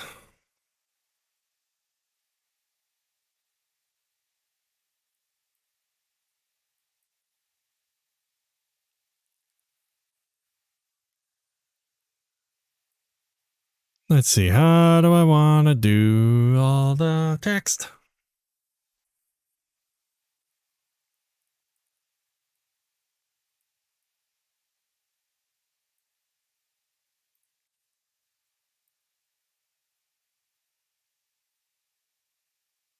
I feel like I needed to be a little bit brighter.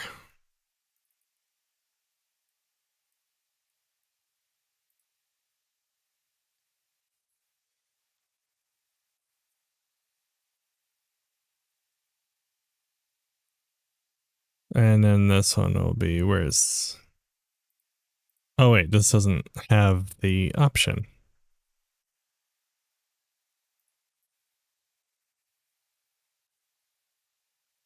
This one does, merge under.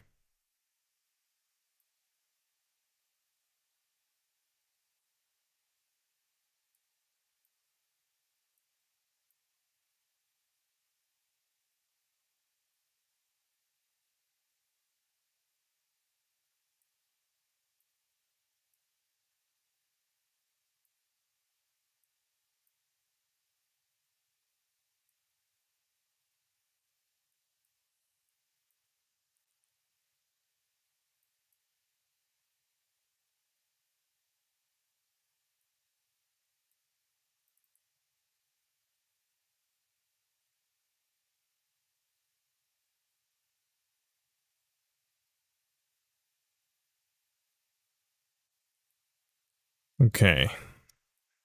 Just need to add some text onto this.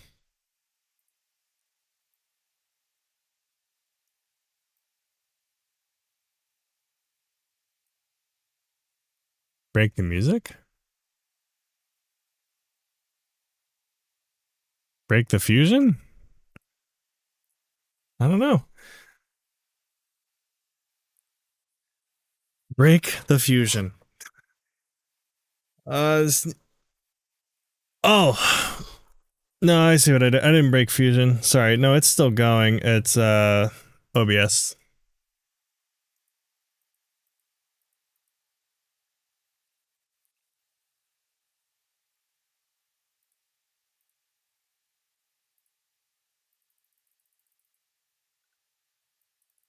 Yeah, give me 1 second. Just gotta reboot it.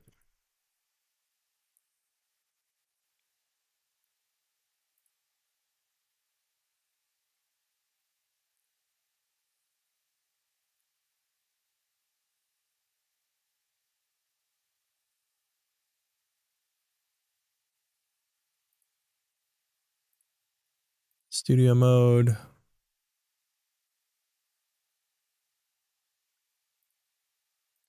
And there we go. Fixed.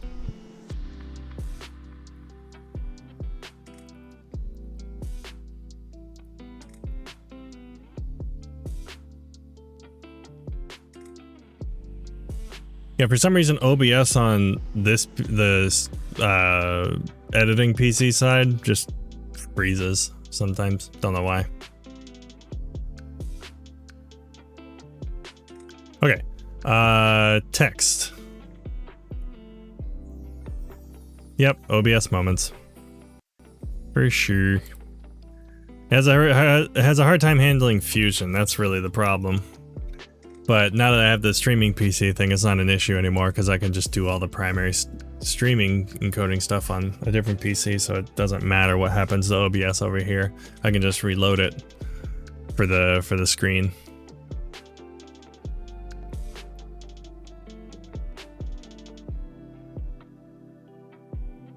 Alright, what should the text be that I put here? In 3 hours just flies. Yeah, I know. I can't believe I've been live for 4 hours. I don't feel like it.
I'm gonna skip that.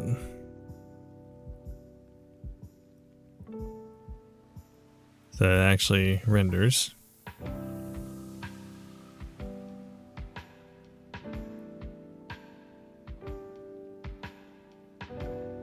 there a reason it's not like... It is having a really hard time with this right now for some reason.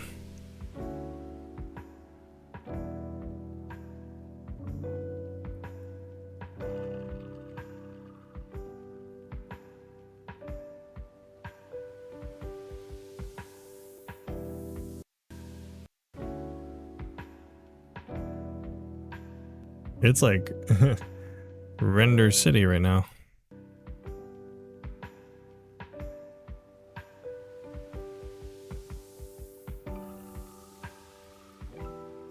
Oh.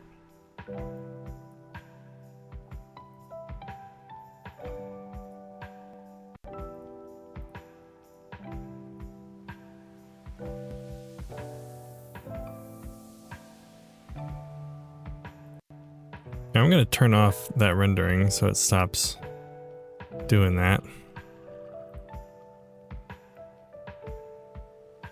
Because that was a lot.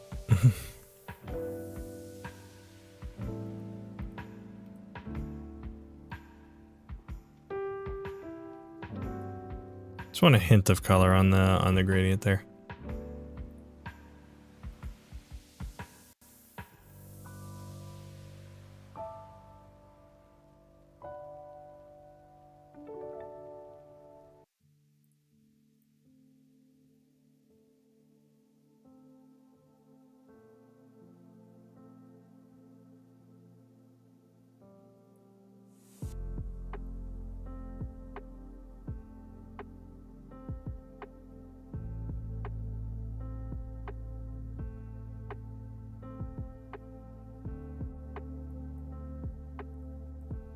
Don't really like how they're crossing over. So I'll shrink them down just a little bit more.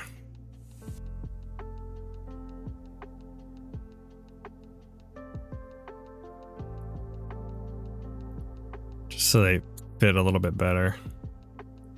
Artistically.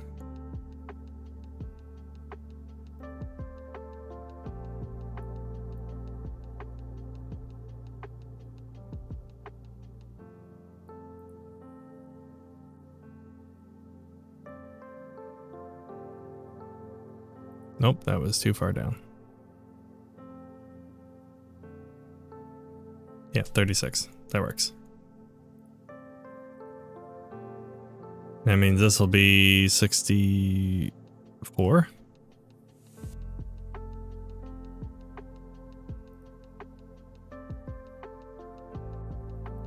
Yeah. And then the Resolve logo won't look as bad.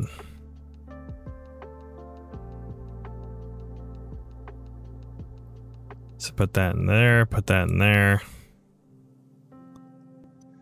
Then I gotta remove the Resolve logo. Gotta move it again. This time I can probably just do this and I'll call it a day. Maybe split the difference. It's like 0.25.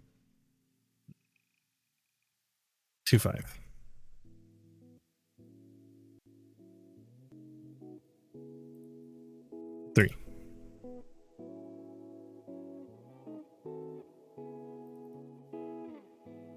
It's better. It's not as egregious.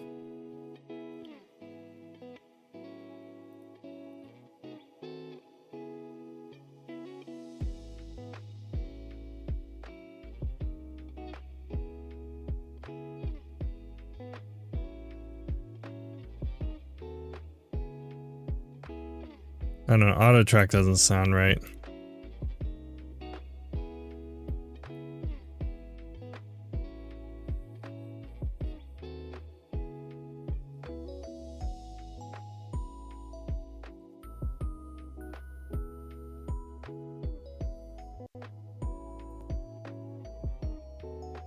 I'll just have to shrink the font a little bit more. That's still not small enough.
I mean, it's passable.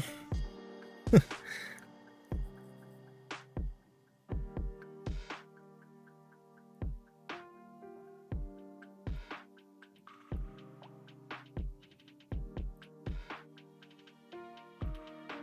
almost feel like these need to be like a very desaturated version.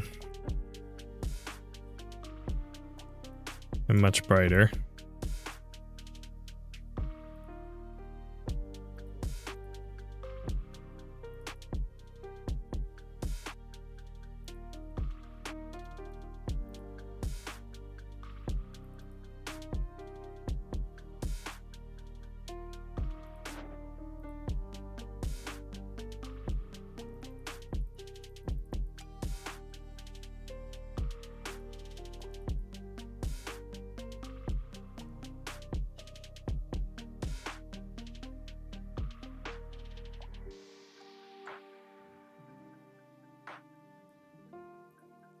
This logo can get a little bit smaller of a glow size.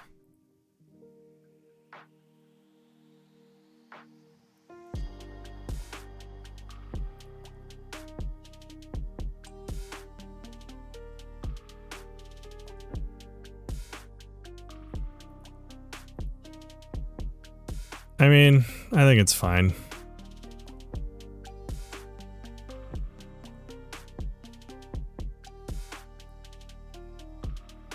I could add arrows in.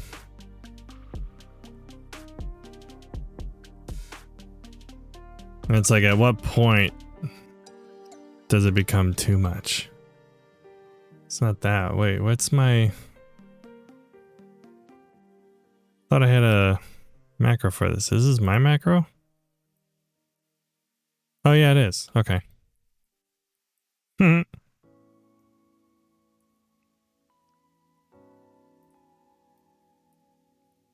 Forgot I accidentally made like 2 outputs.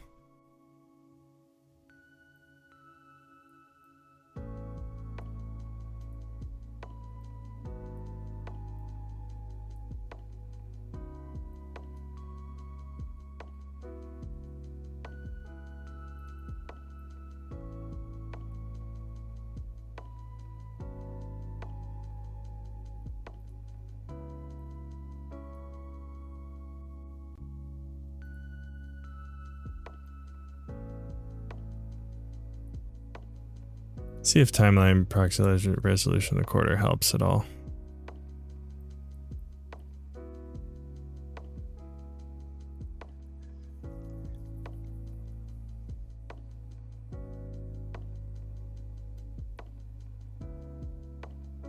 No, it just makes resolve like pass out.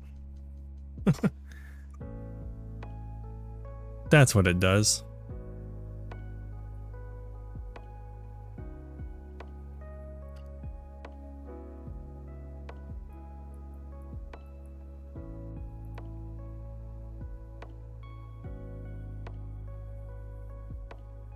One day more.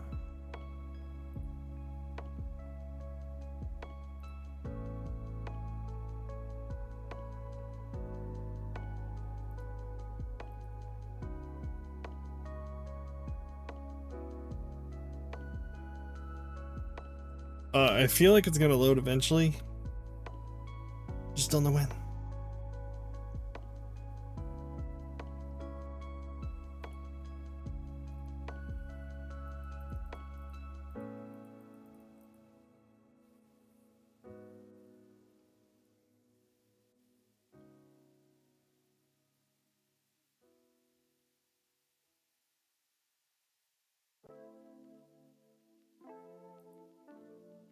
I'm asking it to do too much in one frame.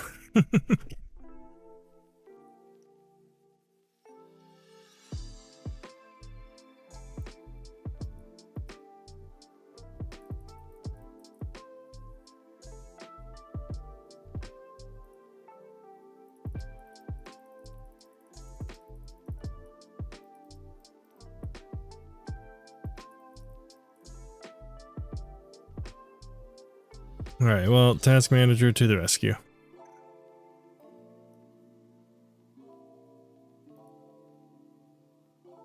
Because it's just not giving an inch.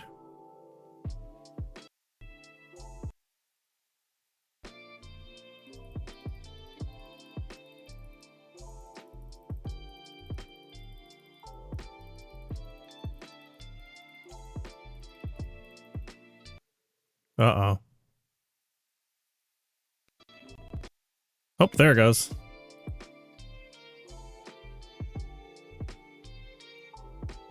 Somehow OBS is still running. That's a remarkable thing.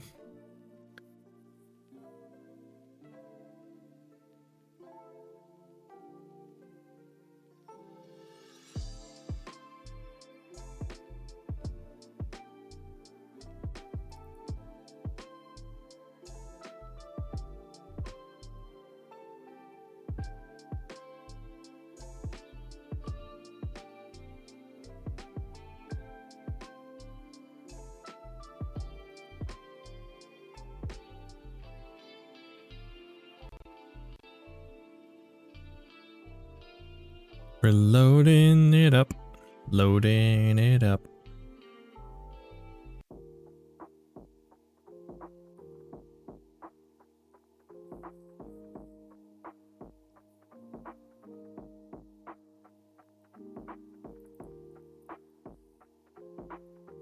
I just got your message, Alex.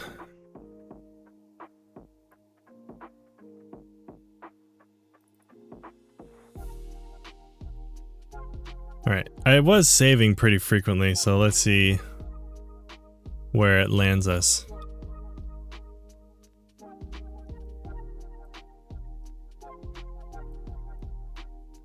Well, it looks like it put us like right next to where we were, so that's good.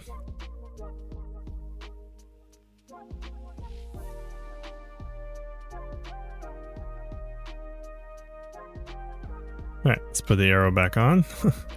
Actually, before we do that, let's unload this. And then set timeline proxy resolution to quarter. See if we load this, what happens. Alright, good. Let's load this back up. Okay, so we're in proxy resolution. Alright. So it shouldn't kill us as much.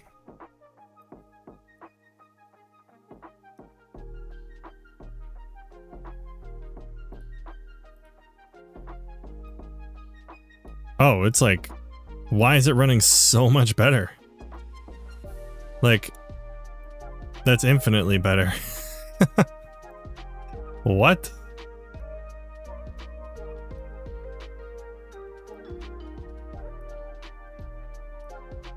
It should not be running this much better.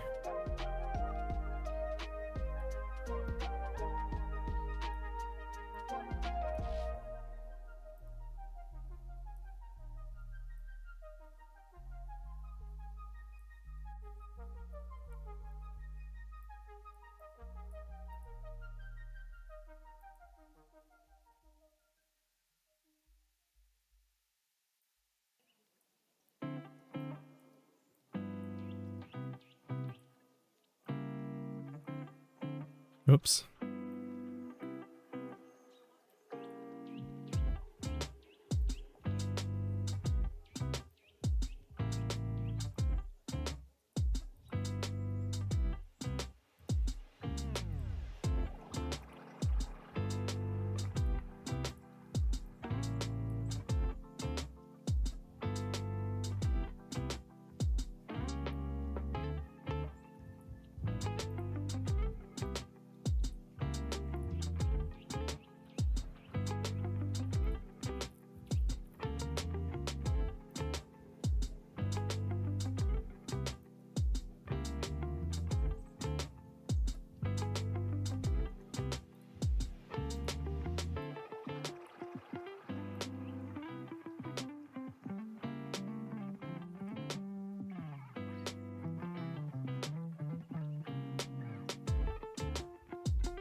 Recently I said we probably right into the video and saw it would take 2 hours, reboot and eventually read it in 20 minutes. Yeah, that's...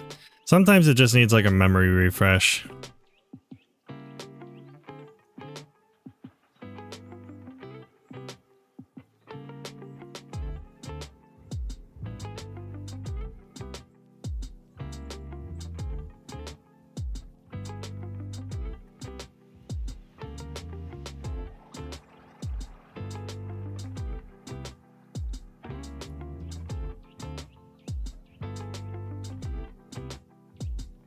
Oh wait, no, this actually needs to be the same.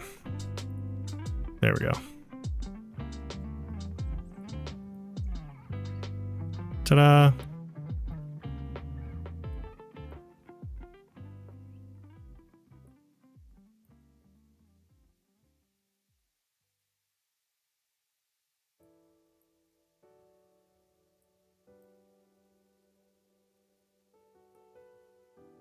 How much memory is needed? 120. I have 32. I probably need more, honestly.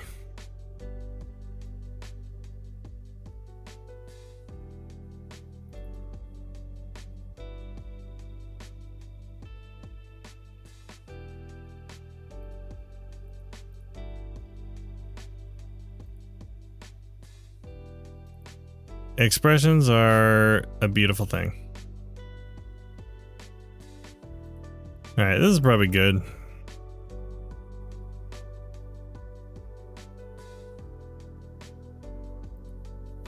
I'm no thumbnail expert, but it's a thumbnail.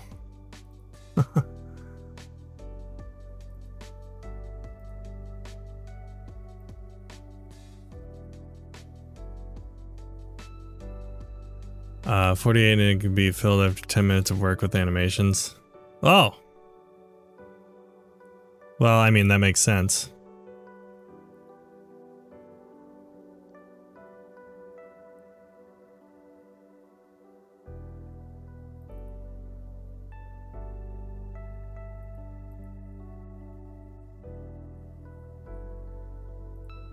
Call that light thumb.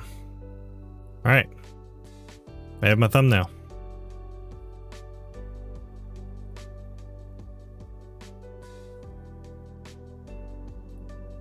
Okay, now I just need to export subtitle.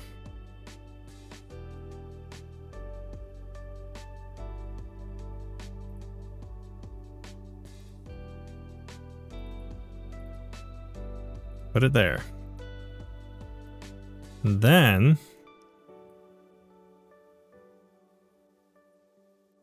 first marker, intro.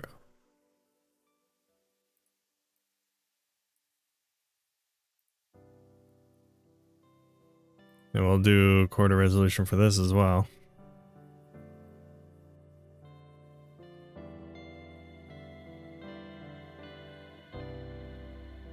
I can probably disable the fusion effects too.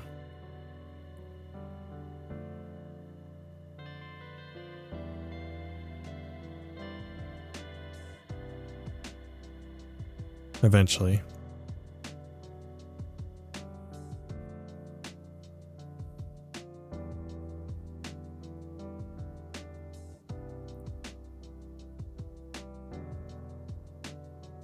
Really? You're gonna play this game with me?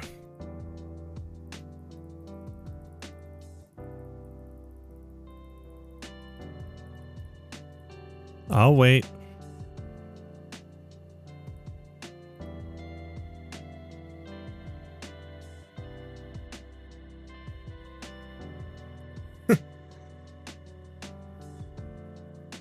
While we wait. Oh. You're not gonna press the button for me, are you?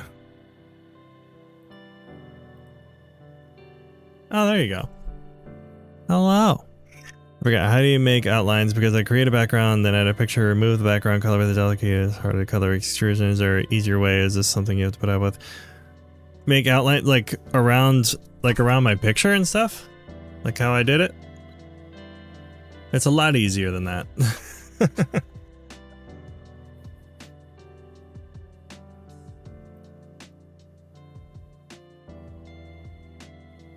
I actually showed exactly like 2 different ways to do it that are much simpler. On my ResolveCon announcement video, I showed 2 different ways to do it.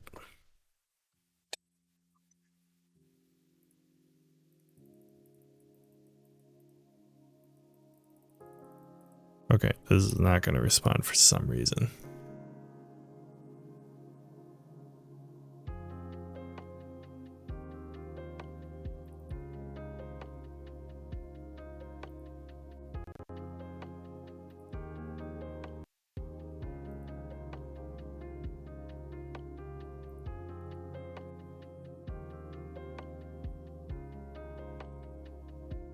Yeah, basically the key is that one method uses the erode dilate node, the other uses the edge detect. They both operate slightly differently, but kind of accomplish the same goal. The basic idea of the outline is that the erode dilate or edge detect goes underneath your image, so it just like extends out from where it is. That's basically how it works. You want video? Yeah. Let me post it real quick. Hold on.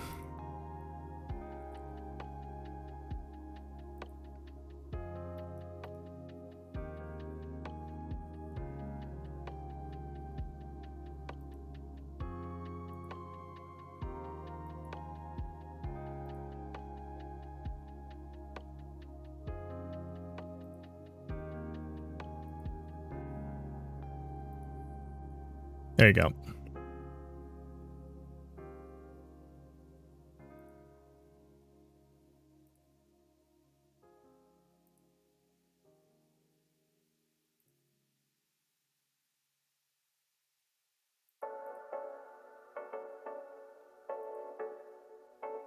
Yep, no problem.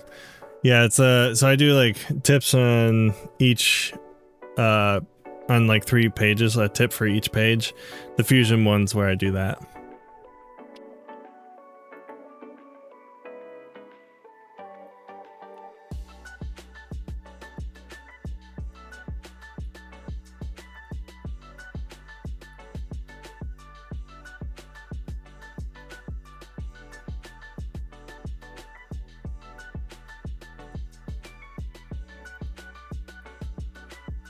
Alright, let's make these markers now.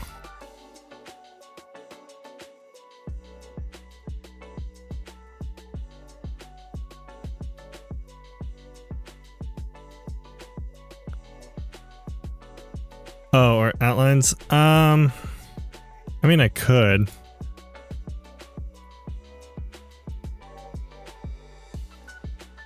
Let me see. I can add tags to it.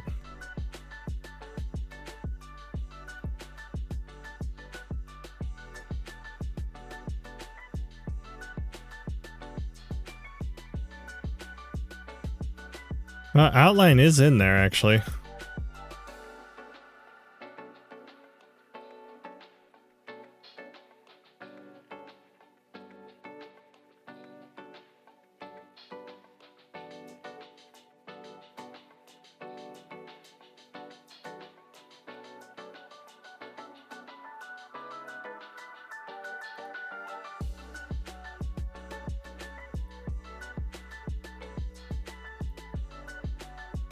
Yeah, I don't know.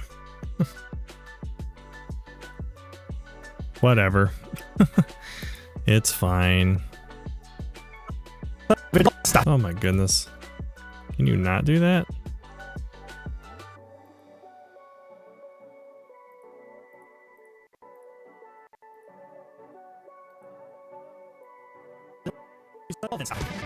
Hey, look.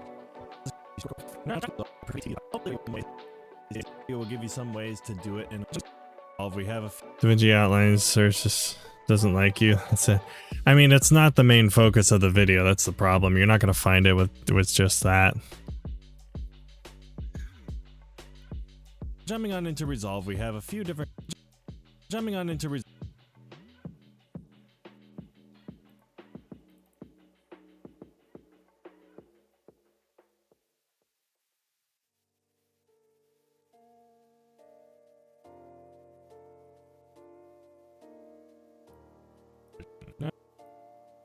Now, jumping on into Resolve, we have a few different stuff here. A couple of them I've already tracked, and we're going to show exactly how we got to those points. But we're going to start on this one. Courtesy of Casey Fair, thank you very much. And the whole control team, you guys are people.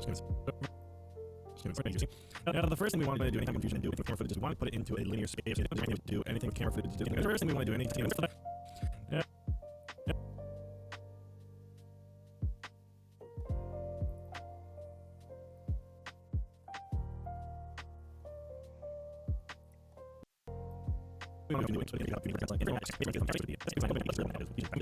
And just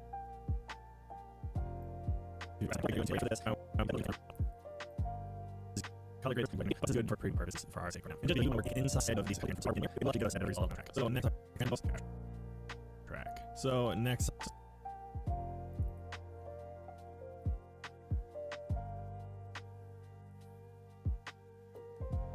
So next I'm going to add just a null tracker here. And the key to this effect is that you need 2 different tracking points. I'm going to add a set. We'll use the null tracker in the next example. I guess I should probably show my screen, huh? Here, and I'm going to bring my second one in. And the bottom of the lightsaber here. And just to zoom in, start letting the point drag. So I'm going to zoom in.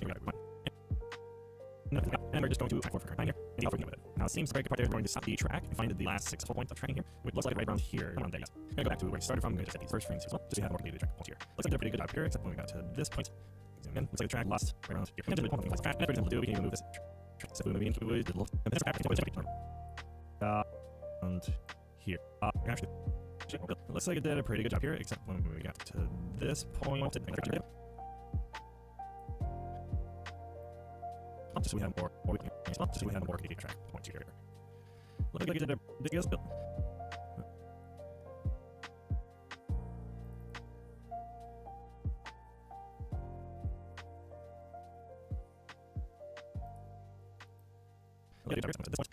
So we'll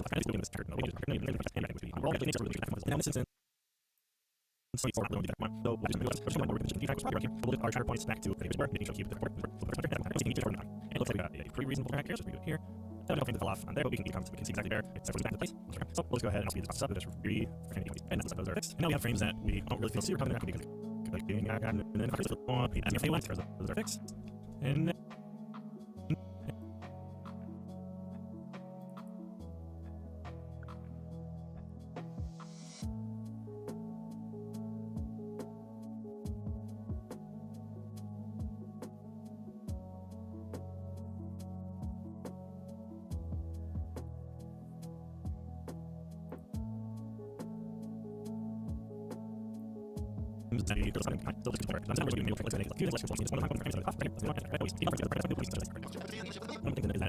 we can see that the process right here. I'm just going to track that one here. And if you're trying to find people, this is the earliest shot. And with that, it looks like I'm complete here. So if we highlight both of these, zoom out, we watch all the way through, it looks like both points stick to that lightsaber pretty well. Oh, except for one point that I missed apparently. There we go, that's better. And now how do we use these points? Well, it's actually somewhat simple. We're just going to behind. And now how do we use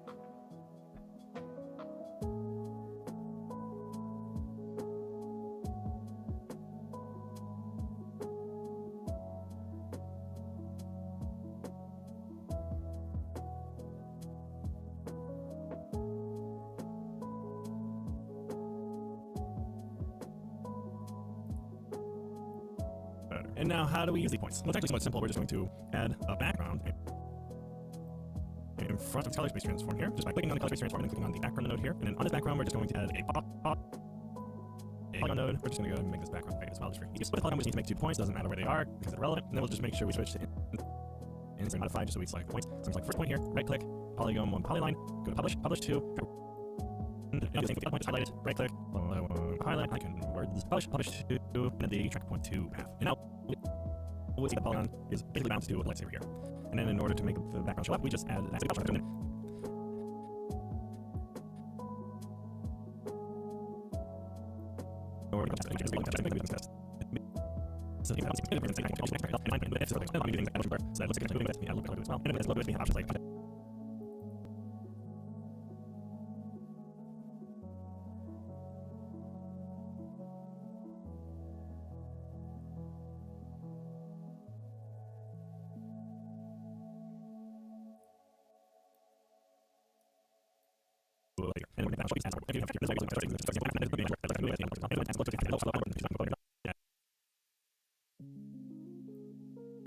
You can use glow going back your white and then go to color scale glow. Everything you're scaling up to yourself. There's no way to that's one way with glow. You can also try the soft filter. You can plus it back very shine heavy. Doesn't look half bad. And you can play with different parameters with if you want to add a little bit of soft edge to the polygon itself. Click the background and maybe add a little bit of sorting colors. You can do whatever you want. That's number 1. Now we're going to move to strategy actually even shoot this first. We're going to move on to the next clip here, which adds a little bit more strategy on how you would actually shoot this in the first place. Let's go ahead and do a few in here. I have some of this already. You can do whatever you want. But that's method number 1. Now we're going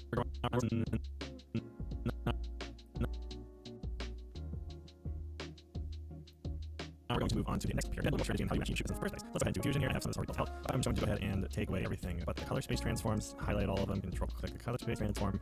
And I'm just going to shift this off so we can see what we're actually looking at. Now we have this very T plastic lightsaber and has tracking points on it. Let's have to full screen it.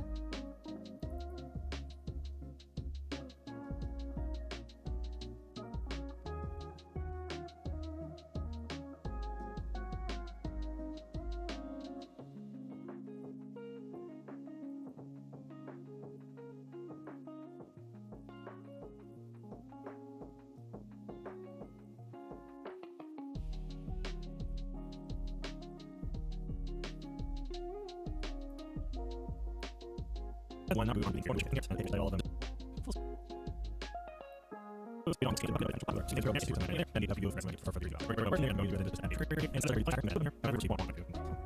I love these. Alright, so I'm going to break here. I'm just looking now. I'm working the version of this going to be right here. I'm going to over here on the side to see exactly what I'm doing this by itself because it moves a lot. We're going to make a pretty fast frame person. I guess it's and I'm going to work to play after the higher perception. Actually, imagine when I'm choice, we can do it. I'm sure easier. We're going to scanning this one doesn't move as much. And one's going to just less than here. Don't have to stand areas. This is quite actually. That's because that's on the same. So now I'm just the mode to do it. The path center real quick. Don't have to scan as big of an area because this side doesn't move quite as much. Now,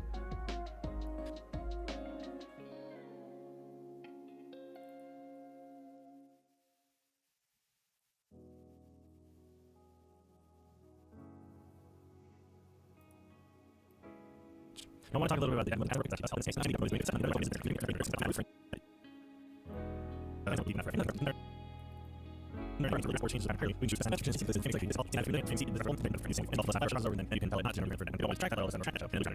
is more for if the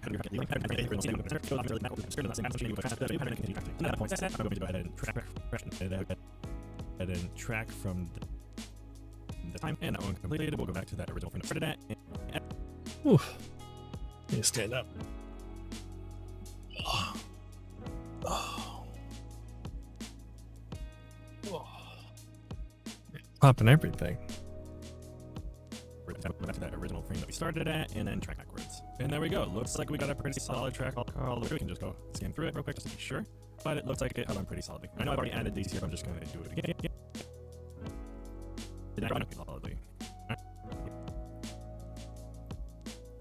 That was good. So we go transfer every time and I can continue track 2. None of that. None of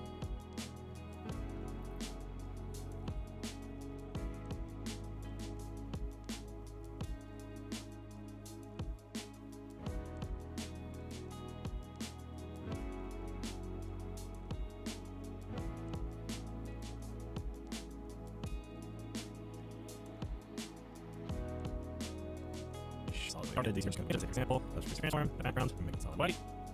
Add a polygon here. Make 2 points. Select the answer polygon to polygon. We want to do something.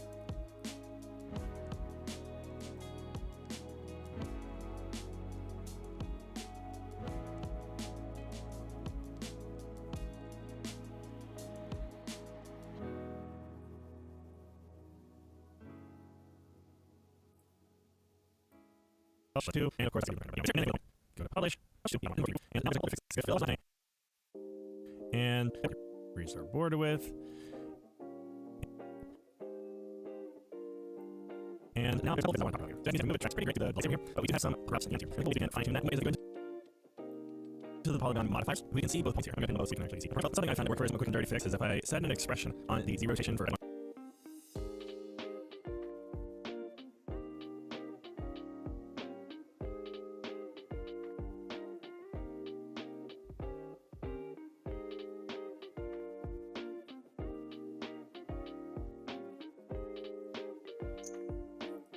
That was a thing that happened.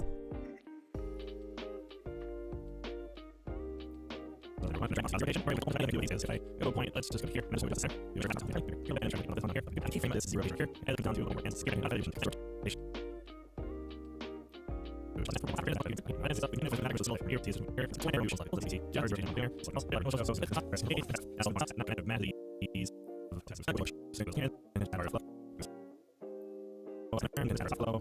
Just bring down the red and green, so just have a slight loop off it. And then we can go up, and we can just play with these. We can motion blur, so as it moves, we get a little bit of motion on it. Now in order to add some motion on it. But now in order to add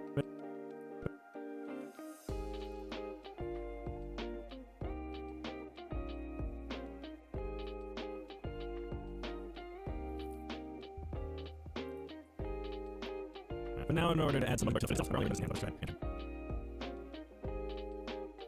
I said a little late to, but it was worth it. I was glad to see you in chat. It was very productive. Have a good stream. I wish you finally hype it to the fullest. I figured out about to export inside DaVinci along with the export right away. I'll write you right away for now, at least for a little test.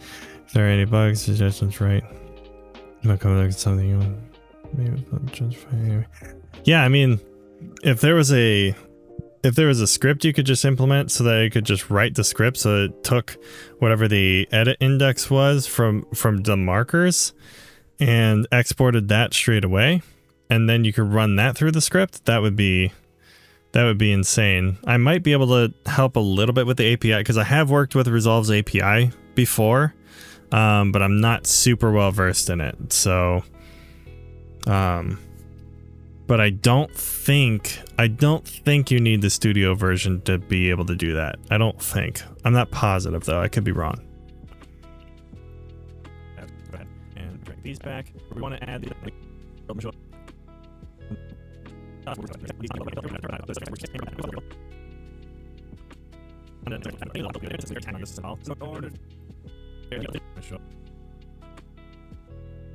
I've done it before, yes.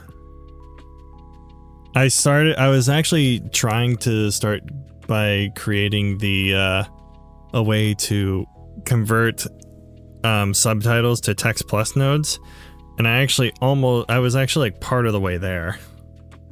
I was able to pull the actual text, and then I was able to create text plus nodes. The problem is I didn't know how to paste it into the text box, but a couple people have already done it. If you go to inside of Resolve, if you go to help and then documentation and then developer, it should take you here, and then I believe for scripting, the Resolve API is right here. Yeah, so this will give you all this stuff that you need. Yeah, the whole API is here.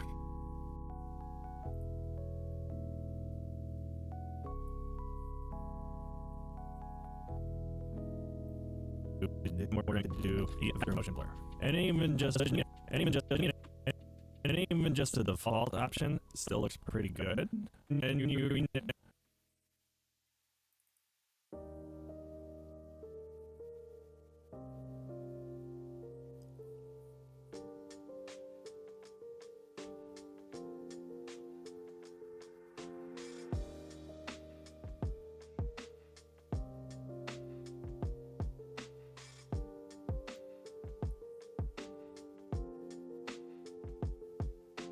Yep, no problem. All right, have a good one, Alex. Thank you so much for hanging out. Have a great night. pretty good. Or day, whatever time it is for you. Pretty good. And you're going to notice that this is very tiny. That's all the preview.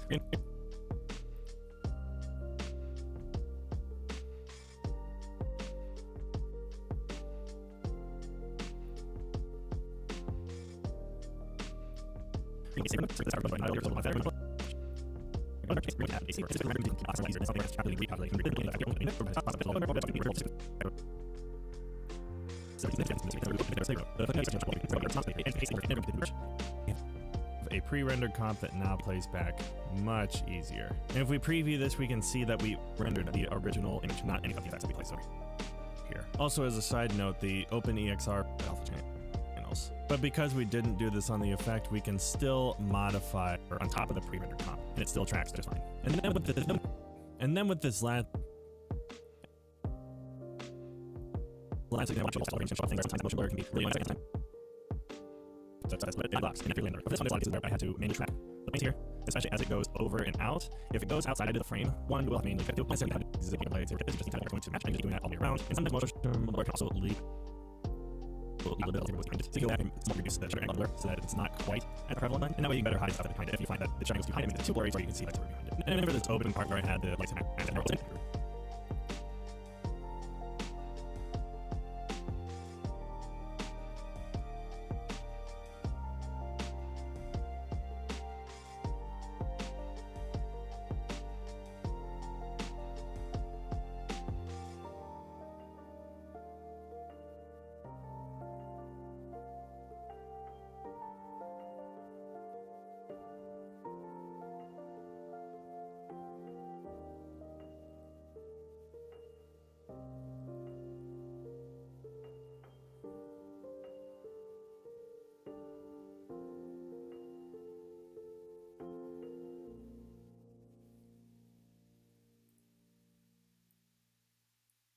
behind it. And I had up quite. And then we better have stuff that was behind it. If you found that the triangle's behind it, it's too blurry, you can see like behind it. And for this opening, And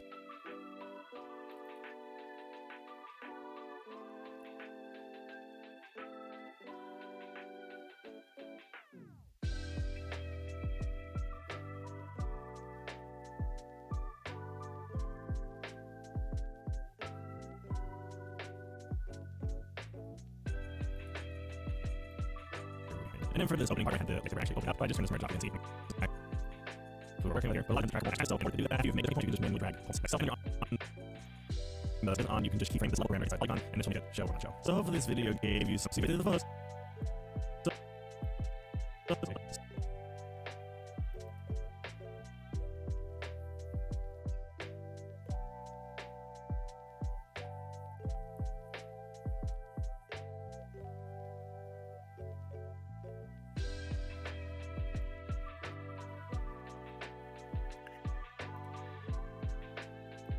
This video, it works. So I just don't get that way. That's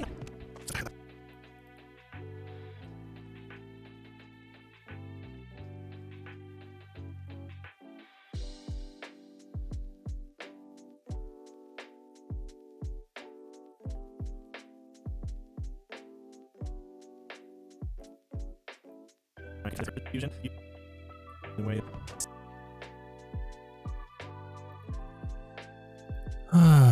There we go. All that's done.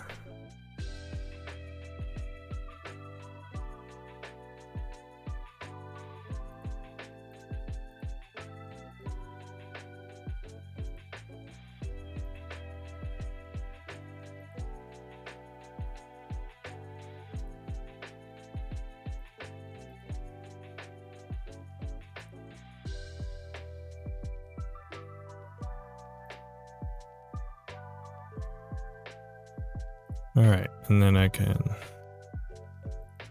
do that.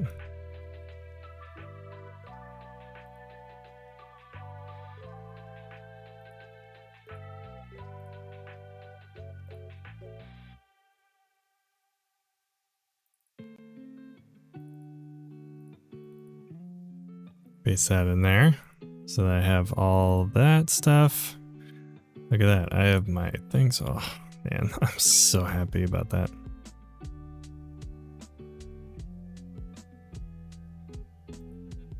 Oh, it's so good. All right, cool.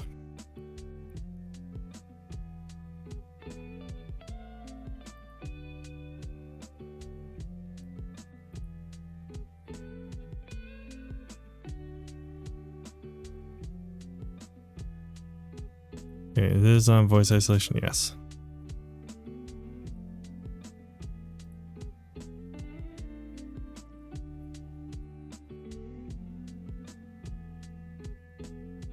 All right, let's deliver.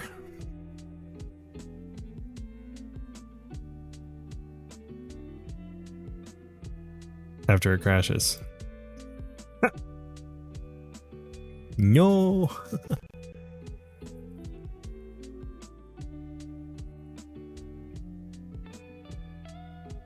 I was like, we're gonna go to delivery and then...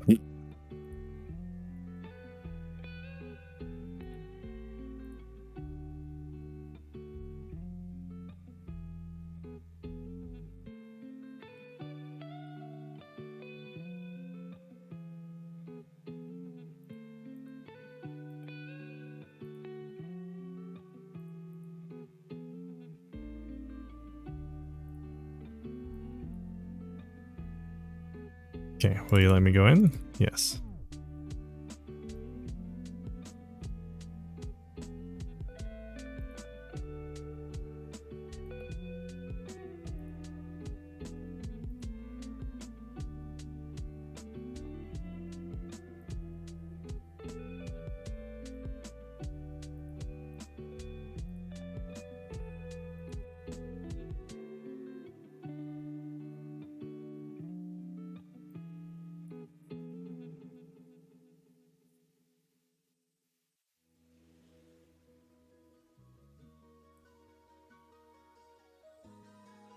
All right, don't die on me. It died on me. No. Is it gonna do this now?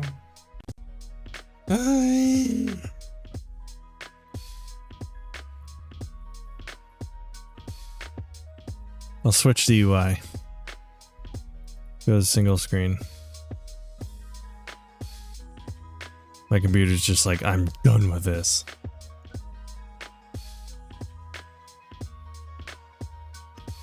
You're not getting an export tonight. Who do you think you are? I am. Okay, so dual screen, turn it off. Then go to deliver. Oh, what you gonna do now?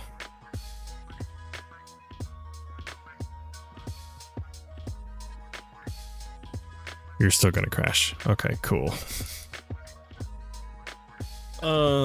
It'll work. I just have to get it to work.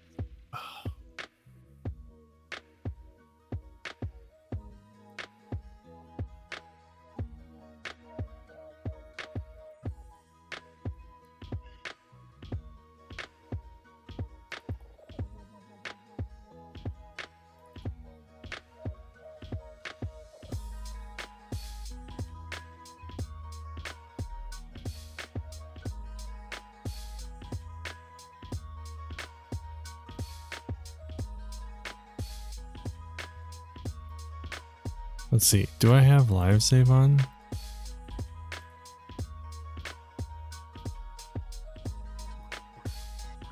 No, I don't even have live save on. How about that?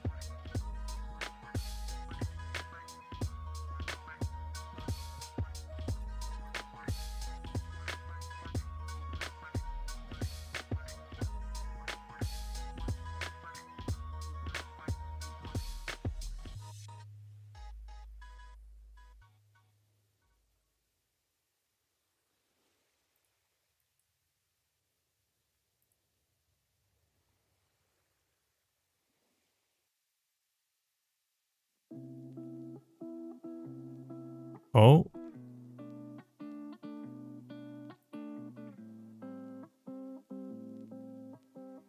We might have something here.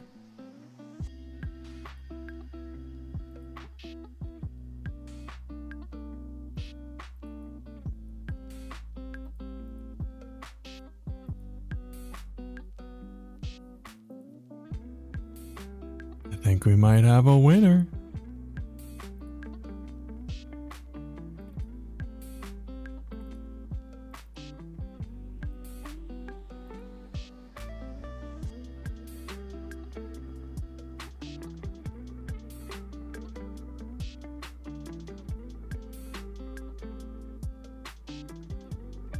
Okay, let's see. Have the full timeline. I'm like making sure I have everything done and ready.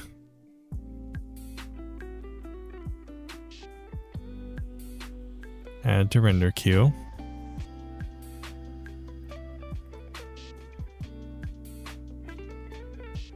Save.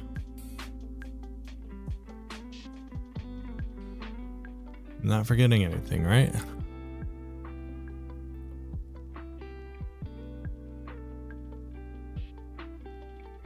I don't think I am. Do nothing with the subtitle.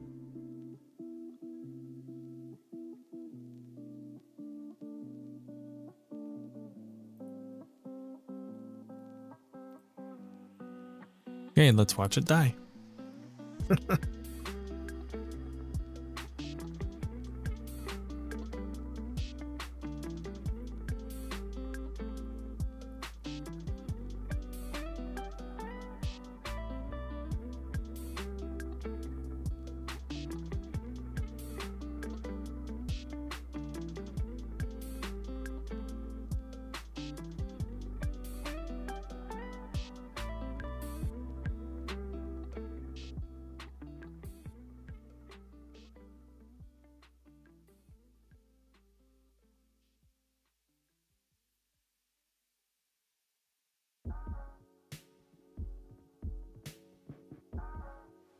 It's gonna be so interesting.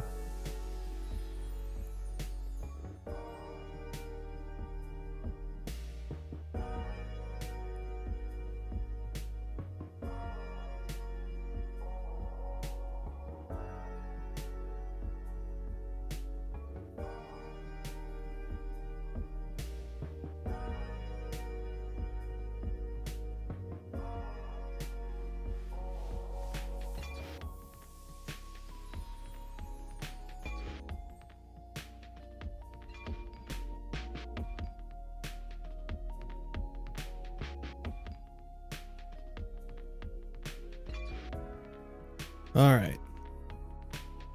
Well, we've got a rendering to be done. I think it's actually going to make it. I'm hoping so. I'm hoping it doesn't die and decide to explode. So.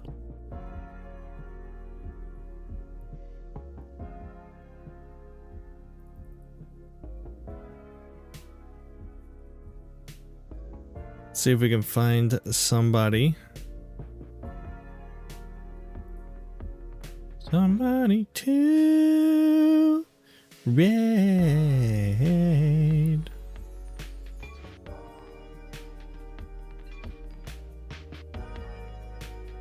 Are these all the channels? Well, I might have found somebody.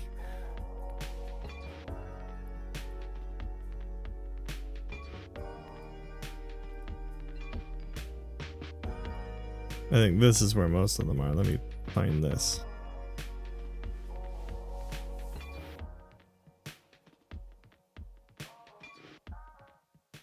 Is mine.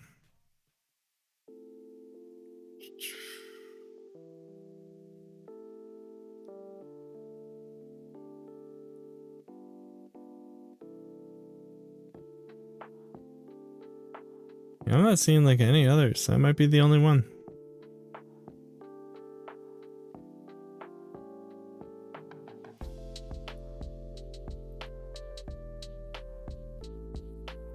Alrighty.